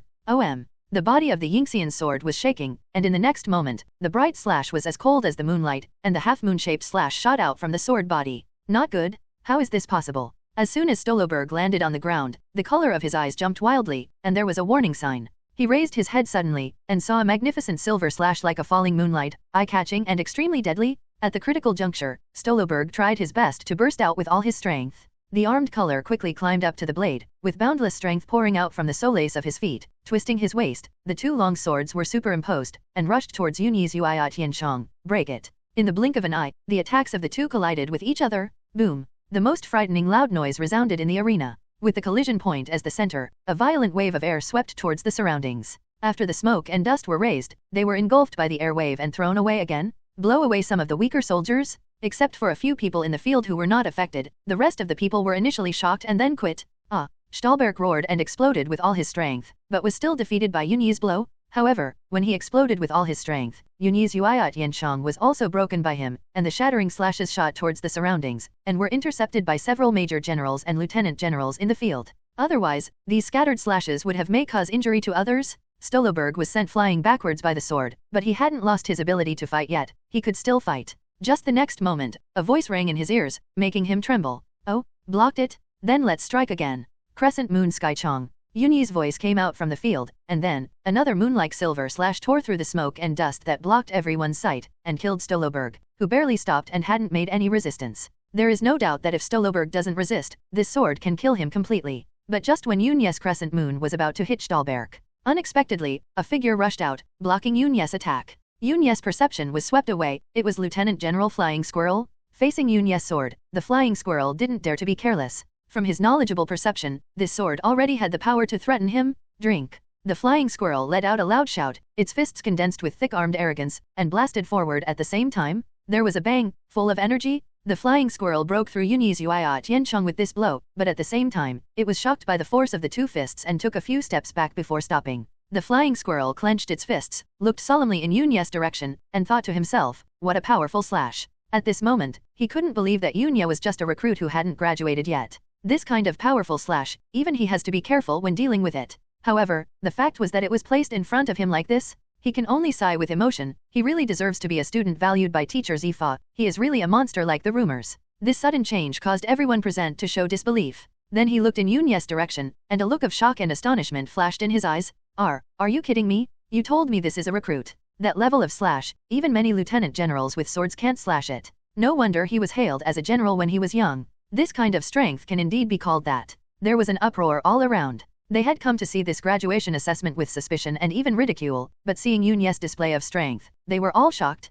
I even feel that what was said before really makes sense. General potential? This recruit does have this qualification? Tina, Ain, Shiuzo and others who were familiar with Yunya all had their mouths wide open at this time, and they could stuff an egg. They all knew that Yunya was very strong, but they didn't expect that Yunya would be so terrifying when he exploded with full force. And Roy, who once wanted to surpass Yunyi, almost slapped his former self twice at this time. Why was he so stupid at the time? Yunyi probably wouldn't remember what he said back then, would he? So awkward. Lun Lianaer and the others who followed Yunya to the Navy headquarters did not know what to say at this time. Yunya, he is too perverted. Only Lun Jinner still had fiery eyes, and while he was happy for Yunya, he also made up his mind to train more diligently, so as to catch up with Yunya as soon as possible. In a building on the side, looking at the arena under the floor-to-ceiling windows, General Kingzi sighed. No wonder Mr. Zifa is so optimistic about Yunya. It is indeed very strong to have such strength at this age. Zifa, who stood in front of the French window like Aokiji, looked indifferent, and said with a smile, "Hee, don't underestimate the eyes of the old man. The old man's ability to see people is not comparable to you juniors."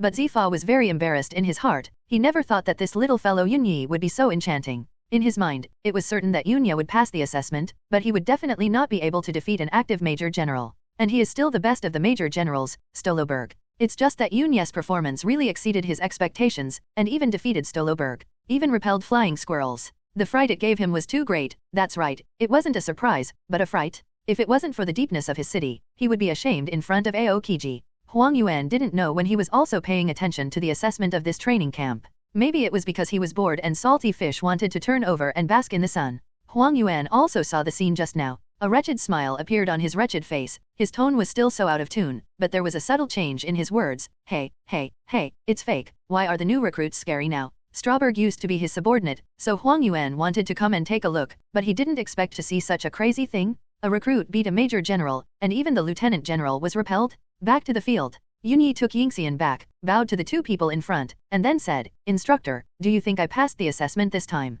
Stoloberg was panting heavily, his face extremely gloomy. He never thought that he would be defeated so thoroughly. If the flying squirrel hadn't shot just now, if he was hit by Yunya's sword without any precautions, even if he used his armed force to resist, he would still be severely injured, and he might even be directly hacked to death. Faced with this situation, how could he let go? He was actually defeated by a freshman? Stoloberg's face was gloomy and he didn't speak, while Yunya looked at him with a smile, as if waiting for his answer. The scene suddenly fell silent, and the flying squirrel moved his mouth to say something, but because the instructor was not him, he didn't speak. Fortunately, the silence was not long, and soon, Zifa jumped out from nowhere and landed in the field. Looking at the two of them, he noticed something unusual, but he still coughed lightly, looked at Stoloberg and said, Major General Stoloberg, Patino Yunyi passed the assessment, you should have no objection, right? Stoloberg took a deep breath, hid the thoughts in his heart, and said slowly, Teacher Zifa, I have no objection. After finishing speaking, Stoloberg didn't stop, turned around and left. It's just that Yunyi felt a faint, killing intent coming from Stoloberg's body. Yunyi couldn't help showing an inexplicable smile, and said to himself, intent to kill? Hehe. Interesting. Zifa nodded and announced, then, Patino Yunyi passed the assessment this time. Yunyi smiled, bowed to Zifa and said, thank you, Teacher Zifa. Zifa looked at Yunyi, nodded in satisfaction, and then whispered, you are beyond my expectations. You can defeat Stahlberg. Your strength is enough to be promoted to the rank of Major General. Mo will help you fight for it. Thank you, Teacher Zifa. Yunyi's eyes flashed, he nodded slightly, and saluted again. Zifa smiled and said, okay, you step back first, we will handle it here. Yunyi nodded, turned, and left. With the departure of Stoloberg and Yunyi, the field did not fall silent, but more and more people were discussing this matter. In the end, the entire Navy headquarters knew the news. A recruit beat a Major General in the graduation assessment. For a while, the entire Navy headquarters was in an uproar. The next day, the honor ceremony began in the headquarters training camp. It was the ceremony for Yunyi to be promoted to Major General, hosted by Zifa himself. This is the naval training camp, and the biggest person in charge is Zifa, who also has the qualification to award honors to people. As early as yesterday, Zifa handed over this news to Zhongguo through paper information. Also got the seal of the Warring States period. Yunyi's military rank can be said to be a certainty. Almost all the people present today are soldiers in the training camp. After yesterday's graduation assessment, no one had any objection to this decision. Yunyi's strength is enough to hold the position of Major General. The ceremony was very simple, just that Zifa handed the epaulets of the rank of Major General and a navy cloak to Yunyi. Then, there is no more. The rank promotion of the navy is very simple and convenient. It is impossible to present an award like in the entertainment circle in the previous life without a bunch of people around. How simple and how come? Thank you, Teacher Zifa. Yunyi took the epaulets and the navy justice cloak that Zifa handed over, and saluted solemnly. Zifa waved his hand and continued, since you have become a Major General and have a military rank, it is not as easy as in the training camp. Some tasks require you to go to sea to perform. Yunyi nodded, I will be careful. Zifa patted Yunyi on the shoulder and said with a smile, but you just graduated from the training camp after all, and the headquarters probably won't let you perform any dangerous tasks. I guess you will go to the 4 Seas to guard a headquarters base. 4 Seas? Yunyi's eyes flashed. He thought it would not be that simple. Judging from the murderous intent shown by Stoloberg when he turned around, he probably put on shoes for himself in secret. After all, Stoloberg has been in the Navy for many years, and he still has some relationships with some people. If you want to operate secretly and let yourself, a newcomer, go to some dangerous sea areas to perform missions, it should be possible, right? That's right, Yunyi has already considered this level. For the enemy, Yunyi will use the greatest malice to speculate on their hearts, speculate on how they should deal with themselves. And after encountering this situation here, how should I break the situation? Yunyi asked, how long does it usually take to guard the branch base? Zifa said, this time can vary. It mainly depends on the accumulation of meritorious deeds, or the compulsory convening of the headquarters. Generally speaking, it will not exceed 3 years. Yunyi's position is the Major General of the branch. He will guard a branch base for a period of time in the future. After accumulating meritorious service, he can be transferred to the headquarters. Although the difference between the Major General of the branch and the Major General of the headquarters is only one word, and the rank is the same as the rank of Major General, the troops that can be mobilized are not at the same level. In other words, the level is the same, but the military power is different. The two spoke briefly again. Basically, it was Zifa who was talking about the distribution of forces in the sea with Yunyi, a cute newcomer. Of course, it was just a brief mention, and Yunyi will naturally come into contact with the detailed information later. Yunyi gave a military salute to Zifa, and then left. A few days later, Yunyi's transfer order came down. Great Route, G7 branch base. This transfer surprised the soldiers in charge of this aspect. The location of the G7 branch base is in a very embarrassing place. The Chambord Islands on the left front are the islands that all pirates must pass through to the New World, close to the windless zone behind. Therefore, many pirates who want to go to the New World will inadvertently pass through the sphere of influence of the G7 branch base. Because of this, wars with pirates often break out here. There was an incident that shocked the world. For various reasons, the G7 branch base is relatively dangerous among all naval branch bases. It is intimidating. But in the face of this situation, why did the headquarters let a soldier who had just graduated and was exceptionally qualified for the rank of Major General go there this time? But this is an order passed down from above, and they can only execute it. Soon, Yunyi received this transfer order. G7 branch base. Yunyi murmured, but he was wondering if this place appeared in the original book. But after much deliberation, I can't remember clearly. Forget it, don't think so much. Yunya decided to go over and take a look. The current Yunya doesn't know what the situation of the G7 branch base is like, but he doesn't care either. As long as it is not in the New World, in the territory of the 4 emperors, Yunya is confident that he can still handle it. According to Mr. Zifa, his destination is usually a certain area of the world, and the place he is now transferred to is the Great Airway. There must be something tricky in the middle. At the port, a warship is ready to go. Yunya came striding forward, and the naval justice cloak behind his back made noise as he walked. Looking at all the soldiers in line, he was surprised to find that there were 2 familiar faces in the line of field officers, Drake who led him to the Navy headquarters, and the smoker Smokey who appeared in the original book. At this time, the 2 of them did not look at themselves with respectful eyes like other soldiers, but looked at themselves with scrutiny. A few days ago, they went out to perform a mission, and they never saw the scene where Yunya defeated Stoloberg in the graduation examination. Although they heard about Yunya's deeds when they returned to the headquarters, they were all skeptical. Now when they saw Yunya with their own eyes, Yunya's youth made them even more suspicious. Becoming a major general at such an age, could it be through the back door? With such doubts, when they looked at Yunya, they would only look at it with scrutiny. Especially Drake, the scrutiny and suspicion in his eyes became even stronger. After all, he brought Yunya to the Navy headquarters, and now he has become his boss in a blink of an eye. Do you think he cannot doubt it? Are you ready? Ready, let's go. Yunya naturally saw the scrutiny in their eyes, but he ignored them, walked straight past them, and boarded the warship. Behind, everyone was watching, and under various thoughts, the warship started to set off. Yunya stood in front of the warship, looking ahead. At some point, the navy cloak on his back had been put in a corner by him. But at this time, Smoker suddenly came over and said in a stern tone, "Sir, I heard that you defeated Major General Stahlberg during the graduation assessment." Yunya turned around, smiled and said, "There is such a thing." Smoker stared directly at Yunya, and his scrutiny never stopped. His eyes were bright and he said, "Sir, I want to experience your strength. Please teach me." Smoker is a thorn in his own right, and sometimes he doesn't even listen to the commander's orders. How can he be convinced by someone younger than him now? Unless this person's strength surpasses him, otherwise he won't bow his head. Therefore, he wanted to test Yunya's authenticity. "Sir, I also want to experience your strength." Drake also stood up with a flash of light in his eyes. He also had the same idea, but he was preempted by Smoker. Yunya looked at the 2 people who stood up, and said lightly, contradicting the commander, "The punishment for this kind of behavior in the Navy is very serious. Have you thought about it?" Smoker didn't care about Yunya's words. He curled his lips and said, "Sir, don't you dare." Clearly provocative. But Yunya just smiled, and continued, "In this case, let's make a condition. If you lose, then, the toilets in the branch base will be handed over to you for the next month." Very vicious conditions. The nearby soldiers who heard Yunya's words all showed terrified expressions. I didn't expect this officer to be such a terrible punishment when he opened his mouth. What 2 idiots, dare to go up and provoke Major General Yunya. Those who knew Yunya's strength looked at Smoker and Smoker with foolish eyes. Smoker doesn't know how to read minds, and he can't hear the inner thoughts of the people around him. Facing Yunya's conditions, he was very confident, and said with a sneer, "Did you agree, sir?" Drake also looked at Yunya with piercing eyes, as if he felt that Yunya was a little guilty, and then he raised this condition to scare them off. Of course. Yunya smiled lightly. "After all, you intend to contribute to the collective of our G7 branch base, so naturally I cannot have any reason to object. The implication is that you are doomed."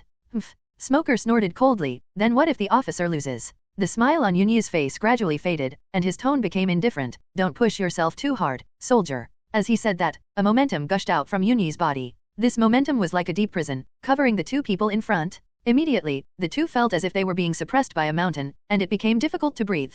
This is not domineering arrogance, but the aura released by Yunya. This aura seemed to be the starting gun for a battle, and the bodies of the 2 people in front of Yunya all changed. One turned into a gigantic dinosaur, and the other was filled with white smoke. The animal is an ancient species, in the form of Tyrannosaurus rex. Natural smoking fruit? The 2 used their devil fruit abilities at the same time to resist Yunya's sense of oppression. Not bad. Yunya nodded lightly, then disappeared in place in a flash, and appeared on top of Drake's huge dinosaur head in the next moment, surrounded the armed domineering with a fist, and slammed straight down. However, it's not enough. With a bang, Drake's dinosaur head was directly blasted into the deck by Yunya's punch. What a fast speed. Smoker suddenly reacted at this moment, and punched with his right hand. White snake. Smoke rose from Smoker's body, as did his arms. His fist separated from his body, and was controlled by Smoker to bombard Yunya. Natural ability users? But it still doesn't work, it's too slow. Yunya stumped on the air instantly, and the next moment he was in front of Smoker, and kicked Smoker's waist with a wrapped arm-colored kick. The kick kicked him out and crashed into the room. Drake retracted his hands and pulled the deck, pulled out his head, looked at Yunya with sharp eyes, roared and rushed out, opened his bloody mouth and bit towards Yunya. Yunya seemed to have eyes behind his back, and when the attack was about to arrive, his figure disappeared again. Such a big guy, is it for me to make a better attack? Idiot. Yunya snorted coldly, and smashed Drake into the air with another punch, crashing into the position where Smoker flew upside down just now. Smoker had also mastered the color of knowledge at this time, elementalized in advance to avoid Drake's flying body, turned into smoke, and charged towards Yunya, attacking Yunya with 10 hands in his hands. At the same time, Drake, who is relatively strong in fighting, has been slowed down and turned into a half-beast form, and the shaving is followed by the kill. The two came to kill one from the left and the other from the right. It's not stupid. You know how to cooperate with people who are stronger than you. Yunya commented lightly. In this world, those who have the strength are teachers. As long as you are stronger, whatever you say is right. However, I will teach you a truth today. Don't underestimate anyone. Even if that person is just a child, a beggar, or a lunatic, the world is very big, and there are countless devil fruits with various abilities. Be careful that the ship will capsize that day. After the words fell, the silver fiber around Yunya's waist was unsheathed, and the sword was surging, and the sword swung down. Crescent sky rushes. The moment Yunya pulled out his sword, the two people who had rushed over suddenly jumped wildly, conveying a very dangerous feeling. Let them run away. Can't resist, can't compete. However, at this time, they were shrouded by Yunya's more powerful sword power, and even their footsteps were a little weak, and they couldn't move forward. The slash that was as bright as the moonlight was getting closer and closer in their eyes, until it enveloped them. However, they didn't notice the pain coming from their bodies, they were just still in a daze, stunned by the sword just now. Ahead, Yunya had already put away the silver fiber, and said lightly, "You two, repair the broken deck rooms, and then, remember, in the next month, the toilets in the branch base will be cleaned by the two of you." After finishing speaking, Yunyishi turned around and left. It was only after Yunya left that everyone who was bewildered came back to their senses. Suddenly, an exclamation in the field attracted everyone's attention. A soldier pointed in one direction and said tremblingly, You look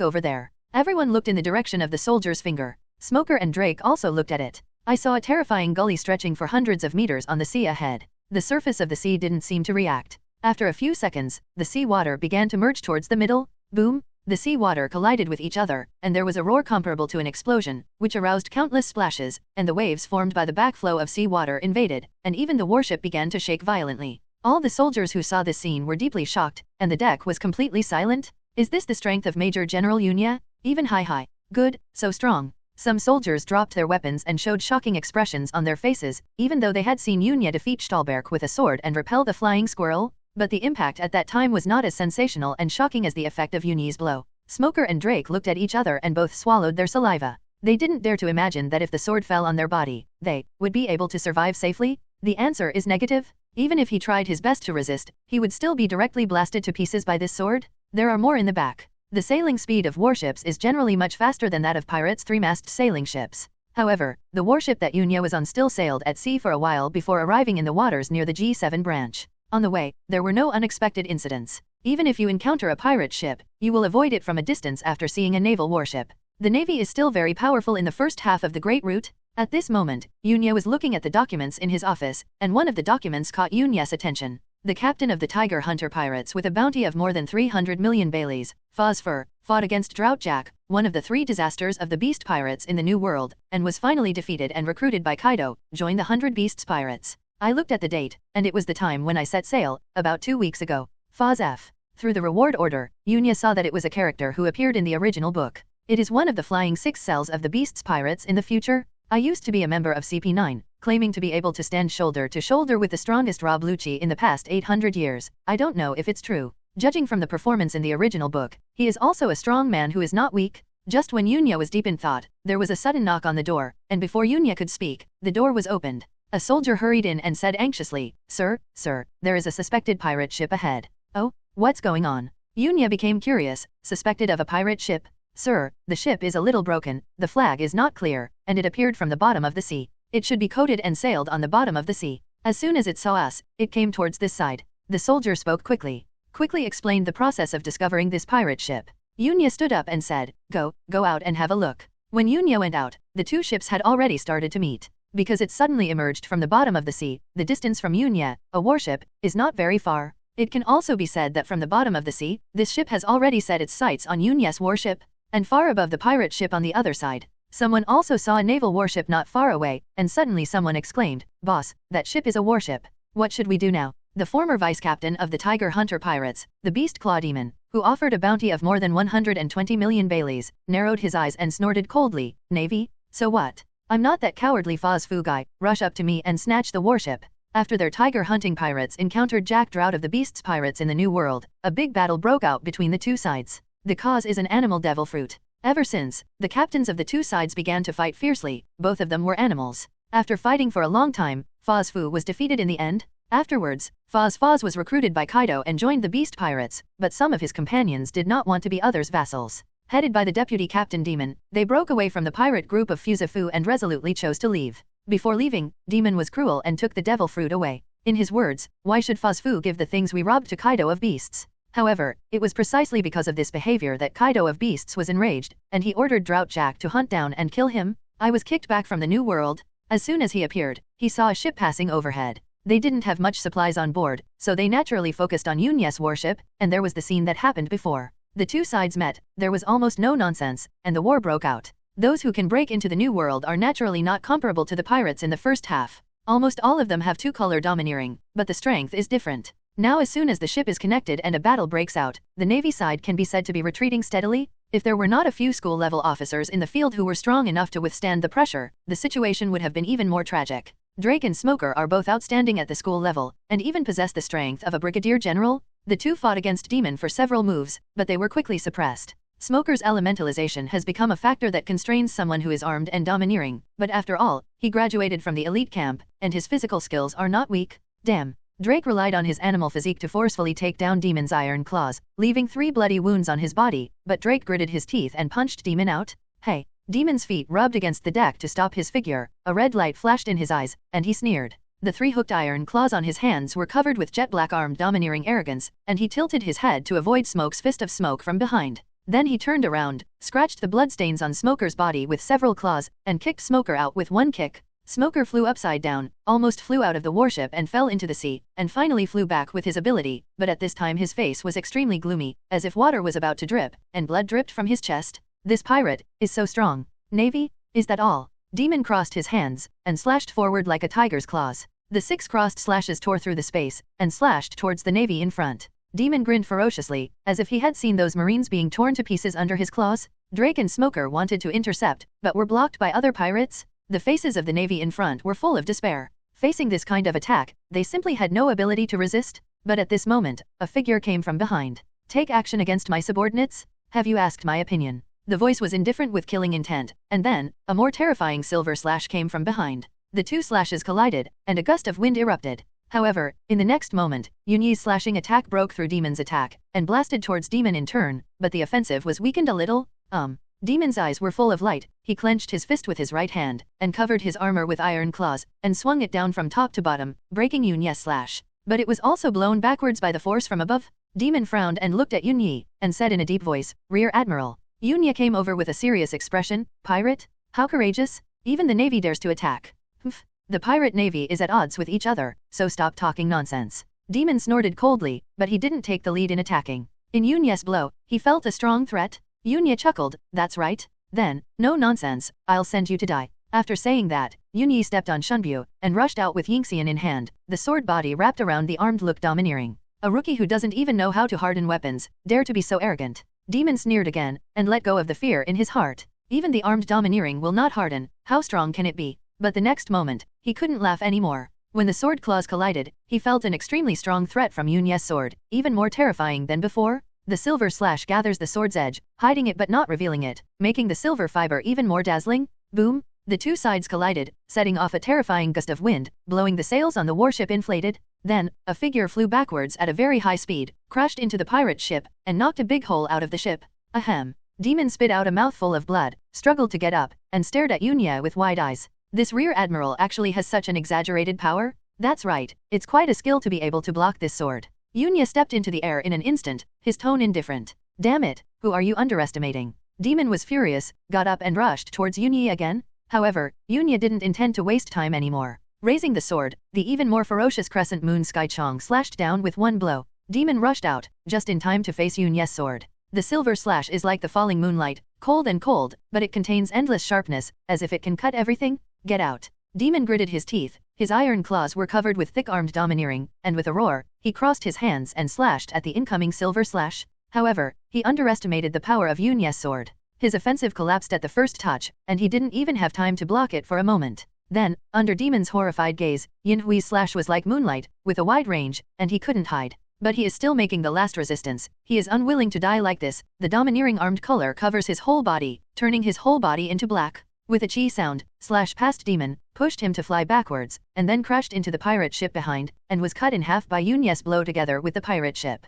Demon lay on the broken planks like a dead dog. Yunye's perception swept over, and Demon was not dead, but his breath was extremely weak. Beast Claw Demon, who offered a bounty of 127 million Baileys, lost. The moment after Demon was defeated, a ding came from Yunye's mind. Ding, defeating a Bailey pirate with a bounty of more than 100 million will reward you with 100 achievement points. Looking at the numbers behind, Yunye slightly shook his head. Now it is getting more and more difficult for him to get achievement points. Now even defeating a pirate at the level of 100 million Bailey can only get 100 points. Those below 100 million Baileys probably won't get bonus points. During this period of time, apart from Haijun Yunyi, Quincy also gained a bit, but not a lot. The Cloudy Night now. Host, Yunye. Achievement points, 1670. Cut, swordsmanship, proficiency 86. Zanpakuto, Zainu, proficiency 59. Ice Wheel Pill, proficiency 50. Fist, White Fighting, proficiency 81. UN School of Fighting, proficiency 52. Walk, Shunpo, proficiency 80. Ghost, the 4th of the Broken Way Baile, proficiency 100.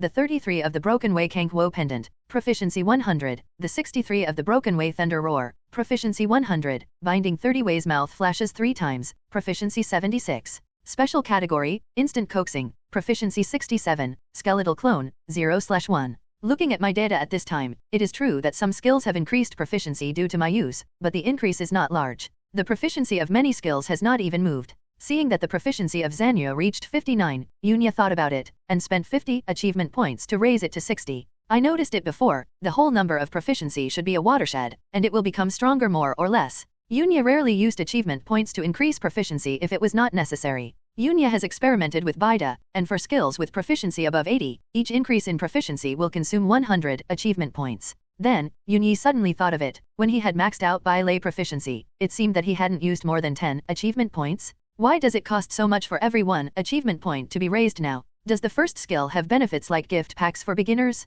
If there is, then, wouldn't it be a big loss if you light up and unlock Baile yourself? Yunye's heart ached, and he felt that he had lost 100 million yuan. But after thinking about it again, with my own physique at the time, I couldn't use too much ability, so I was relieved after thinking about it, shaking my head and thinking about it, and turned to look at the lit skill interface. This time, a lot of Zanpakuto were lighted up. Chien Benying and other Zanpakuto that performed well in the original work of Shinigami have already been unlocked, but Yunye has already won the Hiran Mara by lottery. After thinking about it, he still doesn't plan to unlock it. It seems that there are not many favorites, and now Yunye doesn't really need to strengthen his strength, so let's take it easy. Save it for later. Now Yunye feels more and more that the consumption of achievement points cannot be compared with the speed at which he earns achievement points. After killing Demon, Yunye didn't stay too long, and directly suppressed these pirates. In just 10 minutes, all the pirates died, and the captured were captured. This time, the Navy won the encounter. And the loss is not big, only a few casualties. The Navy rested briefly, and then began to clean up the spoils. At this time, a Navy in charge of salvaging the loot ran over wetly and handed a wooden box to Yunye. "Sir, this is the loot captured from the ship."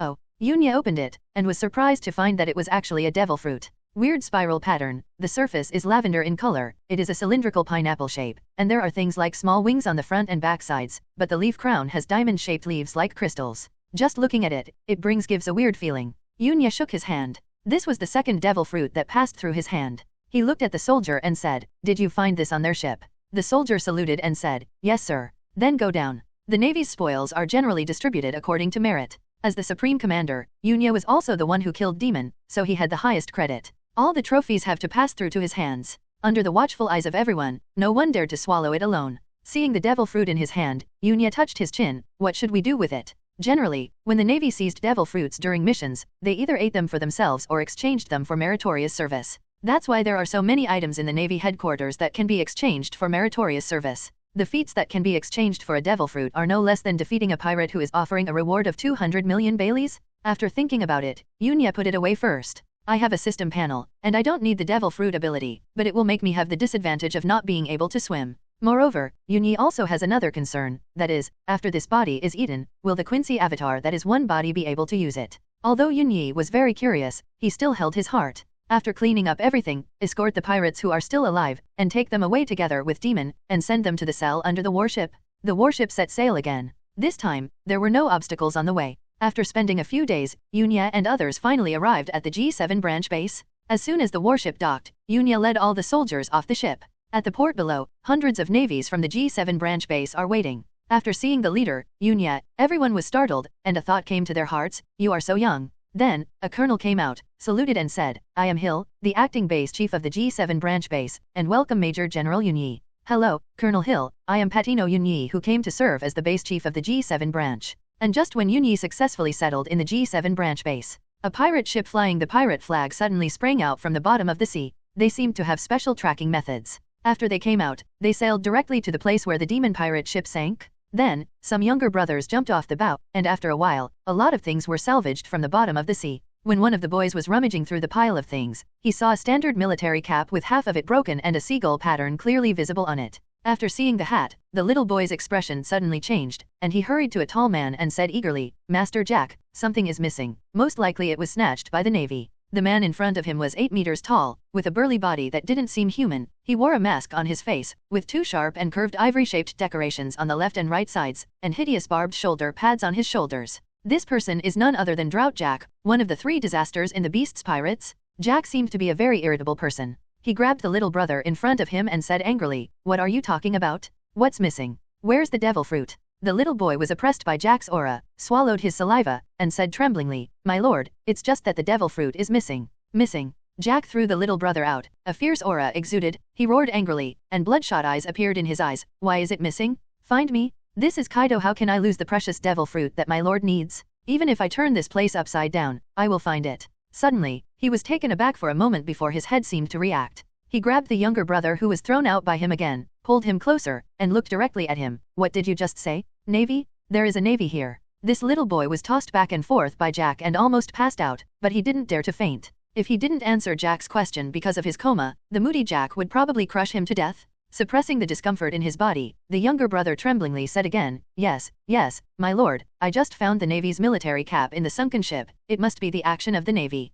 Jack threw the little boy out again. He snorted coldly, and asked, "Check it out for me and see which Navy dares to rob us of the Beast's Pirates." Yes. All the younger brothers should be. Some jumped into the bottom of the sea again, and some also used phone bugs to contact others. At this time, a younger brother came to Jack, raised his head and said loudly, "Master Jack, I remember that there is a branch base of the Navy near here. If things were robbed, it must be there." Jack suddenly looked at this little brother, and a fierce look flashed in his eyes. "What direction?" The little brother quickly pointed in one direction. "My lord, over there." Jack's eyes were red, and the ferocious aura on his body became even more violent. He waved his hand and shouted coldly, "Everyone, let's go. Show some color to those Navy who dare to rob our Beast's Pirates." Ula. All the pirates were in high spirits, and Jack's pirate ship, the Mammoth, turned its rudder and headed for the naval G7 branch base not far away. As for the Navy's G7 branch base, they don't know about it at all. A big battle is about to break out. After Yuni came to the G7 branch base, he began to understand many things here. Although there are often pirates passing by here, there are intervals between this time period, but compared with other branch bases, it is more frequent.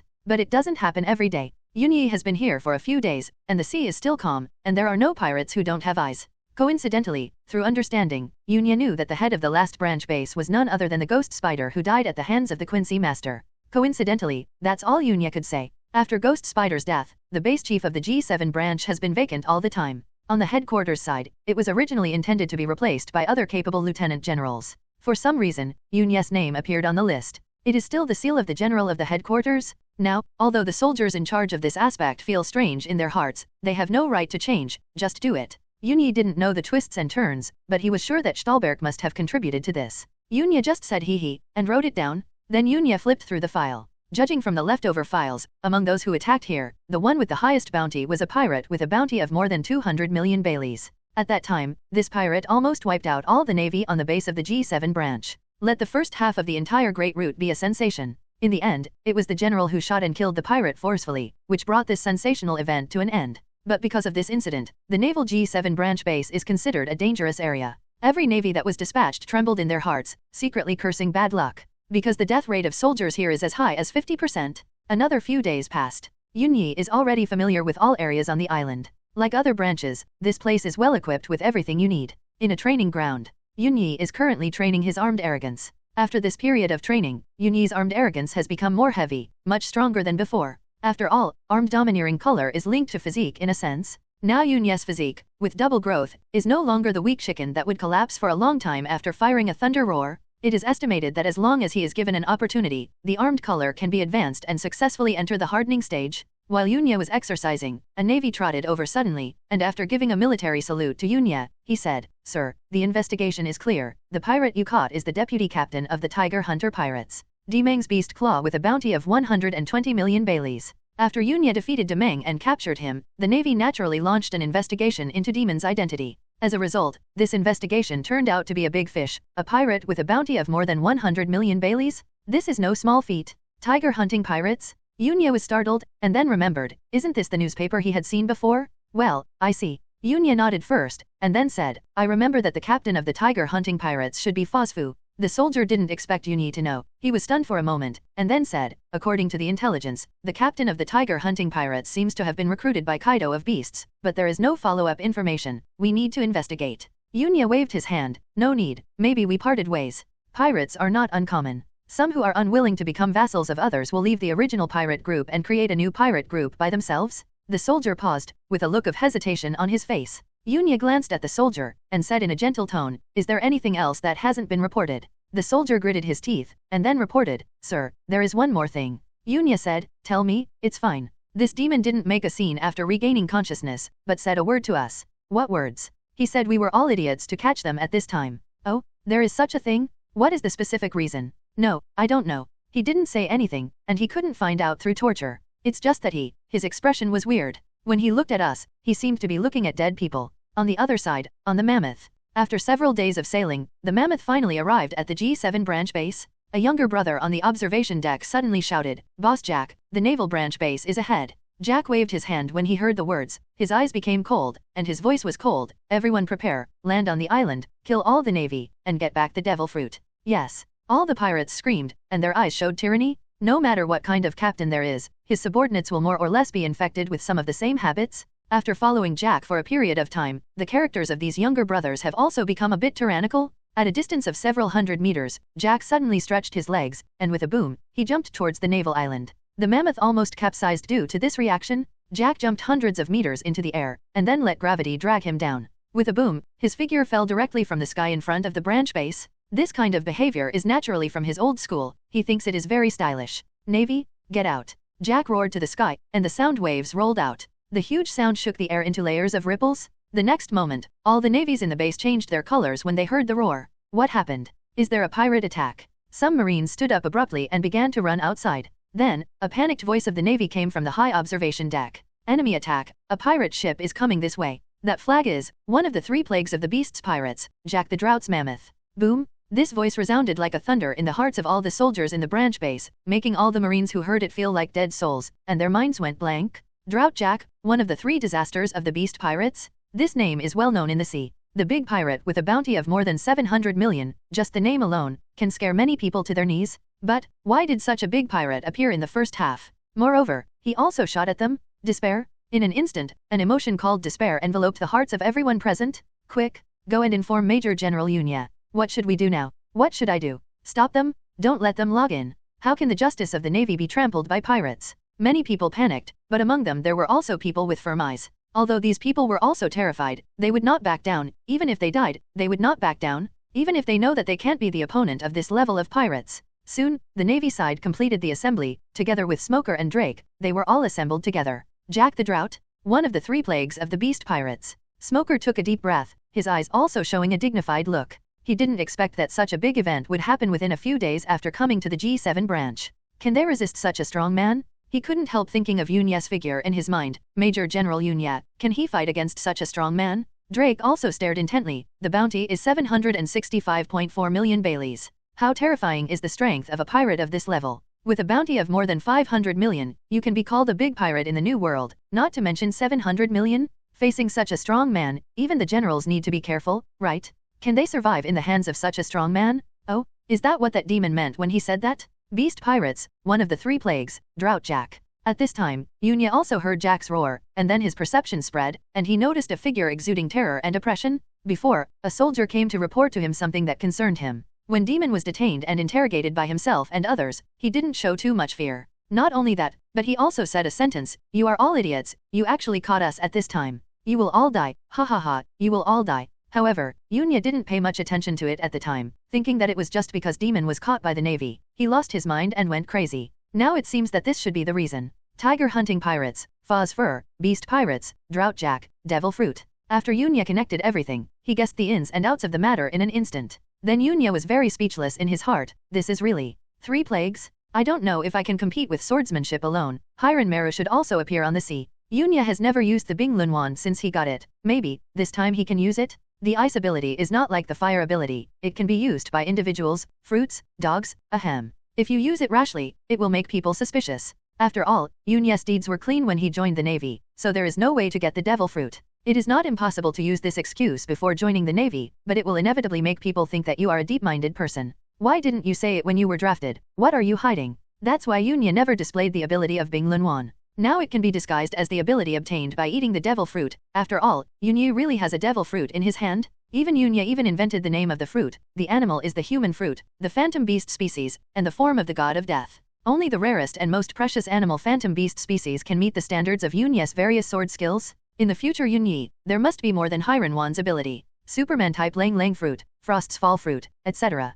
These are not in line with Yunya's ability. Therefore, inventing a non-existing devil fruit is the best choice. Thinking of this, Yunya disappeared in place in a flash. Jack didn't have the patience to wait for the Navy to appear. He jumped straight away. His huge size knocked down the building in front of him and rushed into the base. There was a loud bang, and the huge figure fell into the square on the ground, shaking the ground continuously. As soon as Jack landed on the ground, he saw the Navy in front of him, and his eyes suddenly showed overwhelming anger. With a kick of his footsteps, the ground behind him collapsed directly, and his huge body crashed into the crowd like a tank, knocking everyone who stood in front of him into the air. Many soldiers were hit by this impact, their bones were broken and they flew out backwards. He grabbed a soldier casually, squeezed his hands and asked, "Navy, where are my things?" This Navy was mentioned by him like a chicken, and when he was bumped by Jack just now, this Navy felt like his head was about to explode. The pain made him almost pass out, and he couldn't answer Jack's words at all. Snort. Jack snorted coldly, and with a click sound, the Navy's hands were crushed by him, turning them limp like noodles. Damn it. Smoker's eyes were cold, his body turned into smoke and rushed out, and he swung his 10 hands fiercely. On the other side, Drake turned into a half-orc with an extremely gloomy face, and the dinosaur claws were torn off fiercely. Shot. Following Colonel Hill's order, the musket began to fire, and countless bullets shot towards Jack. However, facing the rough-skinned and thick-skinned Jack, bullets can't break the defense at all, they just tickle it, and they can't cause too much damage to him at all. Smoker and Drake could do a little damage, but it was only pain for Jack. Then he was punched one by one and flew out. I repeat, Navy, where are my things? Jack let out a roar, his body surged with a violent aura, he stepped on the ground with his right leg, and with a bang sound, a huge force poured into the ground undulated like waves, and then collapsed the next moment, a violent wind blowing everyone around them fly out. Boom boom boom. Each and every Navy soldier was engulfed by this strong wind and crashed into the surrounding buildings. If you don't say anything, everyone here will die. Jack had a fierce look in his eyes, and he was still holding the hapless Navy in his hand. At this time, the Navy had already fallen into a coma due to pain. Then, let's start with you. Jack lifted the soldier up high, and then let go. The soldier's body fell from his hands. Looking at the soldier, Jack showed a cruel smile on his face. This powerful blow is enough to knock down a mountain, let alone just an ordinary soldier. As long as you are hit, you will definitely be smashed to pieces by the force of this punch. But at this moment, a figure wearing a Navy Justice cloak suddenly jumped out, the silver sword glowed, and at the last moment, a sword blocked Jack's punch. Boom! In the field, an extremely terrifying shock erupted, the ground began to shake and tremble, and an even more terrifying wave of air swept towards the surroundings. The ground sank layer by layer, forming a bowl shape.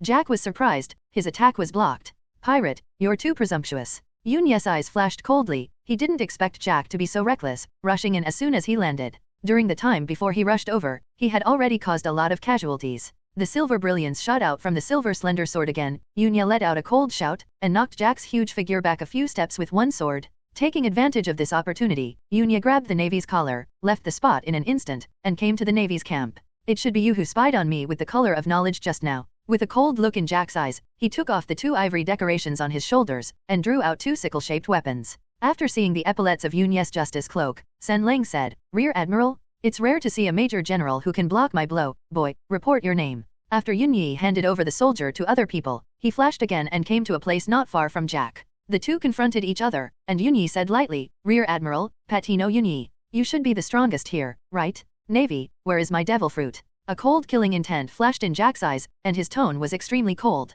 "Is it really for that devil fruit?" Yunya murmured to himself, but he didn't pay attention to Jack's words, but said coldly, "Beast pirates? Drought Jack, do you know where this is? I don't care where you are." Seeing everyone ignoring his own problems again and again, Jack, who was already irritable, broke out completely at this moment. Cut down at night. Yunyi's eyes flashed. This blow was not intended to be taken hard, but his figure dodged it. With a bang, the ground collapsed, and the entire naval branch was crumbling. Yunya walked in front of the navy and ordered, "All of you go out to stop the pirates who landed, just leave it to me here." Then, Yunyi rushed out again and collided with Jack. There was a violent sound of boom boom boom in the field. Major General Yunya. I didn't expect Major General Yunya to be so terrifying. Even the pirates with a bounty of 700 million Baileys can resist it. Everyone looked at this scene, and at the same time they breathed a sigh of relief, but also showed solemn expressions in their eyes. "Major General Yunyi, can you be alone?" Without hesitating for a long time, Colonel Hill said, "We can't help here too much. Go out and stop those pirates first, and then come to help Major General Yunyi after the outside is settled."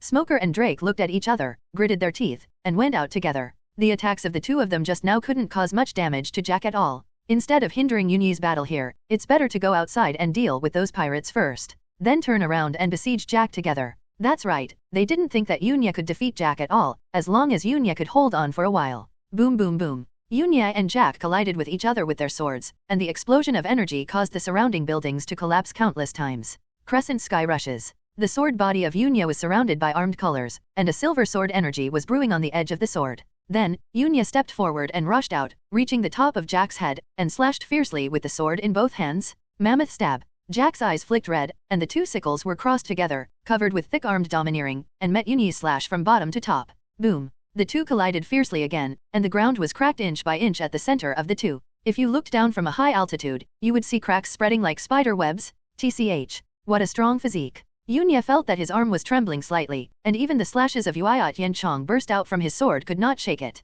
If it was the previous demon, he would probably be blown away as soon as he touched it, but if it was replaced by Jack, the opponent is as stable as Mount Tai, and he cannot be shaken at all. Navy, if you only have this level, then, you'd better die. Jack snorted angrily, resisted Yunya's sword forcefully, and pushed Yunya out. Boom. Yunya flew upside down, smashing a building behind him to pieces. Jack is the murloc who ate the animal devil fruit. The murloc itself is physically stronger than the human body, and I don't know how many, plus eating the hard-working fruit of the ancient mammoth fruit of the zoology. Physically, there is no way Yunya could be his opponent. However, at the next moment, Yunya rushed out like a ghost, came to Jack, and struck back. "What nonsense are you talking about?" A huge silver slash shot from Yunya's sword edge, like falling moonlight, as cold as frost, with lightning speed. It slashed straight at Jack, sending Jack flying in one fell swoop.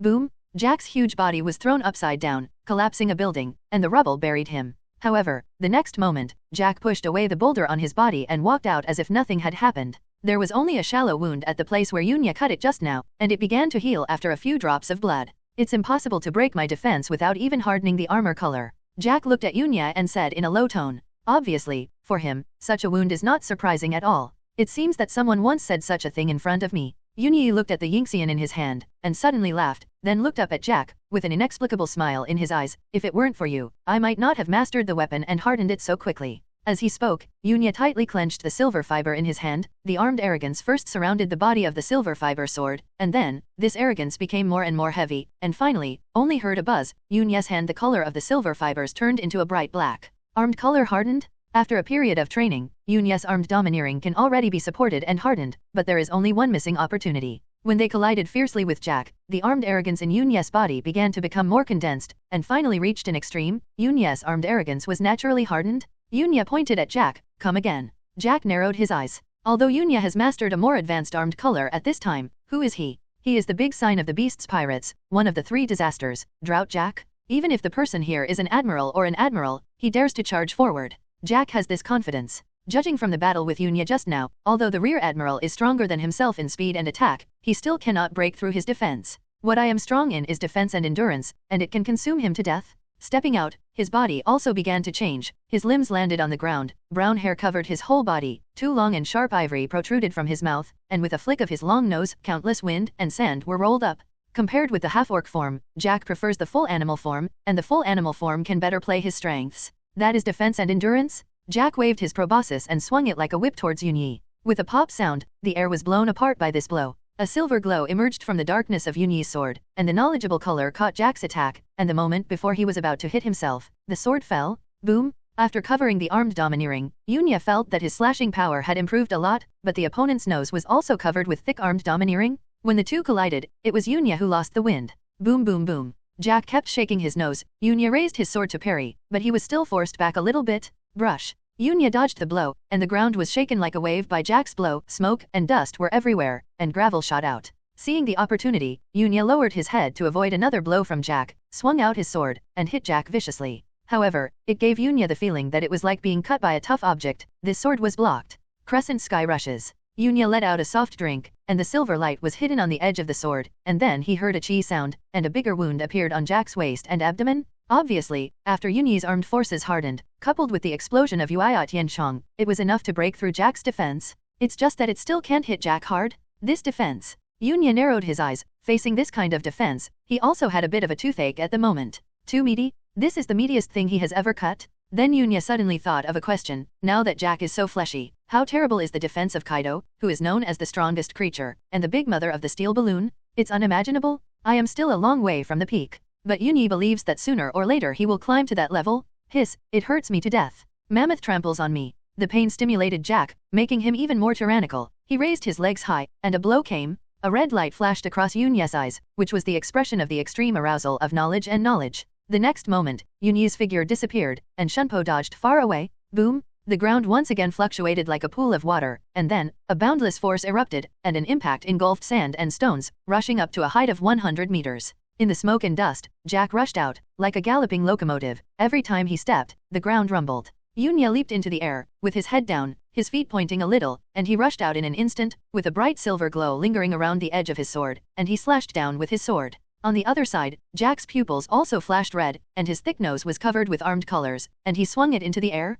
Boom! The two collided again, and this time, Yunya couldn't use his feet, so he lost the wind and was repelled again. Jack took advantage of the victory to pursue, and threw his nose out. This time, Yunya couldn't react in time, unable to dodge, and could only block the sword in front of him. With a crisp pop, Yunya was sent flying by the blow. Yunya let out a muffled snort, and the strength penetrated into his body, but it was not a serious problem. Shunbu in the air took off the strength a few times, then stopped steadily, and landed on the house. Has the devil fruit awakened? Looking at the slowly healing wound on Jack, Yunya fell into deep thought. Different from the awakening of other devil fruits, the awakening of the animal type will generally give the ability user extremely fast physical strength, endurance, and recovery power. This is also where the animal department is durable. Humph, is this not dead? Jack snorted angrily, and charged forward again. Looking at the rushing Jack, Yunya took a deep breath, and suddenly showed an inexplicable smile on his face. Didn't you want to find that devil fruit? Then, I'll let you see it. Jack suddenly stopped the car with all 4 feet and looked at Yunya vigilantly. He seemed to have noticed something with his knowledgeable eyes.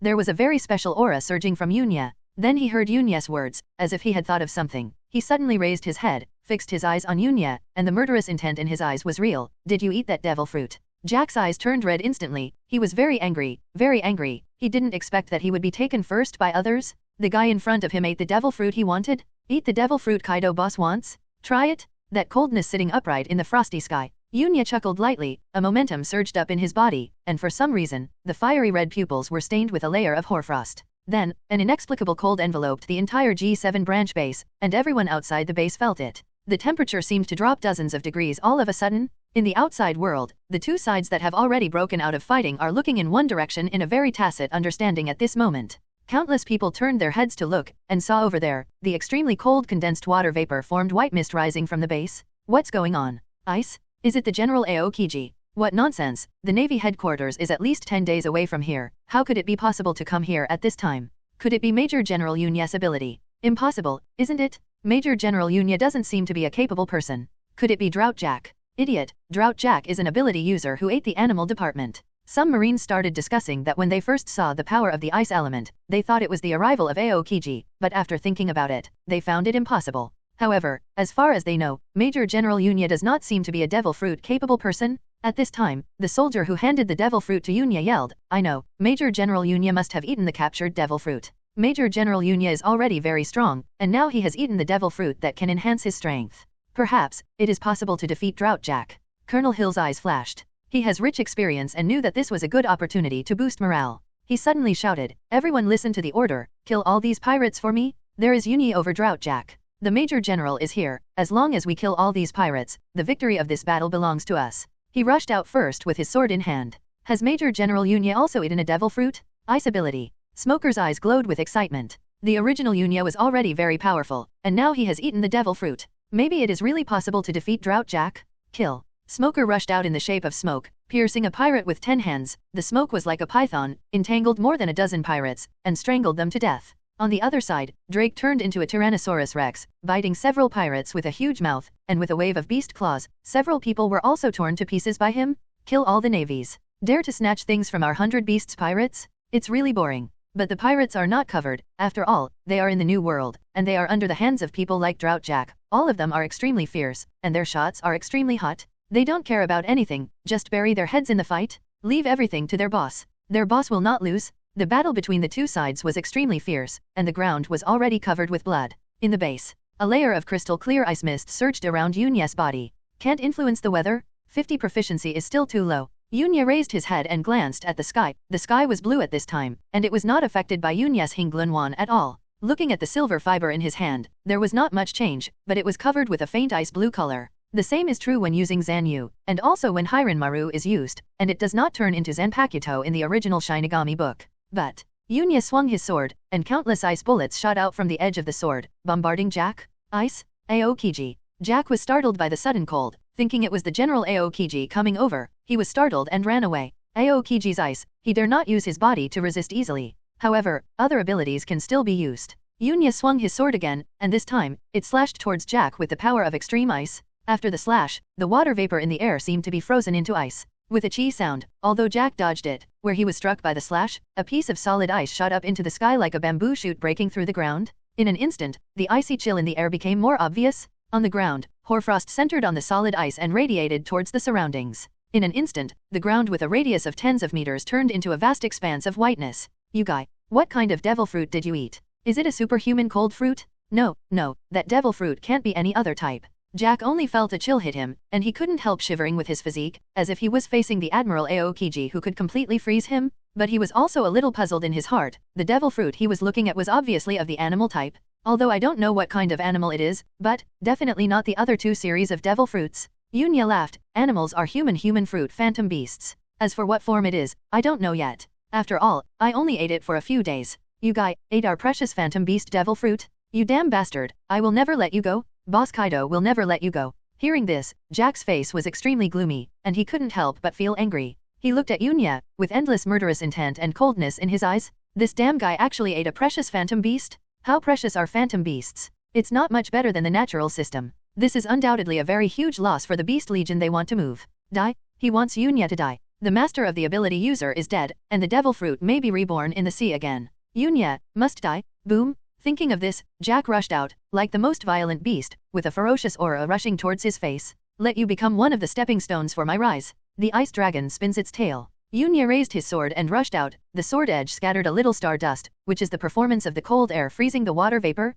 The sword edge is swung from bottom to top, and everything is frozen when the cold air passes by. In front of him, Jack's body suddenly stopped, and was frozen in solid ice by Yunya's sword. However, within an instant, there was a crackling sound from the solid ice. Jack broke free from the ice, his nose flicked again. Yunya captured it with all his knowledge, and the tip of the sword touched the ground, and an ice wall rose from the ground, blocking the attack. The ice wall couldn't withstand Jack's blow and shattered. But where is Yunya still at this time? Yunya appeared on the other side instantly, swung his sword down, and sharp ice thorns like bamboo shoots sprung up from the ground, following a trajectory, heading towards Jack. Jack remained silent. The soles of his feet were covered with armored colors, and he stepped on the pierced ice thorns, and there was a bang sound. The icicles shattered, and the ice mist dispersed. And Jack also felt a chill invade his body from the soles of his feet, making his strong body tremble twice. It's so cold, brat. But compared to Aokiji's ice, your ice is much weaker. Jack rushed out again, exhaling white gas from his mouth and nose, and his figure changed quietly as he walked. In the form of a half-beast, he held two curved sickles in his hand, and cut them off crosswise.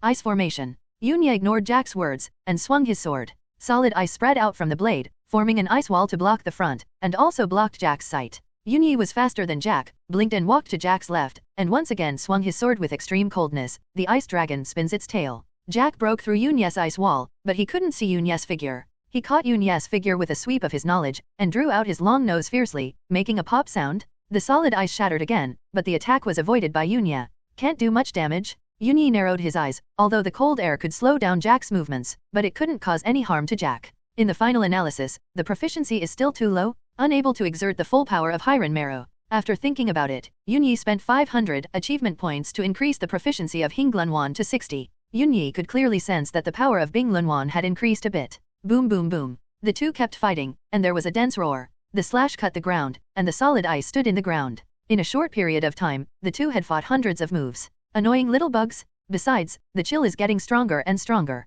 Is it gradually becoming familiar with the devil fruit ability? Damn it. Almost none of his attacks hit Yunya, but Yunya had several wounds on his body. Although they healed up quickly, Jack was very annoyed. Moreover, the cold that permeated the surroundings became even colder during the battle, causing his movements to slow down. Every time he took a breath, part of the cold would invade his body. Although he could barely resist the cold, but it will make him very uncomfortable. This result was naturally deliberately created by Yunya. Ice type, strong field control ability, and it will become more and more obvious as time goes by. When the cold air has completely soaked into the enemy's body, it will be the time for the victory to be decided. Now the proficiency of Hiren Wan is still too low, and it is impossible to display the true strength of Hiren Wan. Maybe it will be after the swastika is released before it can display the true power of Hiren Wan? Hiren Meru's strongest ability is manipulating the sky, but right now, Yunyi still can't control it. Therefore, he can only artificially create a field control effect. At the same time, Yunyi was still thinking, since Lihaopao can be combined with Yuiat Yanchong, what about Hinglunwan? Thinking of this, Yunyi's eyes were full of light.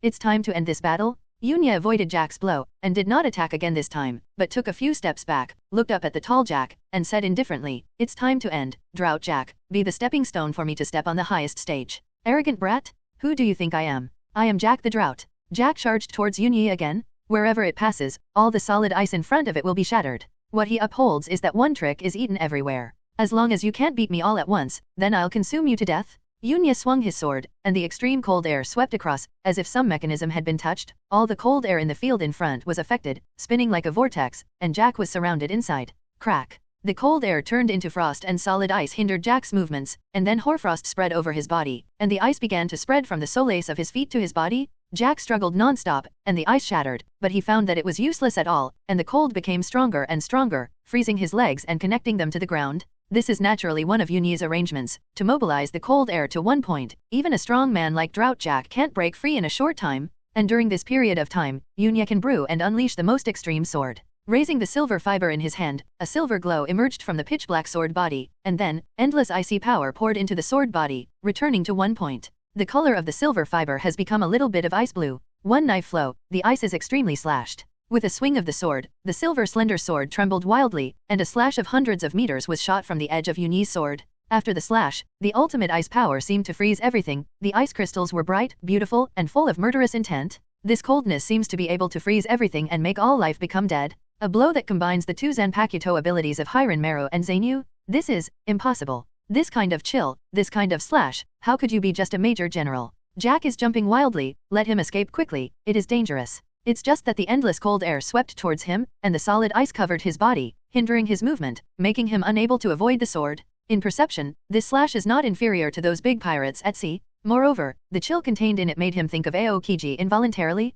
the kind of cold that can temporarily freeze their boss, the pirate at the top, and the beast Kaido, known as the strongest creature. That's right, he saw the shadow of the green pheasant on Yunyi's body. How could such a person be just a major general? No matter what Jack thought in his heart, he couldn't avoid Yunya's attack. Everything has been calculated by Yunyi, how could he avoid it? Next moment. With a soft chi sound, Yunyi's slash hit Jack's figure without any surprise, silently. In the field, it seemed to have become silent. Then I heard a click sound. Drought Jack in front of him, at an unknown time in front of him, a deep bone scar spread from his shoulder to his waist and abdomen. There was no blood flow, and the moment he was cut, an extreme chill invaded Jack's whole body, freezing his consciousness, and then, the white ice crystals began to spread from his wound to all parts of his body, finally, completely freeze Jack's whole body. And that's not all. The ice crystals continued to spread upwards. In the end, a huge ice sculpture with a length of several tens of meters, which seemed to be crossed by several huge ice thorns and shot straight into the sky, stood across the field impressively. And behind Jack, a long road of hoarfrost fanned out towards the distance.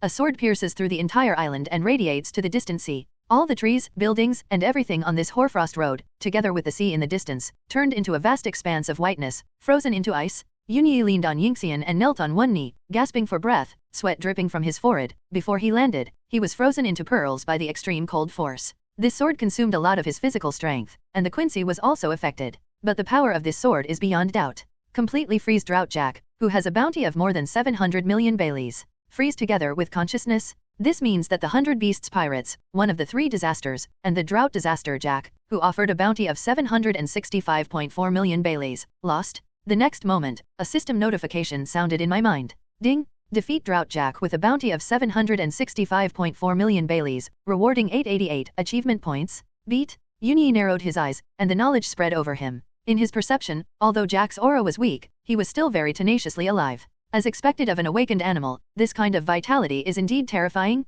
However, no one will help you, no matter how much time you are given, you will never break the ice seal. Yunya chuckled, then ignored it, turned around and went out to clean up the mess. A few days later, the news broke, and the world, shocked. 2 chapters and 6,000 words, please subscribe and ask for everything. After this plot, turn to Quincy and enter the new world. The new king of the Dark World. He is also the only king of the Dark World in the future. 1 king and 4 emperors. Who is stronger and who is weaker? Stay tuned. Back to a few days ago. Today, Warring States is still processing documents from various places in his office. The turmoil in the new world has not yet subsided, and there is even a stance that a storm is about to come. Several big pirates are rubbing against each other, and the Navy's eyeliner will send back news every once in a while. The Marshal of Zhanguo, who was in charge of the overall situation, was overwhelmed, so angry that he couldn't help cursing a few times, these damned pirates. And at this moment, a Navy soldier hurried in, came to the side of Warring States and whispered a few words. After listening to the soldier's words, Zhanguo slapped his hands on the table with a snap, stood up suddenly, and couldn't help saying, "What you said is true."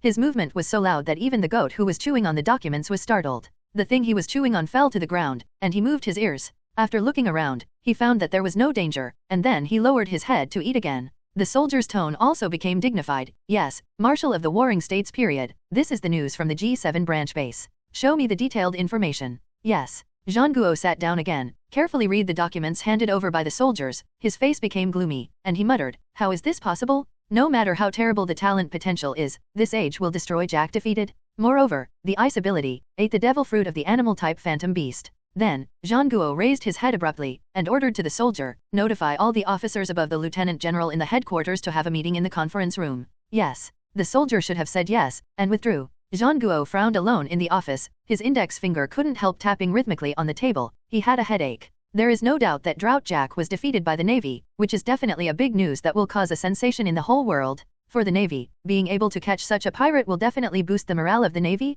but on the other hand, Kaido, the beast, will definitely be offended. This guy is very defensive. Faced with this situation, Kaido will never let it go. Kaido is a lunatic, it will not be surprising to do anything. Suddenly, Sengoku seemed to remember something, and looked at another document. Just now, he seemed to have seen information about Kaido. After searching a few times, he finally found it. The information inside is that Beast Kaido is fighting the red-haired Shanks, and the result is still unclear. Now that the new world is extremely chaotic, and Kaido has started a war with Red Hair, he shouldn't have the energy to trouble the Navy in a short time. However, the trouble of Drought Jack must be resolved as soon as possible, cannot be detained in the G7 branch base, must be transferred as soon as possible. Zhanguo went through the matter in his mind, then got up and walked to the conference room. At this time, the meeting room was full of people, and all officers of the lieutenant general level were present, as well as Zifa, who had retired to the second line. Together with the 2 alternate generals, Tao Tu and Cha Dolphin also appeared. High Command of the Navy? There is a document on everyone's desktop, which is the detailed document that Yunya defeated Drought Jack.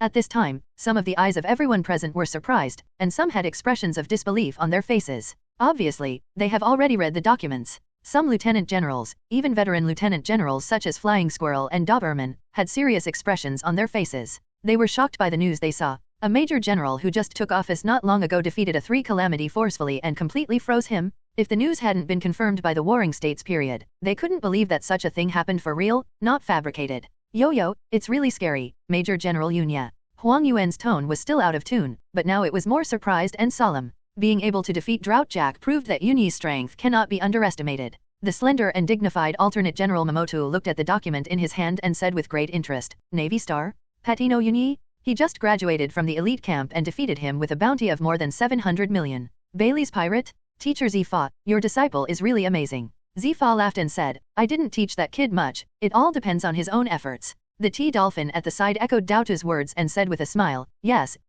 Navy Nova, that's not bad." Doberman, who was sitting on the other side of the table, flashed his eyes, showing an inexplicable expression, and thought in his heart, this kid, is it so terrifying to leap in strength after eating the devil fruit? What kind of phantom beast? Akainu sat quietly, without opening a mouth. The flying squirrel glanced at Aokiji and said, "The ice ability is the same as that of General Aokiji. The ice element is the strongest attack method that Yunyi has shown in this battle, and it is inevitable that he will think of Kingzi. After all, both are ice abilities." Kingzi also raised his eyes and said, "The ice that can completely freeze Drought Jack, Major General Yunyi's ice may not be worse than mine." It's not that Aokiji has never fought against the 100 Beasts pirates, and he also has a deep understanding of those durable animals. The powerhouses at the level of the 3 disasters are not easy to deal with, and it is not so easy to completely freeze them. Hearing this, many people present were silent for a moment, and then wondered what kind of devil fruit Yunyi ate. "And it's the same phantom beast as the marshal. Major General Yunyi, you're lucky," someone concluded. The ability of devil fruit is also divided into levels.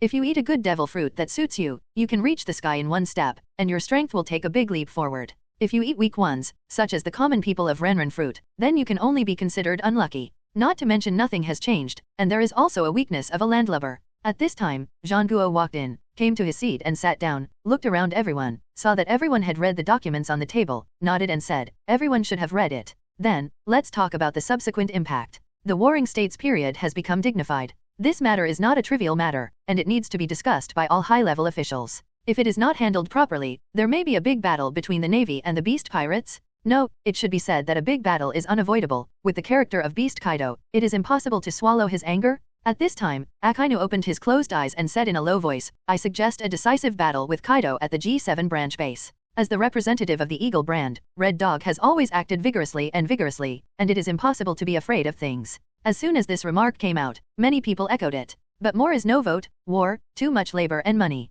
Even if you want to fight, the Navy needs to plan well to be foolproof. Several rounds of conversations were fruitless. In the end, Warring States had no choice but to transfer Drought Jack to the G7 branch base and send it to Advance City. Push City is located in the Windless Belt, easy to defend and difficult to attack. It is a very good place to be held. It is impossible for ordinary people to attack directly, and criminals can never escape from prison. The only time it happened was the Golden Lion's jailbreak. And the Navy is ready for a big battle with Kaido. New World. A sea without a name. On an unknown island. Kaido was sitting on the ground, holding a wine jug in his hand and pouring wine, threw the empty wine jar casually, wiped the corner of his mouth, and suddenly laughed. That guy with red hair is really getting more and more terrifying. Then he suddenly became furious. Damn guy, the guy who was an intern on Roger's ship, actually climbed to this step. His mood changed several times in a short period of time, and finally he even cried loudly, "Damn it, this kind of battle is too childish compared to Roger. I want to launch a more top-level war." While the mood was fluctuating, the domineering look of the Overlord suddenly overwhelmed the entire island.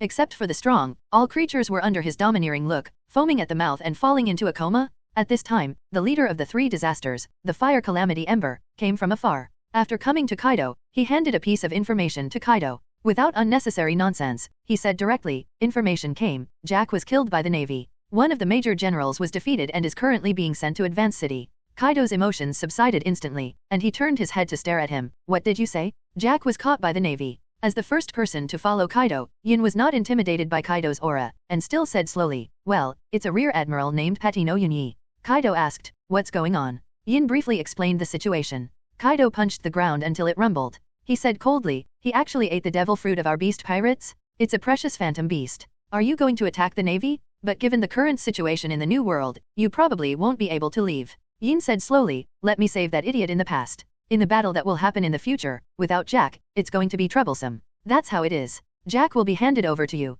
Wait until the New World is stabilized, and then go to settle accounts with the Navy. If you dare to steal my Kaido's things, even the Navy will have to pay me." Kaido's eyes showed a cold light, and now the situation in the New World is very tense, and Kaido can't get away from him. As soon as he leaves the New World, the territory will definitely be divided up by other big pirates. Yin nodded slightly, spread his wings, and turned into a pteranodon and soared into the air. The speed was so fast that it turned into a small black spot in the blink of an eye. "Navy, Patino Yunyi, ha ha ha, remember it for me. When the war is over, I will come to you." Kaido's laughter resounded throughout the island, and the dark clouds in the sky became more oppressive because of Kaido's aura, and the thick dark clouds began to churn, as if the end of the world. Lightning and thunder, muffled thunder rolling, everywhere in the world. Those who are well informed have gotten the news. The king of the dark world, the pirates, Chi Wuhei, these people all know about this, but their reactions are different, some excited, some ridiculed, it doesn't matter, some laugh. Somewhere in the New World, on the Moby Dick, Whitebeard glanced at the newspaper in his hand, and suddenly laughed loudly. That guy Kaido, the 3 disasters under his banner were actually brought down by a navy?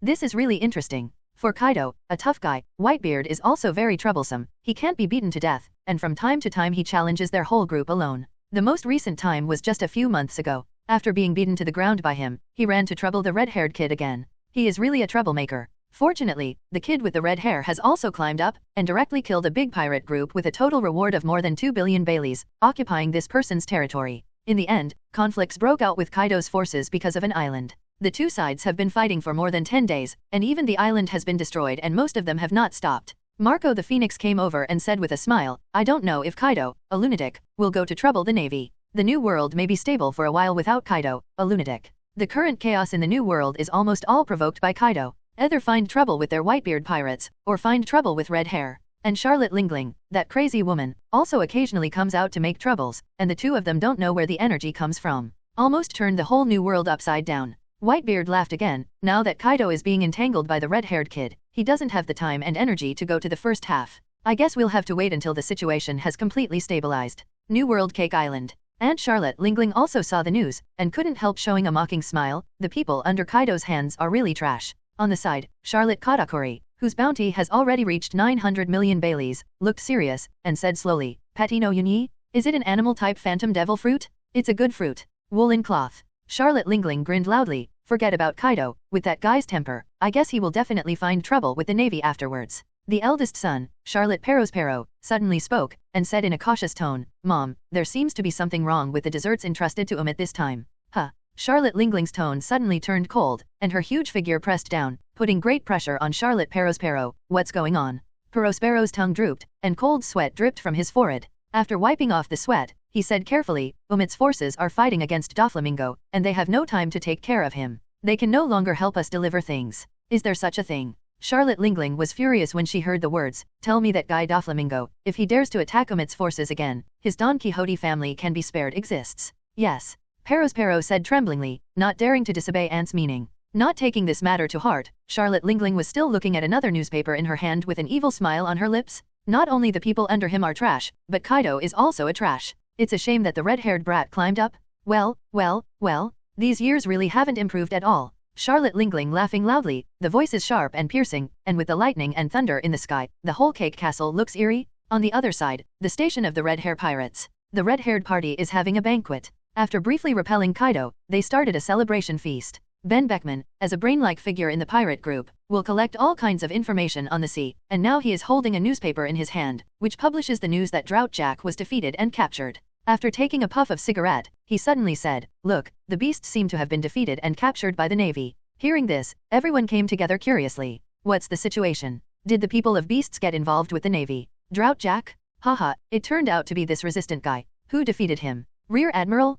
Hey, are you lying?" The atmosphere of the red-haired pirates is more cheerful, and there is not much distinction in status. Even ordinary members who have just joined the red-haired pirates can joke with the high level. Shanks also looked over, glanced at the newspaper, and showed a smile. "Has the navy also started to emerge new stars?" Sure enough, history is repeating itself. His words were quite meaningful, but except for Ben Beckman, no one else understood the meaning of his words. Ben Beckman glanced at the red hair, and said with a smile, "This sea should be stabilized for a while." Shanks looked at the sea in the distance, and said slowly, "Navy, Shishibukai, and pirates, the three major forces that can maintain the balance of the sea." A few days after the event ended, the waters near the Chambord Islands. A small boat is sailing on the sea. On the boat was the Quincy Master Yunya wearing a black and white mask. After a period of hustle and bustle, Yunya finally arrived at the end of the first half, the Chambord Islands. Leaning casually on a chair, Yunya looked at the same newspaper in his hands. Above is the report on Drought Jack. After being defeated by Yunya of the Navy, the Frozen Jack was escorted out by a warship the next day.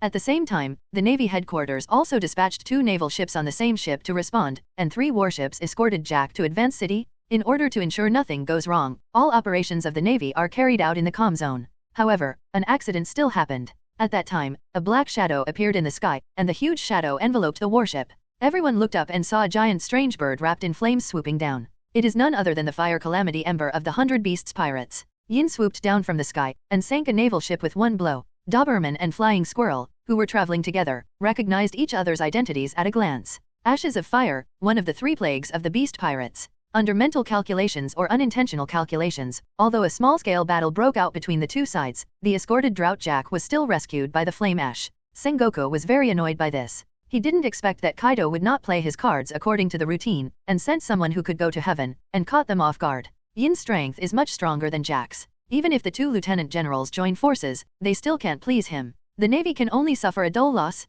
and this matter was also spread by someone with a heart. In a few days, the newspaper had spread all over the world. What Yunya held was the newspaper that reported the incident. Oh, careless, warring states. Navy Yunyi is still sticking to the G7 branch base, and it should be inseparable in a short time. He knew about the drought that Jack was escorted out and sent to Jinshin City Yunyi, but he didn't know much about the follow-up. It was only after reading the newspaper that I found out about it. Drought Jack was rescued by flame embers? In this regard, Yunya also kept an eye out. He snatched Kaido's devil fruit, and with Kaido's character, it is impossible to let him go easily. Since Kaido didn't make a direct move now, it was obviously held back by other things. Combining all kinds of information from the New World, Yunya also had some guesses in his mind. The throne of the four emperors is coming out? The current situation in the New World has gradually become clear. The four strongest players in the sea stand out. Whitebeard Edward Newgate, Beast Kaido, Big Mom Charlotte Lingling, and Red Hair Shanks. The red hair came from behind. After returning to the New World from the East China Sea, he fought all the way up, and directly wiped out a big pirate group entrenched in the New World, took his place, and fought against the other three big pirates.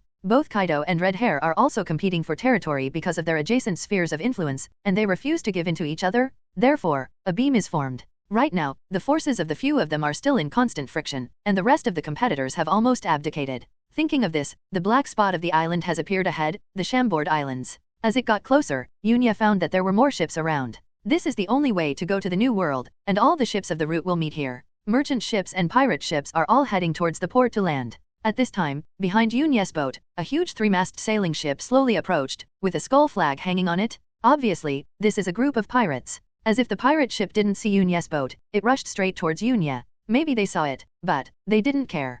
Pirate ship. A watchman saw Yunya's boat and shouted downwards, "Boss, there seems to be a boat in front." Boat. The captain came to the edge of the boat and looked over, and saw Yunyi's boat slowly moving forward, then snorted coldly and said disdainfully, "Leave him alone, let me run over." Yes, the helmsman should be. For a moment, all the people on board showed a look of watching the show, and some even showed cruel smiles. They wanted to see the little boat shattered under their impact, and the people on board fell to the bottom of the sea. This will bring a touch of fun to their boring journey. It's just a small boat. If it crashes, it crashes. What does the life and death of the people on board matter to them? They are pirates and not the navy, so can they just steer away for the sake of one's life? However, they obviously messed with the wrong person. Yunyi's knowledgeable look has long noticed that there is a ship coming from behind, but he doesn't care. The sea is so big, as long as he shifts a little, he will stagger with him. It's just that what Yunyi never expected was that this pirate ship actually charged straight towards him. Yunya shook his head. People in this world seem to be very crazy, especially pirates, who are murderous, as if they have forgotten their humanity.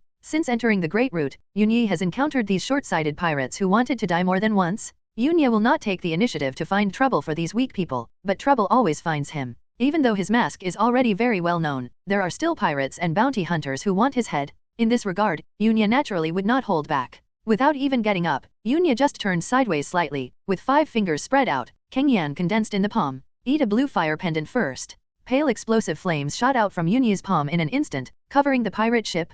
Boom! A roar sounded, and the blue fire pendant erupted with terrifying power, covering the entire pirate ship, and a wave of violent air swept towards the surroundings. In an instant, the flames shot up into the sky, and under the blast of the blast, violent sea waves were set off. 1/3 of the pirate ship was directly smashed into pieces, and the unlucky one standing on the bow was directly turned into scum. After Yunyi's blow, he ignored the sinking pirate ship, but the boat was safe and sound under the waves, without being affected at all. Not far away, a ship that was also heading for the Chambord Islands was attracted by the sound of the explosion. They looked this way, but they were shocked. There were waves several meters high hitting this side. Why did the explosion happen? Quick, there are waves coming, hold on to the boat. What happened over there? Where did the waves come from on this clear day? As a result, everyone took a closer look and found a pirate ship sinking into the bottom of the sea. That flag seems to be the Arrow Pirates with a bounty of more than 60 million, right? Has it been shot? No, look quickly, there is a small boat over there. Someone with binoculars saw a small boat over there. Then the man took a closer look, but he almost dropped the telescope in his hand on the ground. Someone asked him what he saw. I saw this person swallowed, and said in a trembling voice, "It's the Quincy who defeated Shishibukai Doflamingo and killed a vice admiral a few months ago." Wow. As soon as these words came out, the scene was silent for a moment, and then there was an uproar. What? That Quincy came to the Chambord Islands. Real or fake? Hey, this is big news. Is this going to the New World? Quincy, not long ago, made an event that caused a sensation in the entire sea. The ruthless man who defeated Doflamingo, one of the Shishibukai, and killed the vice admiral? Didn't expect to meet here. Moreover, I also saw him directly sinking a pirate group. Terrible, ruthless. This is what is in everyone's heart. Not only their merchant ship saw it, but also some pirate groups in the distance. Go, don't let the Quincy find out. I heard that he seemed to be a bounty hunter before. If we are targeted, we will be finished. After seeing Yunyi destroying the pirate group that provoked him, the pirates in the nearby sea area became more sensible and did not dare to get close to Yunyi's boat. Yunya didn't care about these things, and drove the boat to move on. Soon, Yunya saw the Shamboard Islands composed of many alkaiman mangrove trees. Seen from Yunya, countless colorful bubbles slowly seep from the ground and float into the air. Under the sunshine, it is beautiful, like a paradise on earth. Number 17? By the way, where is that guy Doflamingo's auction? The island that Yunya set foot on is the Alkaiman Mangrove with 17 written on it, but Yunya didn't know what was above these serial numbers. The purpose of his coming to the island was to find the auction of the Doflamingo family. See if you can take a wave of boats to the New World. It's not impossible to use your own boat, but Yunya doesn't know the route to it, so it's more reliable to find an experienced navigator to lead the way. As your ally, Doflamingo shouldn't refuse, right? Hehe. Thinking of this, Yunya started to move forward. Islands 1 to 29 are illegal areas, where bounty hunters, pirates, human traffickers, and gangsters form alliances in groups and do gangsters. Robbery, murder, and vendettas are not uncommon here. Yunya didn't completely let go of his knowledge, but he still noticed that there were people secretly watching him in the corner, behind the big tree, even underground or on the tree. However, no one without eyes came to trouble Yunyi. These criminals are still very discerning, and it is very clear who can provoke them and who cannot provoke them. Unlike those arrogant pirates who think that they have conquered the first half of the Great Route when they arrive here, their self-confidence is bursting, as if even the Admiral of the Navy is not in their eyes. After seeing Yunya's iconic mask, these lawbreakers suddenly changed their expressions, some backed away quietly, and some stood still. Yunya just glanced at it and ignored it. It's just a kid. Yunya continued to walk. Island 7. As Yunya was walking, he suddenly stopped, then turned a corner and entered a bar. The name of the bar is Night Color Bar. Seeing this name, Yunya became even more interested. Ignoring the sign outside the door that said no entry in big blood red characters, Yunya pushed open the door of the bar and walked in. The movement of pushing the door open attracted the attention of everyone in the bar, and their gazes were projected over. Seeing someone coming in, one of the burly men with a fierce face couldn't help snorting. Who are you? Didn't you see the sign outside? Yunya looked left and right, and what caught Yunya's eyes was stumped limbs and broken arms all over the ground, blood all over the ground. Corpses had already been piled up into hills. The pungent smell of blood spread into Yunya's nose, and Yunya not only did not show any strange expression, but also felt familiar. Bars, corpses, gangsters. At this time, in the middle, there were a few miserable-looking people kneeling on the ground. Compared with the corpses on the ground, they were not bad, and they were still alive. Judging from the details of those people, they should be a group of pirates, and one of the big men kneeling should be the captain of this group of pirates. In contrast, the other group of people sat or stood with extremely relaxed faces, as if the bloody scene in front of them hadn't happened. Yunya ignored everyone's wolf-like gazes, found a place to sit down, and said calmly, "Isn't this a bar? I came in for a drink." "You don't understand human language, do you?" The face of the big man who spoke just now sank, and he was about to make a move. He obviously didn't recognize Yunya's identity. He was very courageous and wanted to do it directly. But it was stopped by a nice voice. "Aaron, since this guest wants to drink, then serve him the bar." Yunya followed the voice and saw that the person who was speaking was a woman who was wearing a decent black dress, vividly outlined her tall and graceful figure. Her long pink hair was coiled up, and she had a coquettish and charming appearance. Here, she is the only woman. At this time, the woman was sitting sideways on a high stool, with her legs crossed, one slender white leg swaying slightly, one hand resting on her chin, the other holding a slender cigarette rod. Her ruddy taking a puff of his lips, exhaling a puff of smoke, he tilted his head and looked towards Yunya. Yes, boss. The burly man named Alun was stunned for a moment when he heard the woman's words, then gave Yunya a vicious look, turned around and went down. Yunya looked at it with great interest, but he just glanced at this beautiful woman and then looked away. He is not a lecherous person, beauty is just a spice to him. It was like this in the previous life, and it is also like this in this life. What he was interested in was how this beauty acted. Judging from the scene, it should be that this group of pirates wanted to make trouble, and they were completely suppressed by the people in the bar, killed all without leaving one. Judging from the means of letting them, the people in this bar are also very extraordinary, but they are very respectful to that beauty, as can be seen from Alan's performance just now. Soon, Alan brought a glass of wine that was the same as that on the beauty's table to Yunya. "Red wine? Although I don't like it very much, but it's free, so I can try it." Yunya took off the mask, revealing a delicate and young face. This face is naturally not Yunya's face, but the face of Yunya's previous life. After a few experiments, Yunya mastered the pinching face of Yihai's avatar, and replaced Yunya's face with his own face in his previous life. Just when Yunya took off the mask, the beauty's eyes flashed. Yunya has been observing this beauty with knowledge, and seeing the change in her eyes, she suddenly showed an inexplicable smile, and thought to herself, interesting. When Alan on the side heard this, he was furious. Free? Who told you it's free? This glass of wine doesn't have a million Baileys, you kid can stay here. Alan thought fiercely in his heart. Not bad red wine, but unfortunately, there is a bit of bloody smell, which ruins the original taste. Yunya put on the mask again and commented calmly. Boy, you. Alan's face became extremely gloomy, and he was irritated by Yunya's attitude. Who does he think he is? How dare you say such a thing? However, Yunya's words were obviously not for this Alan, but for that beautiful woman. Hearing that, the beauty showed a very charming smile. The guests came at an inappropriate time, and a group of guys with no eyes just came in. I had no choice but to kill them all. The voice was as clear as a trickle, very pleasant to hear, but the words that came out were full of blood. On the ground, the people who were kneeling all died at this time, bleeding to death. It is conceivable how cruel and merciless this group of people in the bar is, but it's normal, judging from their temperament. This group of people should be a group of killers. Killer, are you merciful? You guys, are you the boss of Area 7? What's your name? Yunya leaned on the sofa, crossed his legs and looked at the beauty lazily. Boy, don't be too rampant. Alan couldn't bear it anymore. He was so angry at Yunya's arrogant attitude. He stretched out his hand and grabbed Yunya. Yunya didn't even look at Alan, just narrowed his eyes, and a domineering arrogance burst down, suppressing everyone. In the arena, half of the people foamed at the mouth and fell into a coma, and the other half also felt as if they were suddenly suppressed by a mountain, so oppressed that it was difficult for them to breathe. Yunya sat like a big boss, looked at Alan and said in a calm tone, if you didn't drink a glass of red wine, anyone who dared to offend me would have already gone to hell. The reason why Yunya's tone was so sharp was naturally for a purpose. It's not the beauty in front of me, but all of them. Yunya wants to take them under his command. Alan was taken special care of by Yunya, and under the oppression of the domineering look, his two legs trembled, and with a bang, he knelt down on one knee, his forehead was covered with sweat, and his eyes showed a look of extreme horror, overlord color, domineering. This beautiful woman bit her lower lip lightly, and the way she locked her willow eyebrows was very distressing. She was also oppressed by Yunya's domineering look, and her heart was very restless. The next moment, she yelled at Alan, Alan, hurry up and apologize to your lord.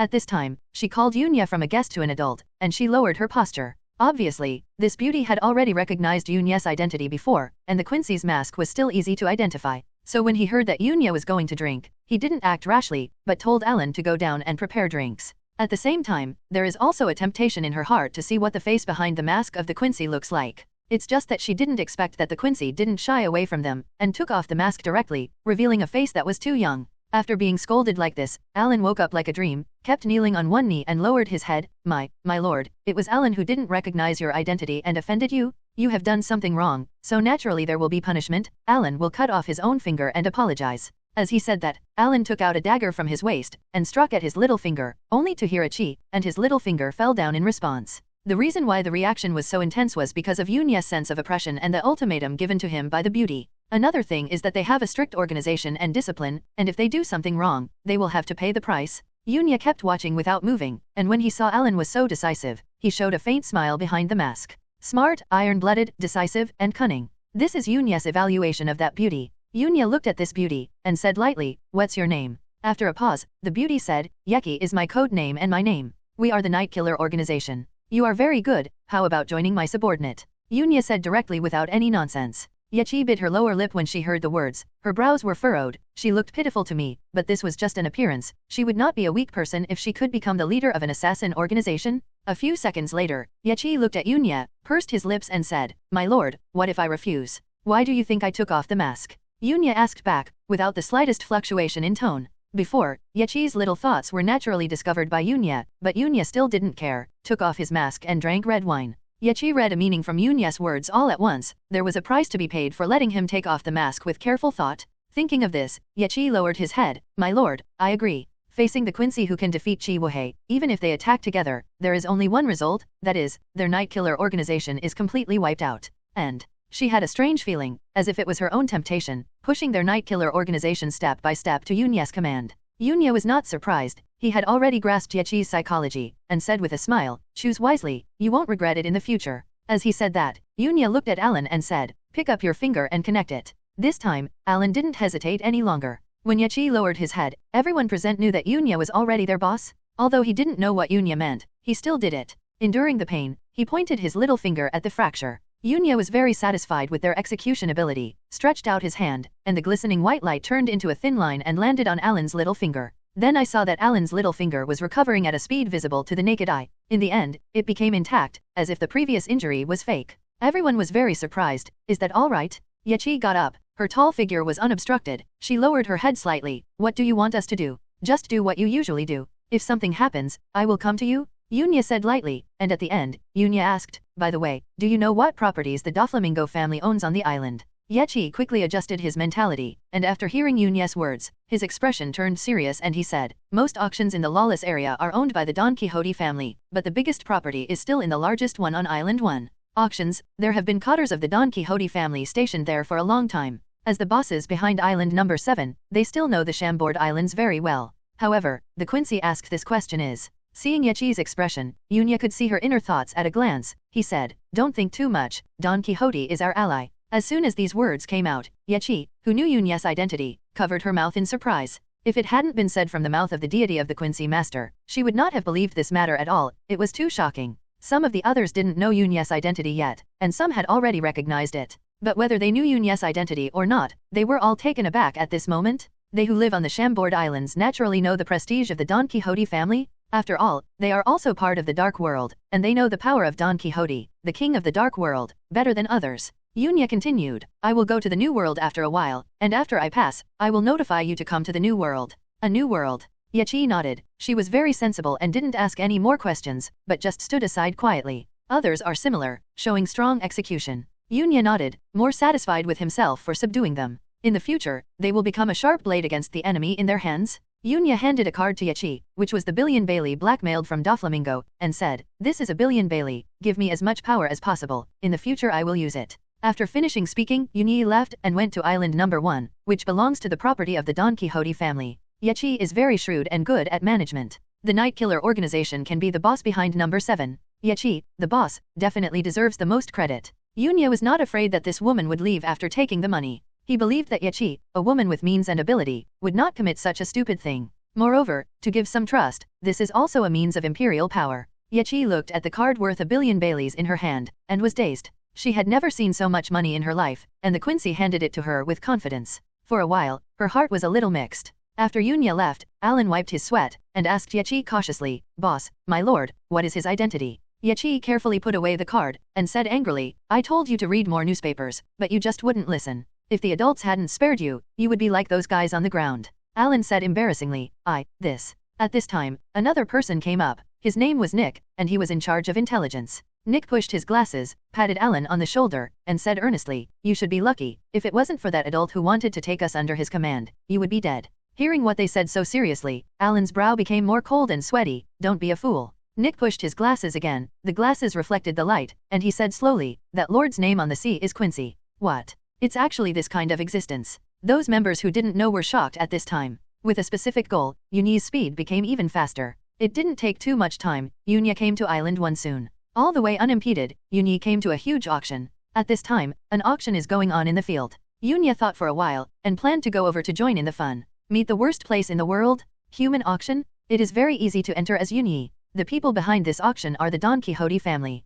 Those who are in charge of this industry cannot do without certain intelligence capabilities. Naturally recognize Yunyi. Moreover, even if you don't have one, you can still enter after paying a certain amount of Bailey. Under the awe and respectful eyes of the waiter, Yunya Shi walked in. After Yunyi entered the auction, the waiter hurriedly retreated to inform the cotters of the Don Quixote family here. It was amazing that the Quincy had arrived at the Shamboard Islands. This matter must be reported to the higher UPS. Yunya just glanced at it and ignored it. The news that he came to the Shamboard Islands will not be hidden from Doflamingo's eyeliner. Knowing early or late is the same. Anyway, Yunyi's purpose was to find the Don Quixote family. Pushing open the door and walking in, the auction was already crowded with people. Every once in a while, the auction will hold an auction, and the auction is not for other items, but for people. Finding a random place to sit down, Yunya raised Erlang's legs, put his hands on the back of the chair, and didn't care about the eyes of the people around him at all. Looking at the auction site below, there was no wave on his face. The evil in this world is called the human auction house. One by one goods were sent to the auction stage, and then were auctioned or failed, and the field became more and more heated.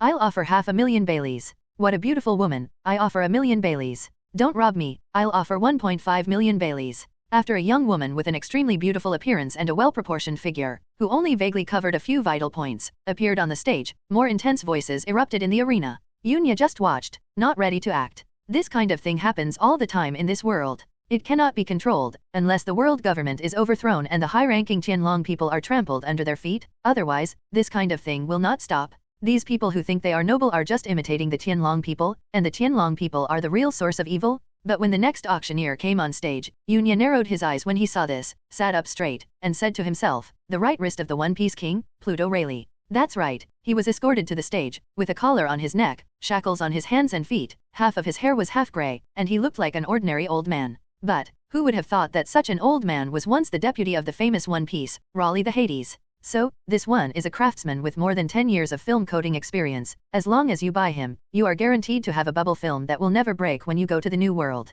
The starting price is 300,000 Bay profit. On the stage, the fancy-dressed host introduced with all his might, but unfortunately, the people present didn't really buy it. Just when the host thought the filming would fail again, a distorted voice came from the last row. 300,000 Baileys, I want it. The person who spoke was naturally none other than Yunya. The auctioned Pluto Cerbez Raleigh also looked up, and when he saw this black and white mask, he narrowed his eyes slightly and was very surprised. The Quincy who defeated Doflamingo? Have you reached Chambord? Laylee's eyes flashed, and, you know your identity, still. Seeing someone bid, the host seemed worried that Yunya would regret it, and immediately dropped the hammer in his hand, but at this time, the originally locked door was pushed open, and an extremely ugly man with a bubble cap on his head walked in, followed by dozens of black suits behind him. 10 million Baileys, I want this person. I just want to get a boat to play in the sea. As soon as this remark came out, it immediately caused a sensation in the audience. Not because of anything else, but because the person who spoke is, from Tianlong? Seeing Tianlonggren, Yunya and Laylee narrowed their eyes. Laylee has lived in the Chambord Islands for an unknown period of time, so he naturally knows the urine of the Tianlong people. And Yunya knew about Tianlong people through the original work of One Piece in the previous life, and Yunya didn't have the slightest affection for Tianlong people. Casting a cold glance in the direction of the Tianlonggren, Yunya said lightly, 10.3 million Baileys. Hearing that someone dared to speak at this time, everyone looked at Yunya with shock in their eyes. This guy can't be a fool, can he? How dare you speak? Doesn't he know that the other party is a celestial dragon? Even Laylee, who was on stage at this time, was a little surprised. This guy. But soon, someone recognized Yunya's identity, and he was even more surprised. Be shrewd, Mimi has already quietly left at this time. Quincy is a ruthless person. Even the Vice Admiral can be killed if he says so. No one can guarantee what he will do. Huh? You guy, how dare you argue with me? That Tianlong man was used to being domineering, but when he saw that someone dared to disobey him, he was furious, picked up a pistol from his waist, and pointed it at Yunya. Yunya looked at the movements of the Tianlong man in front of him. Not only was he not afraid, but there was an inexplicable smile on the corner of his mouth, and a murderous intent came out faintly. Those with keen senses felt their hair stand on end, and couldn't help shivering. Not good. Sensing Yunya's killing intent, Pluto Lila's pupils contracted violently. It's crazy, he actually wanted to kill Tianlonggren? If the Tianlong people die here, it is estimated that the admirals will come over. At that time, if you find out that you are at the scene, will you think that this matter has something to do with me? Thinking of this, Laylee broke into a cold sweat. He still wants to spend his twilight years on the island, but he doesn't want to be hunted down by the Navy again. Thinking of this, Laylee's pupils shrank violently, and a terrifying domineering arrogance erupted from him, sweeping the entire auction in an instant. In an instant, except for a few people present, everyone else was foaming at the mouth, and they all passed out. The Tianlong man stopped shooting, fell forward, hit the bubble cover on the top of his head, and burst open with a boo sound. His forehead was also broken, and blood flowed. The black suits behind Tianlong were not spared either, and all fell into a coma. Yunya's eyes flashed, knowing Laylee's intentions. He couldn't help curling his lips. After all, he was old and not as courageous as before. But, who are you suppressing with your domineering look? Yunya snorted coldly in his heart. Hey, don't explode domineering at will, old man.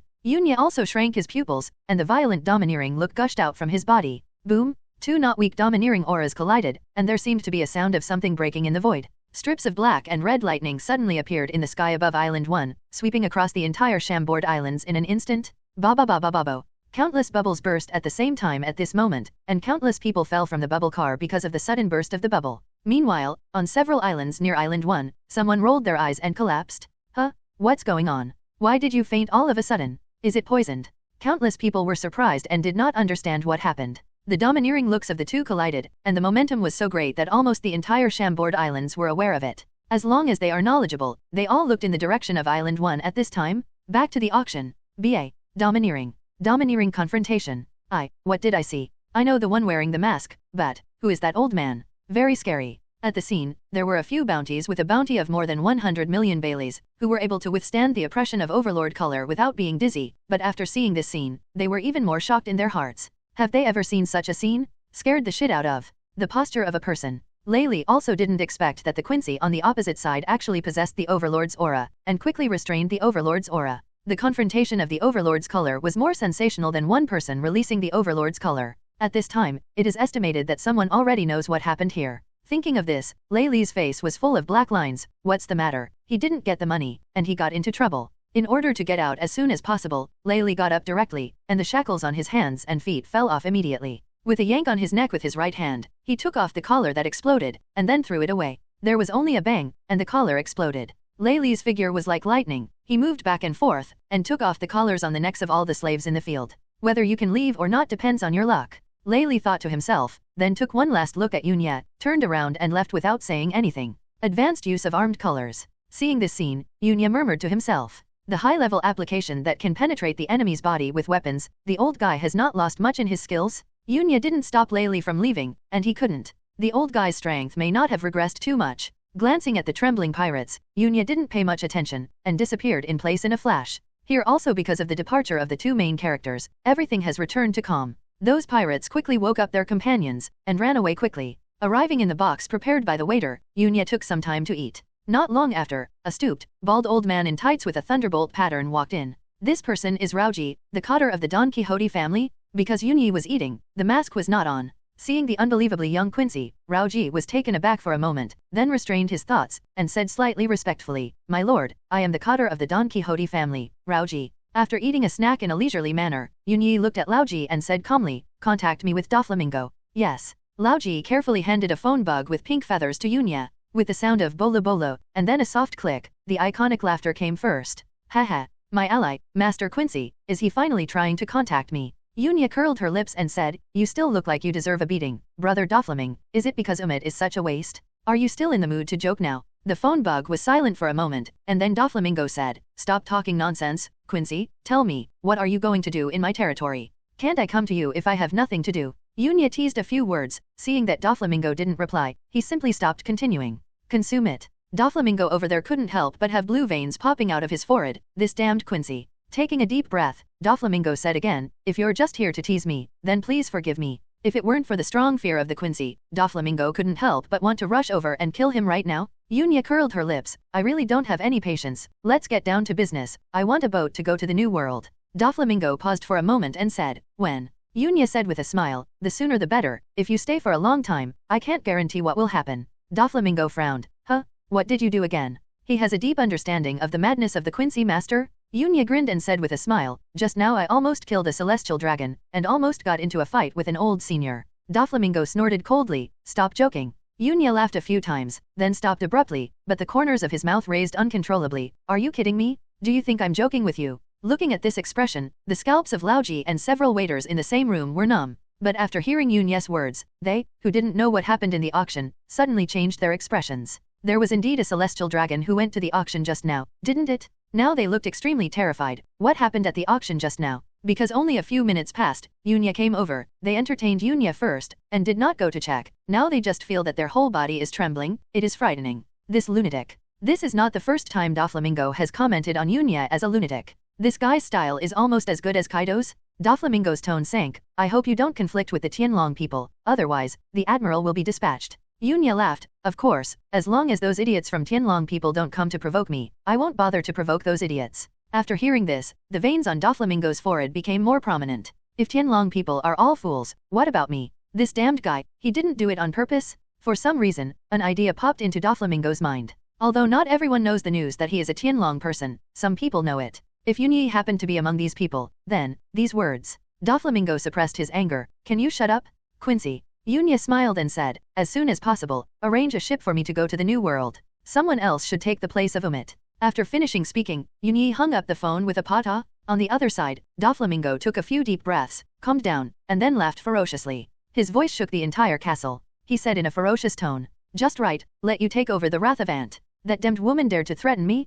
Quincy, I hope you will come soon too." Because of Umit, Charlotte Lingling has sent Doflamingo an ultimatum. Stop targeting Umit. For Charlotte Lingling, Doflamingo still dare not offend. It can be said that in the New World, except for the other three pirate groups, no one dares to offend Charlotte Lingling easily. Now if Yunya plunged headlong into the battlefield between the two kings, he would definitely cause a commotion. There is even a possibility of being hostile by Charlotte Lingling. That's what Doflamingo thought too. Little is known about Charlotte Lingling's involvement in the war between two Dark World kings. It can be said that, except for Doflamingo, the rest of the people did not know about this matter. Yunyi is no exception. Therefore, after hanging up the phone bug, Yunya didn't think too much, and told Raoji, when the ship is ready, use the phone bug to contact me. Saying that, Yunya picked up the phone bug, turned around and left. When Yunya left, the people in the box breathed a sigh of relief. It was because Yunya gave them too much oppression. It made them gasp without daring to speak loudly. It was Laoji who suddenly said eagerly, "Go over to the auction and have a look." Several people passed by together. However, after delaying this period of time, except for a few people who were still in a coma, the rest of the people disappeared, including the slaves.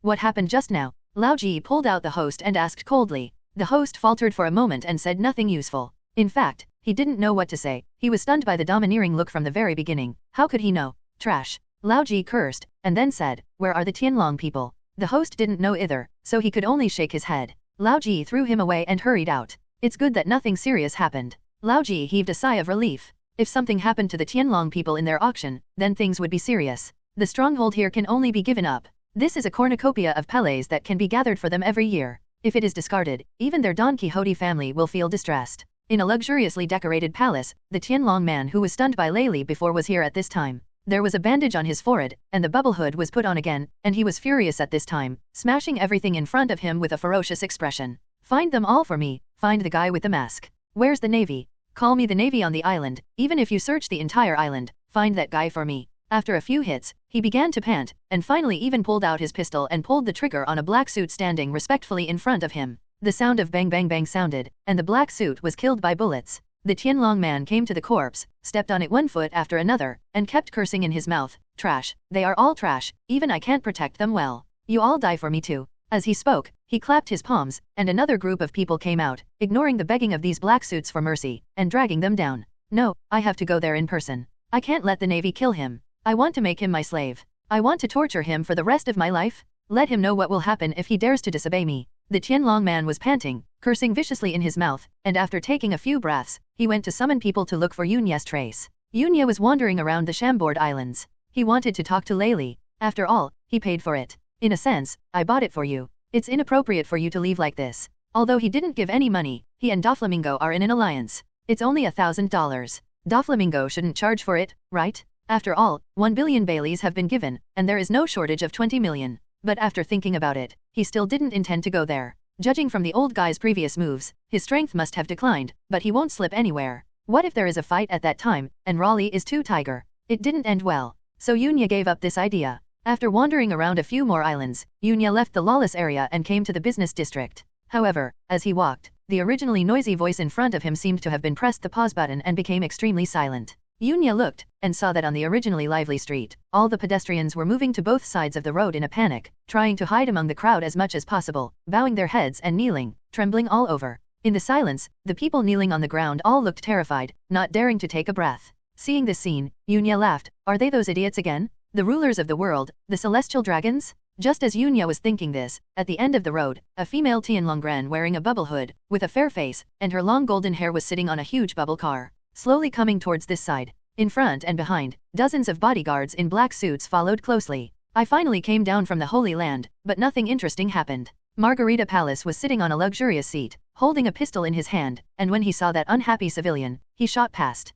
The bullet hit a big man's shoulder, and the big man screamed, but he reacted quickly, biting the tip of his tongue, forced to hold back the scream, and collapsed on the ground, trembling because of the pain. The big man knew that he could still survive if he held back the screams. If the screams disturbed the Tianlong people, he would definitely die. The others heard gunshots and screams, but they didn't even dare to lift their heads. They could only grit their teeth. Their faces were terrified, praying that they wouldn't be hit. This is not the first time this kind of thing has happened, and no one thinks of rebelling. Too many people who rebelled have died. The field was shrouded in a feeling of fear. But at this moment, the sound of footsteps of stepping came from the front. At this time, a figure was walking slowly from a distance, forming a sharp contrast with the kneeling person. Margarita Palace on the bubble car also heard the voice and looked over. Seeing that someone didn't kneel down after seeing her, Margarita Palace felt offended. Her face became extremely gloomy, and her pretty face became extremely distorted, and she roared forward, "Untouchable, you, why do you still dare to stand? Hurry up and kneel down." Hearing that someone dared to stand in front of the Tianlong people, the people who were kneeling on the ground around them were also very shocked. They couldn't help looking up carefully, and saw a slender figure wearing a mask. This person seemed to have not seen the situation here. Generally speaking, he still walked over with a relaxed pace. Just as Margarita Palace's voice fell, Yunya also stopped. Margarita Palace thought that her words had an effect, but she still looked at Yunya with a sullen expression. Yunya stopped, not because of fear, but from the other side, there was also a Tianlonggren wearing a cannon cover and dozens of black suits coming towards this side. At the same time, countless navies flocked to this side and surrounded them. However, when these marines saw Yunya, some of them clearly recognized Yunya, their faces changed drastically, and they shouted loudly, "Be careful, he is a pirate. He has a bounty of more than 180 million baileys. Pirate exterminator." As soon as this remark came out, many people were in an uproar. No wonder he dared to be so rampant. It turned out to be a pirate of this level. Even the two Tianlong people were surprised, but they didn't have walnut-sized brains and had no concept of pirates at all. Among them, Margarita Palace snorted coldly, "So what if it's a pirate? How dare he attack us? Untouchables, hurry up and kneel down for me, otherwise, I'll let the admiral come over and catch you, then as a take my slave away." However, as soon as the words came out, another Tianlong man who also came over was dissatisfied. "Margarita, this is the slave I fancy." After Margarita Palace saw this extremely ugly Tianlonggren, his eyes showed contempt, and he said with disdain, "It turns out that you are a waste, Raleigh Richard? Get away from me." "What did you say? Need I say that again?" The two of them said something to each other, as if they had already regarded Yunya as their own property. However, the navy on the side is facing a formidable enemy. They are not idiots like Tianlonggren. They clearly know how terrible the Quincy is. Defeating Doflamingo and killing Lieutenant General Ghost Spider, this is a ruthless man. Hehe. But at this moment, a chuckle suddenly sounded from the field, and then Yunyi's faint voice came. "I've heard that the Tianlong people are a bunch of idiots. Now I see. It's true." Silence, the incomparable silence in the arena. Everyone who heard this was stunned on the spot. Everyone looked at Yunya in shock. This guy actually said such a thing, actually said that the Tianlong people are idiots? Although they all knew it, it was the first time in their lives that they said it so blatantly in front of the Tianlong people. It's over, this guy is going to be over. Even if he is a pirate with a bounty of more than 180 million baileys, that's the same. Sure enough, upon hearing this, the two Tianlong people were furious, and Margarita Palace even raised his pistol and shot at Yunyi. "Damn untouchable, what did you just say? How dare you?" With a bang, the bullets shot towards Yunya. Yunya avoided it with his head, and then, Yunya couldn't help showing a smile. With a sound of swipe, Yunya walked like a ghost, blinked and appeared on the bubble car in Margarita Palace, grabbed her neck with one hand and lifted her up. Seeing her terrified expression, "Yunya," he said unhurriedly, "very well, you dare to shoot me, right? Tianlong people? In the eyes of others, you are gods, but in my eyes, you are like ants. Me. Quincy, quickly, let go of Margarita Palace. She is a Tianlong person and a world noble. As long as you dare to kill her, the navy will not let you go, and the world government will not let you go. Pass yours." Among them, a rear admiral wiped the sweat off his head, and shouted at Yunya angrily. Yunya slowly turned around holding the Margarita Palace and looked at the Major General. "Is this your navy? Are you on the side of justice? Or on the side of the Tianlong people? No wonder some people call you the running dogs of the world government, but that's right." Although Yunya has an identity as a navy, but he can't understand this kind of behavior very much. Justice is definitely not justice that favors one side. Justice that reverses black and white? After staying in the navy for a period of time, there are still many people who have that kind of sincere heart of justice, and Yunya does not dislike these people. Even, Yunyi wants these people to truly implement justice and not be swayed by the will of the world government. However, at the current stage, Yunya does not have this kind of strength, so he still needs to take it step by step. The Major General was so choked that he couldn't speak, but it was indeed true that their navy, for the safety of the Tianlong people, even the highest-ranking generals would dispatch to protect them. This Major General used to be on the side of justice, but after experiencing some absurd things, the justice in his heart has begun to disintegrate and become numb. What is justice? Is it to uphold fair justice for the common people, or the lofty justice of the Tianlong people? Now he can no longer face the word justice. "Bitch, pariah, let me go, please, or you will die miserably. Tell me the navy, tell the admiral to come over. I must make you my slave. I will torture you for the rest of my life." Even though she was pinched, she was terrified in her heart, but Margarita Palace still sternly yelled at Yunya. In fact, there is no need for Margarita Palace to say that the navy has already picked up the phone and notified the navy headquarters. I was wrong before, the walnut-sized brain is always praising the Tianlong people. Yunya was completely speechless, so he could only slap her across the face, making Margarita Palace's mouth swollen high. Yunya said calmly, "You think I dare not do anything to you Tianlong people? Then, you show me." Yunya suddenly showed an inexplicable smile, killing intent, pervaded. Suddenly, Margarita Palace felt her whole body tremble, enveloped by Yunya's killing intent. She seemed to be naked in the ice and snow. The extreme coldness seemed to completely freeze her soul. Fear, the fear of death surged from her heart. She had never experienced this kind of emotion from birth to now. This kind of ice cold like falling into an ice cave. "Quincyar, how dare you?" That Major General was also knowledgeable, and when he sensed Yunya's murderous intent, his face changed drastically. This lunatic dared to radiate killing intent towards the Tianlong people. He wants to kill the celestial dragon? He must be stopped. Thinking of this, the Major General rushed forward with a shave, trying to save the Tianlong from Yunya. But a mere Major General, not the Navy star who defeated Drought Jack, how could he stop Yunyi? Then he knocked back the Major General with one blow, and then, pinching the Margarita Palace and throwing it upwards, white thunder condensed in the palm of his hand, and his tone was extremely indifferent. Dragon Man? The god of the world? Ridiculous? It won't work in front of me. Boom! The thunder pillar passed through, and the Tianlong named Margarita Palace was directly annihilated by the high-voltage thunder. The roar of Leizu not only resounded in the field, but also resounded in the hearts of everyone.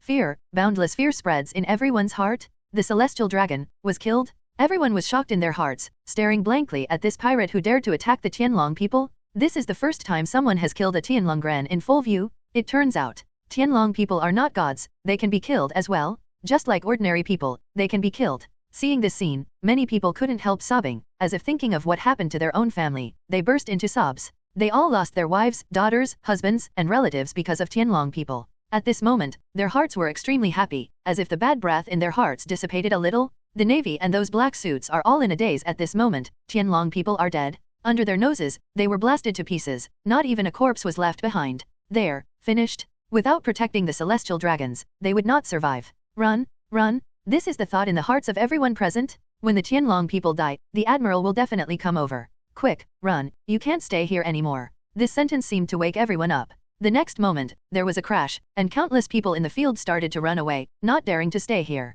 And with their departure, the things here also spread throughout the entire island and even the entire world in a very short time. At this time, the other Tianlong people also stood in place, full of panic. He still couldn't believe his eyes. Someone dared to attack the Tianlong people, and killed one of them. Boundless fear invaded the heart of the Draconian, making his legs weak. Quick, take me out of here. Madman, he is a madman, take me away quickly. This Tianlong man cried heart-piercingly. His legs were weak and he crawled forward. He couldn't stay here, he had to stay away from here. Such an embarrassing scene was also seen by everyone who was still in the field. For some reason, Tianlong, God, words that they thought were scary in the past, now they feel that they are nothing more than that. Don't worry, you don't even want to run away. Yunya stepped forward, and instantly came to another Tianlong, pointed out, Bai Lei shot, directly piercing the head of this Tianlong. After finishing the solution, he glanced at all the navy, and Yunya immediately left. No time to spend here with them, the Admiral is coming. 1 or 2, Yunya didn't know. Making the worst plan that all 3 generals would come over, Yunya started to act.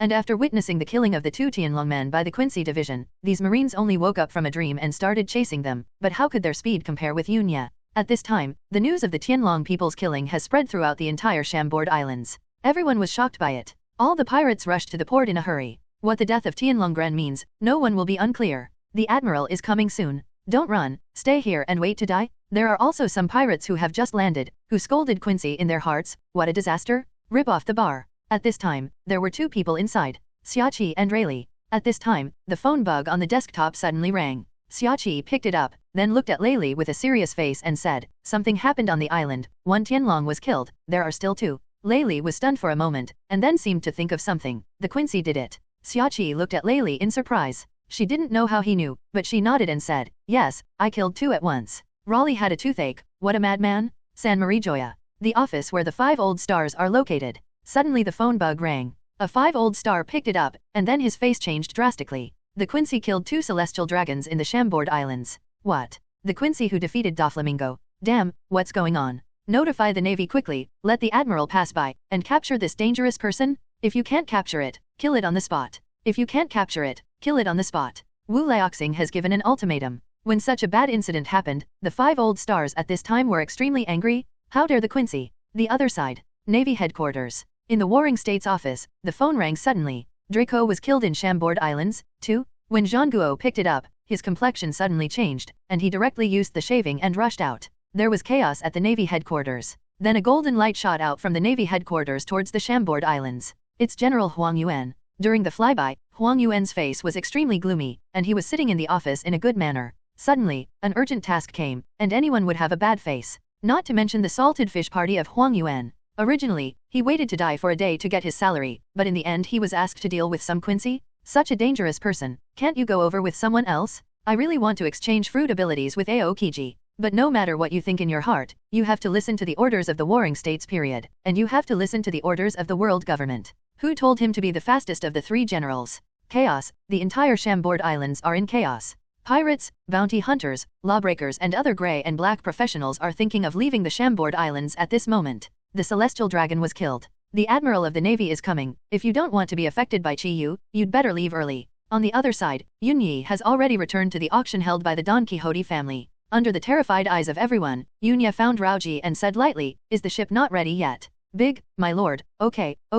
Laoji couldn't speak fluently at this time. The lunatic in front of him killed even the Tianlonggran. He was extremely fierce. Yunya nodded. "Then get ready to go. If you stay any longer, I think even the general will be beaten. I'm going to prepare now." Laoji didn't dare to disobey Yunya's decision, and hurriedly went down to prepare. However, when Raoji was about to leave, Yunya said with a flash of his eyes, "By the way, do you know that there is a bar called Rip-Off on the island? What island is it on? If time is too late and it is unavoidable to collide with the general, Yunya will use any means. At this stage, unless the proficiency of one of the three skills Shinyu, Zanyu, and Binglunwan is unlocked to 80, Yunyi feels that he cannot be a general-level opponent now. Even using the sword that defeated Drought Jack would not work. At most it could threaten the Yellow Ape. It's okay to play a dozen, but the end is definitely that you will lose. At that time, if he gets entangled, Yunya will go to find Layli. With the help of this old man, help yourself out of danger. Yunya thought in his heart. Anyway, in the original book, when Rayleigh was fighting with the Yellow Ape, he escaped smoothly. Rip off the bar? I'm sorry, my lord, I didn't know there was such a bar. Laoji thought for a while, then shook his head, obviously not knowing about this bar. However, the younger brother who heard this said, "Master, I know where it is, on Island 13, I have been there once, it's too expensive." Judging from his expression, he should have been tricked. Yunya nodded, then turned around and left the box, heading for the port. Island 17. At the port, there is a merchant ship being coated. It is a merchant ship belonging to the Don Quixote family. They have received an urgent order and need to go to the New World as soon as possible. On board, the coating craftsmen are working in an orderly manner. At this time, there is only one mast left to complete the coating. Yunyi came to the port in a short step, and looked at the craftsmen in front of them who were doing the final finishing work, but there was no sign of anxiety behind the mask. Suddenly, Yunya turned his eyes to a direction, and there was a golden light rushing straight over there. Is it still too late? Yunya narrowed his eyes, and he realized that he was being spied on. The person who came was none other than Huang Yuan, one of the generals. Seeing that it was Huang Yuan, Yunya was not surprised. After all, this guy's fruit ability is light, and the speed is the fastest, so he can rush over in the first time. As for whether there will be any pursuers behind, Yunyi doesn't know. "Hey, I can't let you escape. Criminal exterminator." The golden light hit, and finally turned into a yellow ape in a navy cloak and a yellow suit. Huang Yuan stepped on the moon steps and saw Yunya with the iconic mask below him. Huang Yuan raised his hand and blasted a laser cannon straight at Yunya. Facing the criminals who killed the Tianlong people, the order of the world government is, kill them in place. Therefore, Huang Yuan didn't come here with the mentality of playing soy sauce this time, but a serious general. "General Huang Yuan? You really think highly of me?" Yunya also sensed the killing intent revealed by Huang Yuan, and dared not be careless. A serious general is terrifying. With 5 fingers spread out, the thunder and lightning condensed, thunder roar cannon. Boom! The laser beam and the thunder column collided in midair, and a terrible force erupted, shaking the huge alchemine mangrove tree slightly. Countless bubbles were swept by this energy and burst one after another. "Have you ever been kicked by the speed of light?" An indifferent voice came from the ear, and at some point, Huang Yuan appeared in front of Yunya as if teleporting, and pulled his right leg towards Yunya's head. Buzz buzz. The white thunder behind Yunyi spread to his shoulders and back, and the violent thunder suddenly shattered his clothes. Fortunately, he was wearing specially made clothes and did not expose his upper body. Speed is also Yunya's strong point. The moment before Huang Yuan was about to attack him, Yunya cast it in a blink of an eye, and narrowly avoided it. A few strands of hair were shaved, though. "I was hit." Yunya appeared in another position, stroked his messy hair with his right hand, and looked at Huang Yuan seriously. This was the first time that he was attacked by someone while sensing the attack from others, even though he only cut off a few strands of hair. The speed of the yellow ape is indeed astonishingly fast. What a speed! Huang Yuan was slightly surprised that someone could avoid his own attack in the dark. But soon his face darkened. Was Quincy's words mocking him? In fact, Yunyi didn't mean that. He really felt that Huang Yuan's speed was very fast, otherwise he wouldn't have been rubbed in the hair. It's just that Yunyi's attitude and casual movements seem to be mocking. Elemental fruit, does it have the ability to strengthen the body? Huang Yuan looked at the white thunder that was beating behind Yunyi, made a fist with his right hand and pointed it at the palm of his left hand, and drew out a lightsaber from his palm, Amazon Cloud Sword. As soon as the sword was unsheathed, it proved that Huang Yuan was serious. Instead of holding a playful attitude, Yunya took a deep breath, then exhaled, and said slowly, "The devil fruit depends on who is using it. If someone else eats the Zhen fruit, can they still be called the strongest? Don't compare me to the fruit." On par with the previous elemental fruit ability user. Boom boom boom. As if to confirm Yunya's words, the thunder behind him became even more violent. Quinscient, has anyone ever told you that you are dangerous? Huang Yuan's face was solemn. He rushed out with Tian Kanjian's sword in hand, teleported to the top of Yunyi's head, and slashed down with his sword. It seems that there was a Tianlonggren who said that I was terrible before he died. Yunya laughed. His fists were covered with thick armor, thunder and lightning lingered, and the fist wind produced ripples, thunder and lightning one bone. Boom! When the fists and swords collided, a hurricane erupted, blowing up a layer of ground, and smoke was everywhere. In the smoke and dust, Huang Yuan's originally wretched face flashed a cold color, the soles of his feet flashed a golden light, and kicked towards Yunya's chest. It seems that you haven't realized how serious a crime you have committed. The strength of the fist was suppressed, it was impossible for Yunyi to dodge, a red light flashed in his eyes, and he took it with one leg. There was another boom. This time, the two sides did not stand still for long, and Yunya was sent flying. Boom boom boom. Yunyi crashed through several buildings one after another, and finally with a bang, he crashed into the Alchemon mangrove tree with the number 17 written on it, denting it into a huge pothole. Whoosh whoosh. Huang Yuan took advantage of the victory to pursue, and several laser beams shot out again. It's so strong, it's much stronger than Doflamingo and Droughtjack. Yunya pulled his body out of the tree, his face was cold, his 5 fingers spread out, and several thunder cannons blasted out one after another. Boom boom boom. Not far ahead, another explosion. Yunyi stomped on the Archemon mangrove with both legs, and the huge explosion split the Archemon mangrove into pieces. With the help of this reaction force, Yunya rushed out like an arrow. Don't underestimate people, Admiral. With his right hand spread out, Bai Yan shot out, covering the yellow ape. Thunderfire? What a terrifying ability. The yellow ape turned into a light beam and wanted to avoid it, but at this moment, Yunya stumped on the air in an instant, and his speed increased again, and the latter came first to the back of the yellow ape, and fiercely blasted out with his whip legs. Sensing Yunya's attack, Jianwen Se quickly stopped, turned around, and kicked at the speed of light to meet it. Boom! With mental arithmetic and unintentional, with the help of the sudden burst speed, Yunya has a speed not inferior to Huang Yuan in short distance bursts. With this blow, Huang Yuan was repelled. Behind him, the attack that Yunya released just now has just arrived. At the same time, a thunderbolt erupted from Yunya's palm again, attacking back and forth. Huang Yuan's eyes were fixed. He raised his hand and slashed at the Leizu in front, then quickly turned around and pointed his finger, and the radium shot out. Boom boom boom. There were roars from the front and rear, and Yunya's attacks were all blasted by Huang Yuan. Then at this moment, the yellow monkey turned into a spot of light, fell to the ground, raised his hand, and the laser pointed out again. I think you are underestimating the Admiral, Quincy. Yunya dodged it quickly, letting the roar behind him. He looked directly at Huang Yuan, and said calmly, are you also the dog of the Tianlong people like those Marines? What the hell are you talking about? Huang Yuan snorted coldly. Yuebia rushed out, and the lightsaber pierced Yunya's chest straight. It's not your turn, a criminal, to tell this old man these words. While Yunyi dodged it, he released the fastest white thunder shot. Huang Yuan also turned around, and the laser shot? The golden laser shatters the clouds and nights and white thunders. Yunyi avoided again, but the yellow ape had already charged again. The two fists collided with the lightsaber again. After a brief stalemate, Yunya was once again blasted back by the force above Huang Yuan's sword, and fell from the sky. The legs fell to the ground, and with a boom, the ground collapsed inch by inch and sank. Thunder roar cannon. After Yunya landed, he didn't suffer too much damage. The next moment, he closed his hands together, and the two thunder pillars fused together, turning into a thicker thunder pillar and blasting out. However, under the slash of Huang Yuan's Tiankanjian's sword, he was cut into two. The bright golden light struck again. Yunya moved to avoid it, and rushed out again. Boom boom boom. In the arena, the two kept colliding, and the powerful collision produced boundless vigor. Golden light scattered, thunder and lightning danced wildly, plowing the ground and buildings out of cracks. The huge noise also came from Island 17. Countless people looked in this direction. As early as when the yellow ape appeared, the pirates who were originally at the port on the 17th island had already seen it. After seeing the yellow ape, they didn't even care about the boat, just abandoned the boat and fled, and passed on the news that the admiral had landed on the island. Moreover, the news of the battle between the two here was also passed on. Countless people swallowed their saliva as they watched the roaring and trembling Island 17. Even the supernova in the extremely evil era in the original book is just one kick under the hands of the general. Those who can be crowned supernovas are undoubtedly the best among the pirates in the first half. What's more, other stinky fish and rotten shrimps, have they ever seen such a scene? I was so scared that I couldn't even speak. With a boom, this time the two of them retreated at the same time. Yunyi staggered a few steps as he backed away before barely standing still. On the other side, Huang Yuan was much calmer, but his face was also a little dignified. Judging from the scene, it was the yellow ape who had the absolute upper hand. I am still a bit inferior. Yunya moved his numb arms, wiped off a trace of blood from the corner of his mouth, and looked at Huang Yuan seriously. In the confrontation with the yellow ape, he was at a disadvantage. When he fought against Droughtjack before, Yunyi had already roughly known his own strength, and it was still inferior to the peak powerhouse. Now when he was fighting the yellow ape, he also confirmed his previous thoughts. Unless he unleashed the sword that defeated Drought Jack last time, otherwise, his attack would not be able to threaten the yellow ape.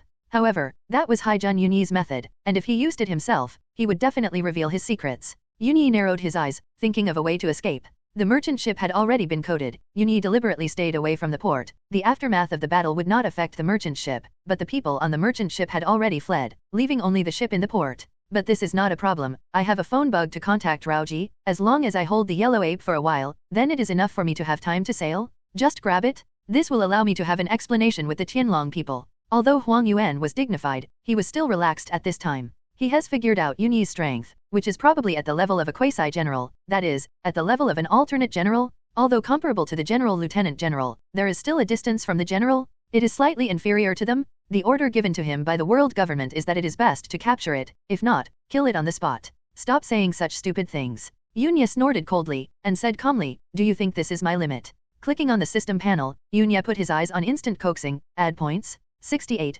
69, 70, 72, 75, 79, 80. With Yunya's addition of points, after the proficiency exceeded 70, the thunder behind him became even more violent. But when it reached 80, Yunya noticed a slight difference. It's not the advanced version of Thor's battle form he imagined, but, with a sound of pang, bursting and jumping flames appeared on the shoulders behind the back. White thunder and orange flames erupted at the same time. The two abilities of different attributes clashed and annihilated, and an incomparably terrifying force erupted. The violent power surged through his whole body, making Yunya somewhat unable to control it. There is a feeling when the instant coaxing is activated for the first time, Yunyi's body cannot bear this terrifying power. The tearing pain that hadn't been seen for a long time swept Yunyi's body again. Fire? Yunya frowned. The unexpected change surprised Yunya a little, but he reacted quickly. In the original work of Death God, it seems that instant coaxing has more than one attribute. If I remember correctly, Yoichi Siphonjin has the attribute of thunder, the captain of the second team has the attribute of wind, and Yushiro Siphonjin has the attribute of fire.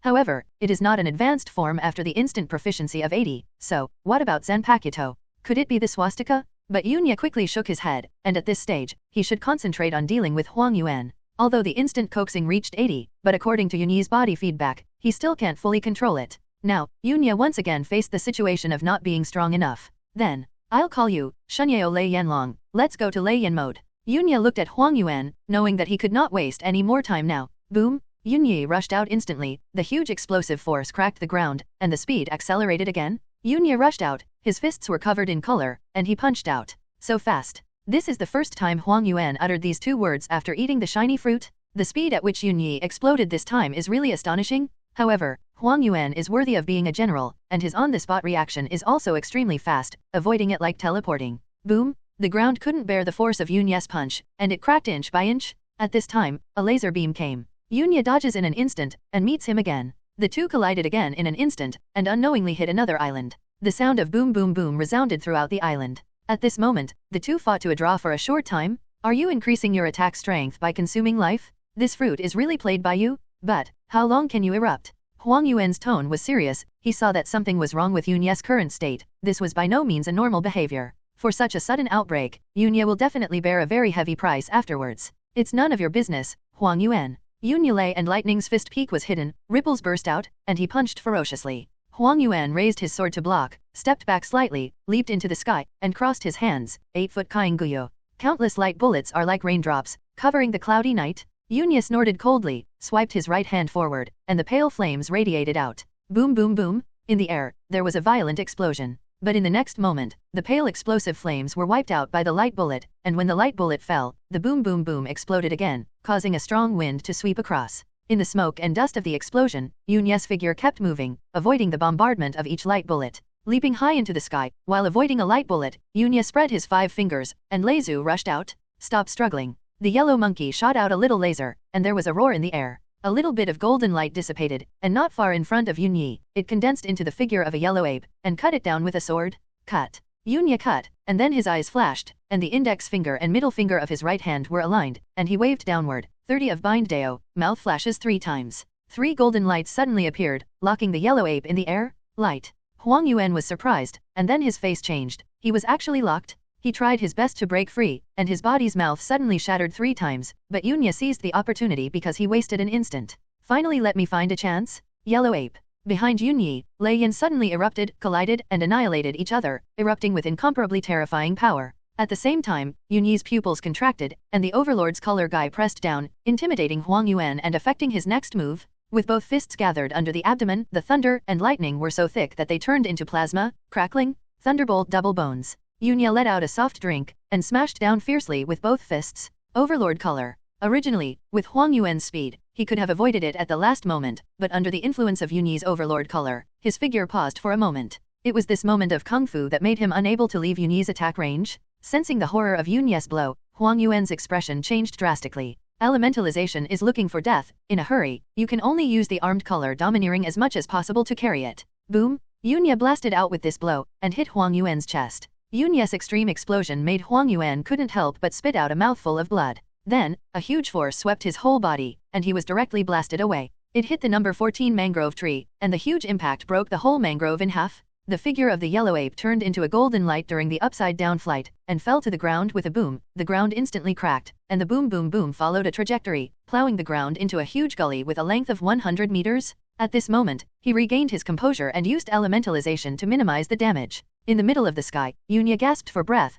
his knowledge radiated around, and suddenly his eyes flashed. I found it. Without stopping, Yunya rushed out in one direction. Over there, Huang Yuan rushed out from the ground in some embarrassment. The navy cloak on his body was broken, and the yellow suit was also slightly damaged. Want to escape? How could it be possible for you to succeed? Huang Yuan spat out a mouthful of blood. Although his physical skills were the weakest among the three generals, his armed arrogance was still at the level of a general. Although he suffered some injuries, it was not enough to make him lose his ability to move. The figure once again turned into dots of golden light to chase after it. Island 13. For some reason, Layli, who was standing at the door of the rip-off bar, watching the battle in front of him, suddenly had a bad feeling in his heart. It seems that something bad is going to happen next. The battle between the two is getting closer. TCH, I can't find that old guy's aura. Is there any way to hide it? It seems that there is also a way to avoid being detected by knowledgeable domineering. But, cheating, I found it. Yunya stumped on the air in an instant, and there was a boom boom boom sound like a sonic boom, and his figure rushed out in one direction like electricity.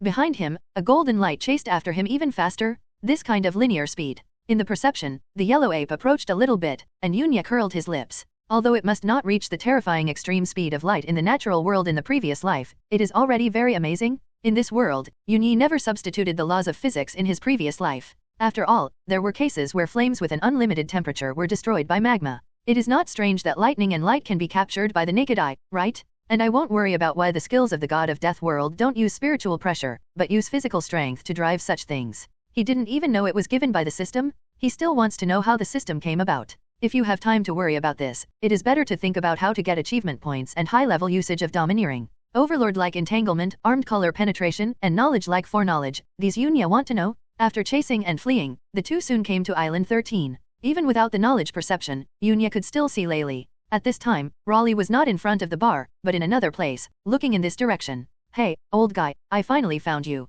When Yunya saw Layli, he frowned subconsciously, and without any hesitation, he rushed forward. Old man, help me. Behind him, Huang Yuan also saw Layli's appearance. His face darkened immediately, and he said in a low voice, Pluto Layli. Could it be that behind this incident, there is Pluto Rayleigh, the Quincy and the Roger pirates? Suddenly, many thoughts emerged in Huang Yuan's heart. Even guessing whether the Quincy division is related to the Roger pirates. Hey, Junior, you don't behave like this. Layli narrowed his eyes, seeing Yunya's plan at this time, and wanted to divert trouble. After avoiding a laser attack, Yunya returned to Huang Yuan's attack on a thunderbolt, and rushed to the ground, moving his body to avoid many attacks. Isn't that right? You're not that good, old man, right? I'm risking my life. Risk? I bought you from the Tianlong people? Do me a favor and let me go to sea. Isn't it too much? What Yunya said was pure nonsense. With Layli's methods, who could treat him as a slave? Yunya just made up an excuse. Humph, Junior, don't talk nonsense. Layli couldn't help but snorted coldly. This Junior would really talk nonsense with his eyes open. If it wasn't for Yunya, he would have already taken a sum of money to find a place to drink and gamble. Listening to the conversation between the two, Huang Yuan's eyes flashed. Could it be that the two are not related? But Huang Yuan is not sure. The two may be singing a double reed. Huang Yuan snorted coldly. The right arm of the One Piece, Pluto Rayleigh? What is your relationship with the Quincy? Raleigh raised his hand as a gesture of surrender, indicating that he was harmless. Hey, don't get me wrong, I've retired from being a pirate. I'm just an old guy who's just eating and waiting to die, and has nothing to do with this dangerous Junior. Dare to kill Tianlonggren. Layli didn't want to get involved with this lunatic. A dangerous person like you has been hiding under the noses of the Navy. It's hard for us to feel at ease. Huang Yuan's eyes became colder. Normally, when he saw a dangerous person like Rayleigh, he would definitely be paddling. will not be serious at all. But the situation is different now. 2 Tianlong people were killed. If the culprit cannot be caught, their navy will be held accountable. The world government will not listen to their explanations. In addition to the appearance of a dangerous person like Pluto Rayleigh at this time, it is hard not to think of it. Yunya paused, then rushed towards Huang Yuan in the opposite direction, with a pitch-black fist surrounded by thick plasma, and punched towards Huang Yuan.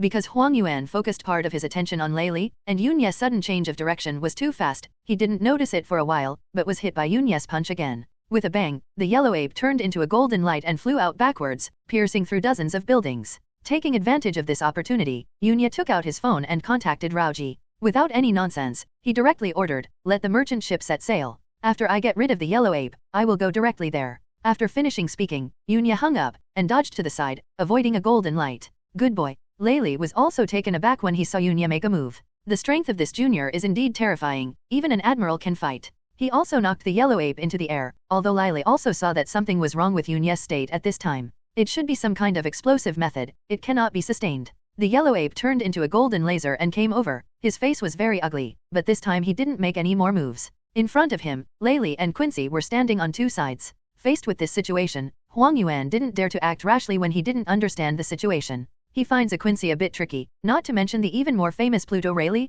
Seeing Huang Yuan stop, Yunya also looked at Rayleigh, spread his hands and said, "Look, senior, the navy will not let you go easily, or how about we join forces and kill Huang Yuan first?" Rayleigh also frowned at this time, squinted at Yunya, and snorted coldly, "If you didn't attract him here on purpose, I guess the old man is still enjoying himself in some bar now. What's the relationship between you two?" Huang Yuan narrowed his eyes and asked coldly. "This old man has nothing to do with this junior." Rayleigh was speechless, he couldn't understand human words, right? Huang Yuan didn't believe it, it didn't matter, how could the Quincy come here with a clear goal? "Hey, does this mean that our friendship will be completely wiped out, senior?" Yunya grinned, trying not to let Rayleigh put aside the relationship. Although Yunya knew that when Huang Yuan saw Rayleigh was inevitably involved. After all, one of the two is an admiral and the other is the role of One Piece's deputy. Or in this particular case. But there's always the case that it isn't. In the original book, the Navy already knew that Rayleigh, the king of the underworld, was in the Chambord Islands, but the Navy acted as if this character did not exist, and didn't even have the idea of moving him.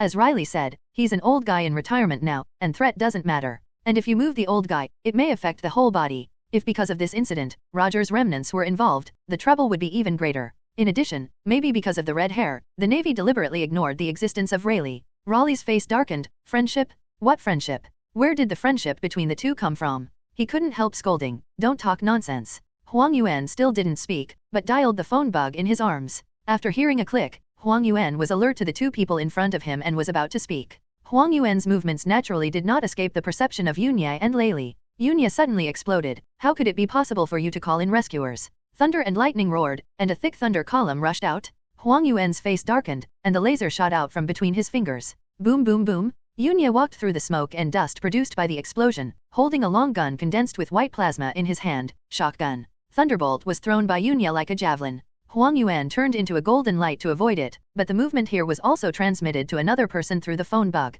While dodging, Huang Yuan clicked again. Jin Guang rushed out to hinder Yunya's movement, and said quickly, "Kuzan, have you set off yet? There is something wrong here." Without waiting for Huang Yuan to say anything, Yunya rushed over, swept by lightning chains, and arrived faster than Yunya, but was avoided by Huang Yuan. Yunya also heard Huang Yuan's words, "Is there another general on his way? Or Aokiji, the general who can freeze the sea, is a bit tricky." Yunya glanced at Rayleigh, "And must let this old guy help. Old man, a piece of information, how about helping me block the yellow ape for a while?" Rayleigh looked at Yunya vigilantly. "This kid is very ghostly, he won't try to trick him, right?" Dodging the blow from the yellow ape, Yunya landed, looked at Rayleigh and whispered, "Old man, you should be familiar with the surname Porgas, right?" Rayleigh's expression suddenly froze, and the domineering cover pressed down, preventing Yunya from continuing, and then his figure suddenly rushed towards Yunya. His eyes were cold. "What do you know?" Yunya stopped where he was, and said with a faint smile, "Don't worry, I have no ill intentions towards that little guy." The word little guy can be said to be used very cleverly. Rayleigh stopped 10 meters away from Yunya, squinting his eyes and looking directly at Yunya. Yunya said in a voice that only the two of them could hear, "Donghai, carp." Hearing this, Rayleigh took a deep breath and said, "Although I don't know where you got the information from, what does it have to do with Roger? However, I'm already a remnant from the previous era. This time, I'll take the shot because you have some relationship with Roger. I can help you block the yellow ape."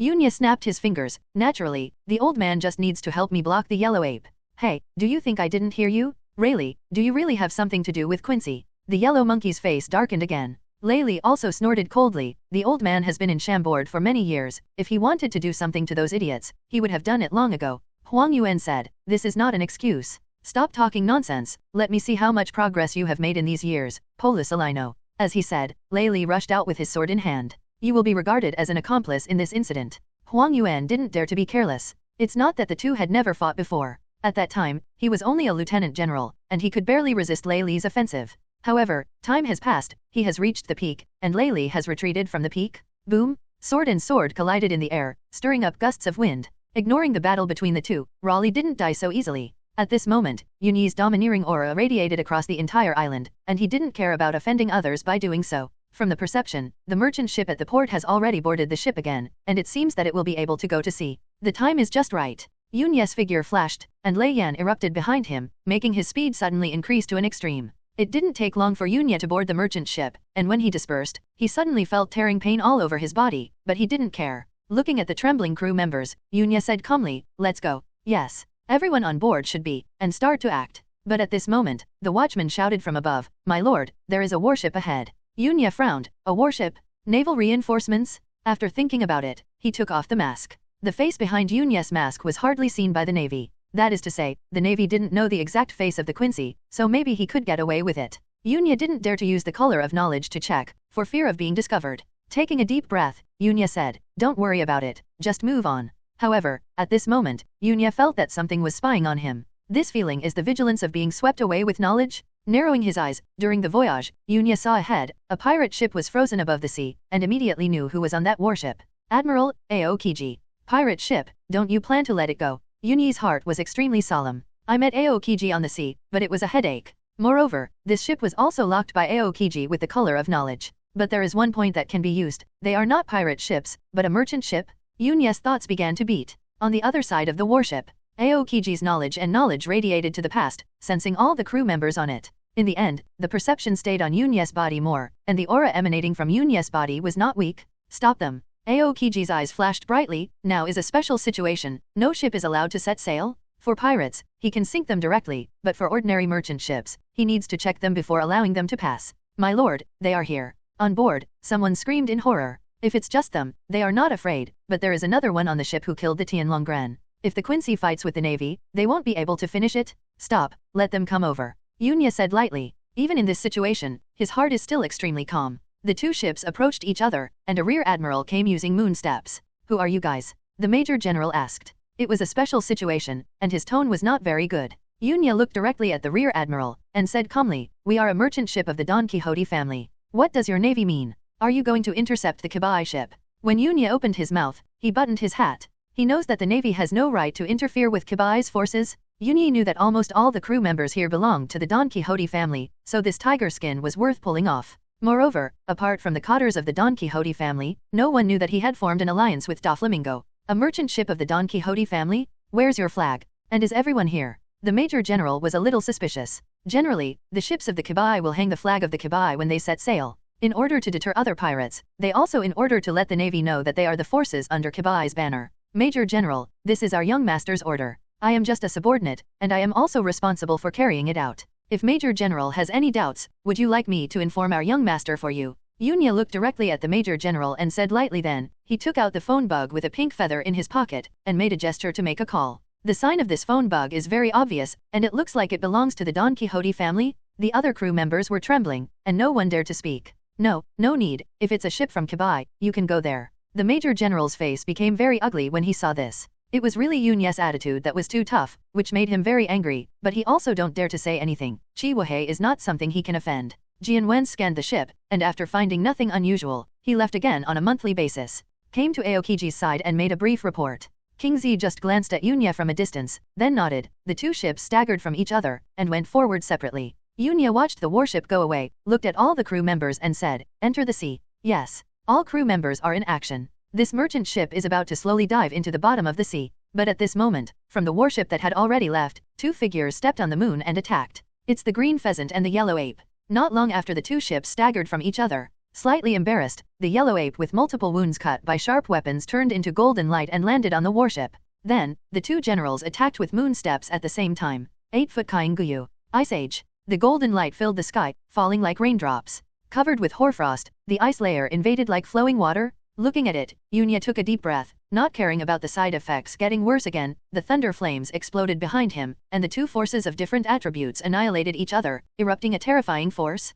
Tearing wounds began to appear on Yunyi's body, and blood stained his clothes red. Yunyi knew that if the two attacks were not blocked, as long as the ship was destroyed or frozen, his fate would be doomed. A refined iron sword was brought from a crew member, the sharp plasma wrapped around the blade, and the body of the refined iron sword began to glow red. One sword, extreme slash. Yunya whispered. The sword was condensed to the extreme, and the sword was swung out suddenly. A slash that was more than 100 meters long erupted from Yunya's sword edge, cutting everything in front of him horizontally. The ice layer shattered, and the golden light exploded. All the attacks that came after him were all shattered by this sword. Boom boom boom. Below the sea layer, huge waves rolled. Above the sea, the originally calm sea surface suddenly bulged, and then, a sea current broke out suddenly. Like a nuclear bomb exploding on the bottom of the sea, sending endless sea water high into the sky. Followed faintly, there was another voice. You two generals, you don't have to send them far away, just leave here. Ha ha ha. The sound is so loud that even the Shamboard Islands in the distance can clearly hear it. Many people on the island were taken aback. The Quincy who killed the Tianlongren ran away after the two generals chased him?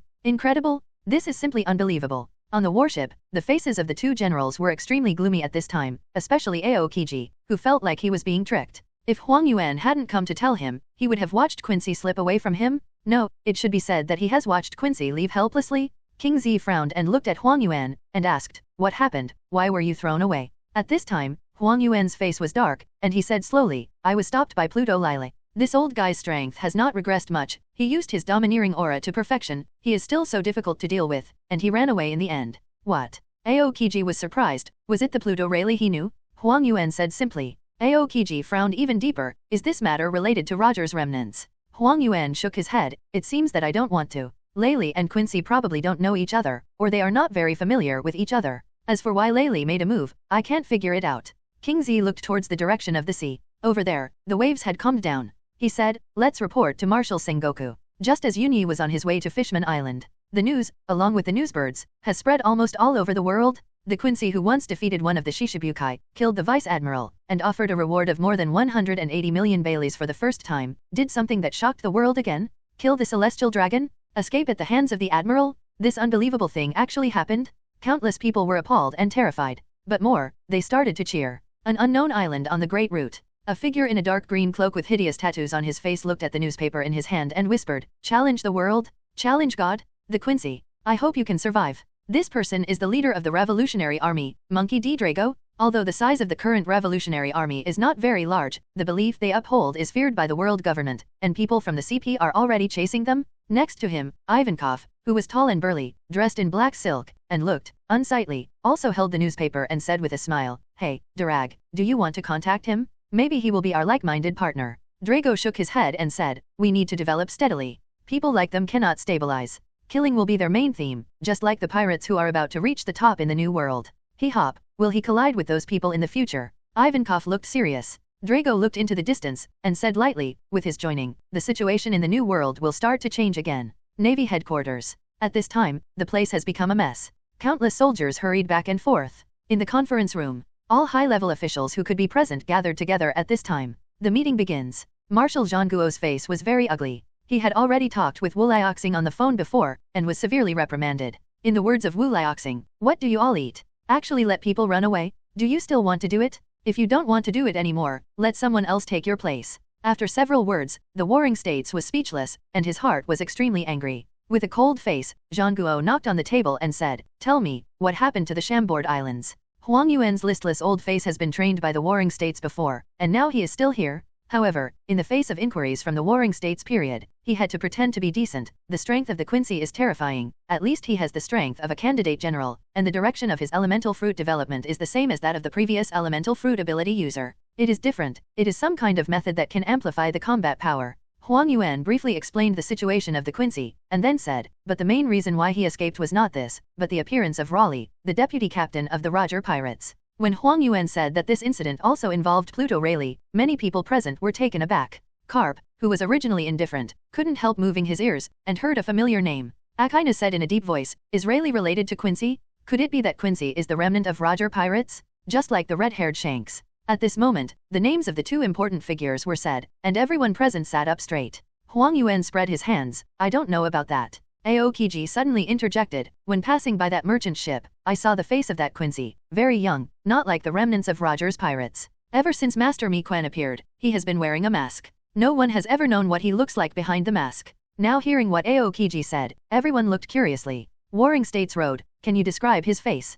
King Z shook his head slightly. Because the distance is a bit far away, I only saw a rough idea, but I can see that he is very young. At this time, Lieutenant General He, the chief of staff at the side, suddenly said, could it be the descendants of the members of the Roger pirates? Roger's son. Everyone was startled, and then remembered what happened to the Navy. Roger's son. Warring States shook his head. The time is not right. Cap's eyes flashed, but he didn't speak. Huang Yuan suddenly said, I don't think their Quincy has any relationship with Roger. It can be heard from the conversation between the two. Then why did Rayleigh suddenly help him? The flying squirrel asked. Everyone fell silent, unable to explain. What should Rayleigh do? Akainu narrowed his eyes and suddenly asked a sharp question. Hearing this question, everyone looked solemn, even the Warring States period. Hello, everyone. As we wrap up this video, I want to share a quick note. I have a Patreon account. If you'd like to support me and enjoy on-demand audiobooks, you can become a Patreon member. Alternatively, you can check out my Google Drive link, which has 500+ novel audiobooks available through my Ko-fi or Patreon shop. I appreciate your support.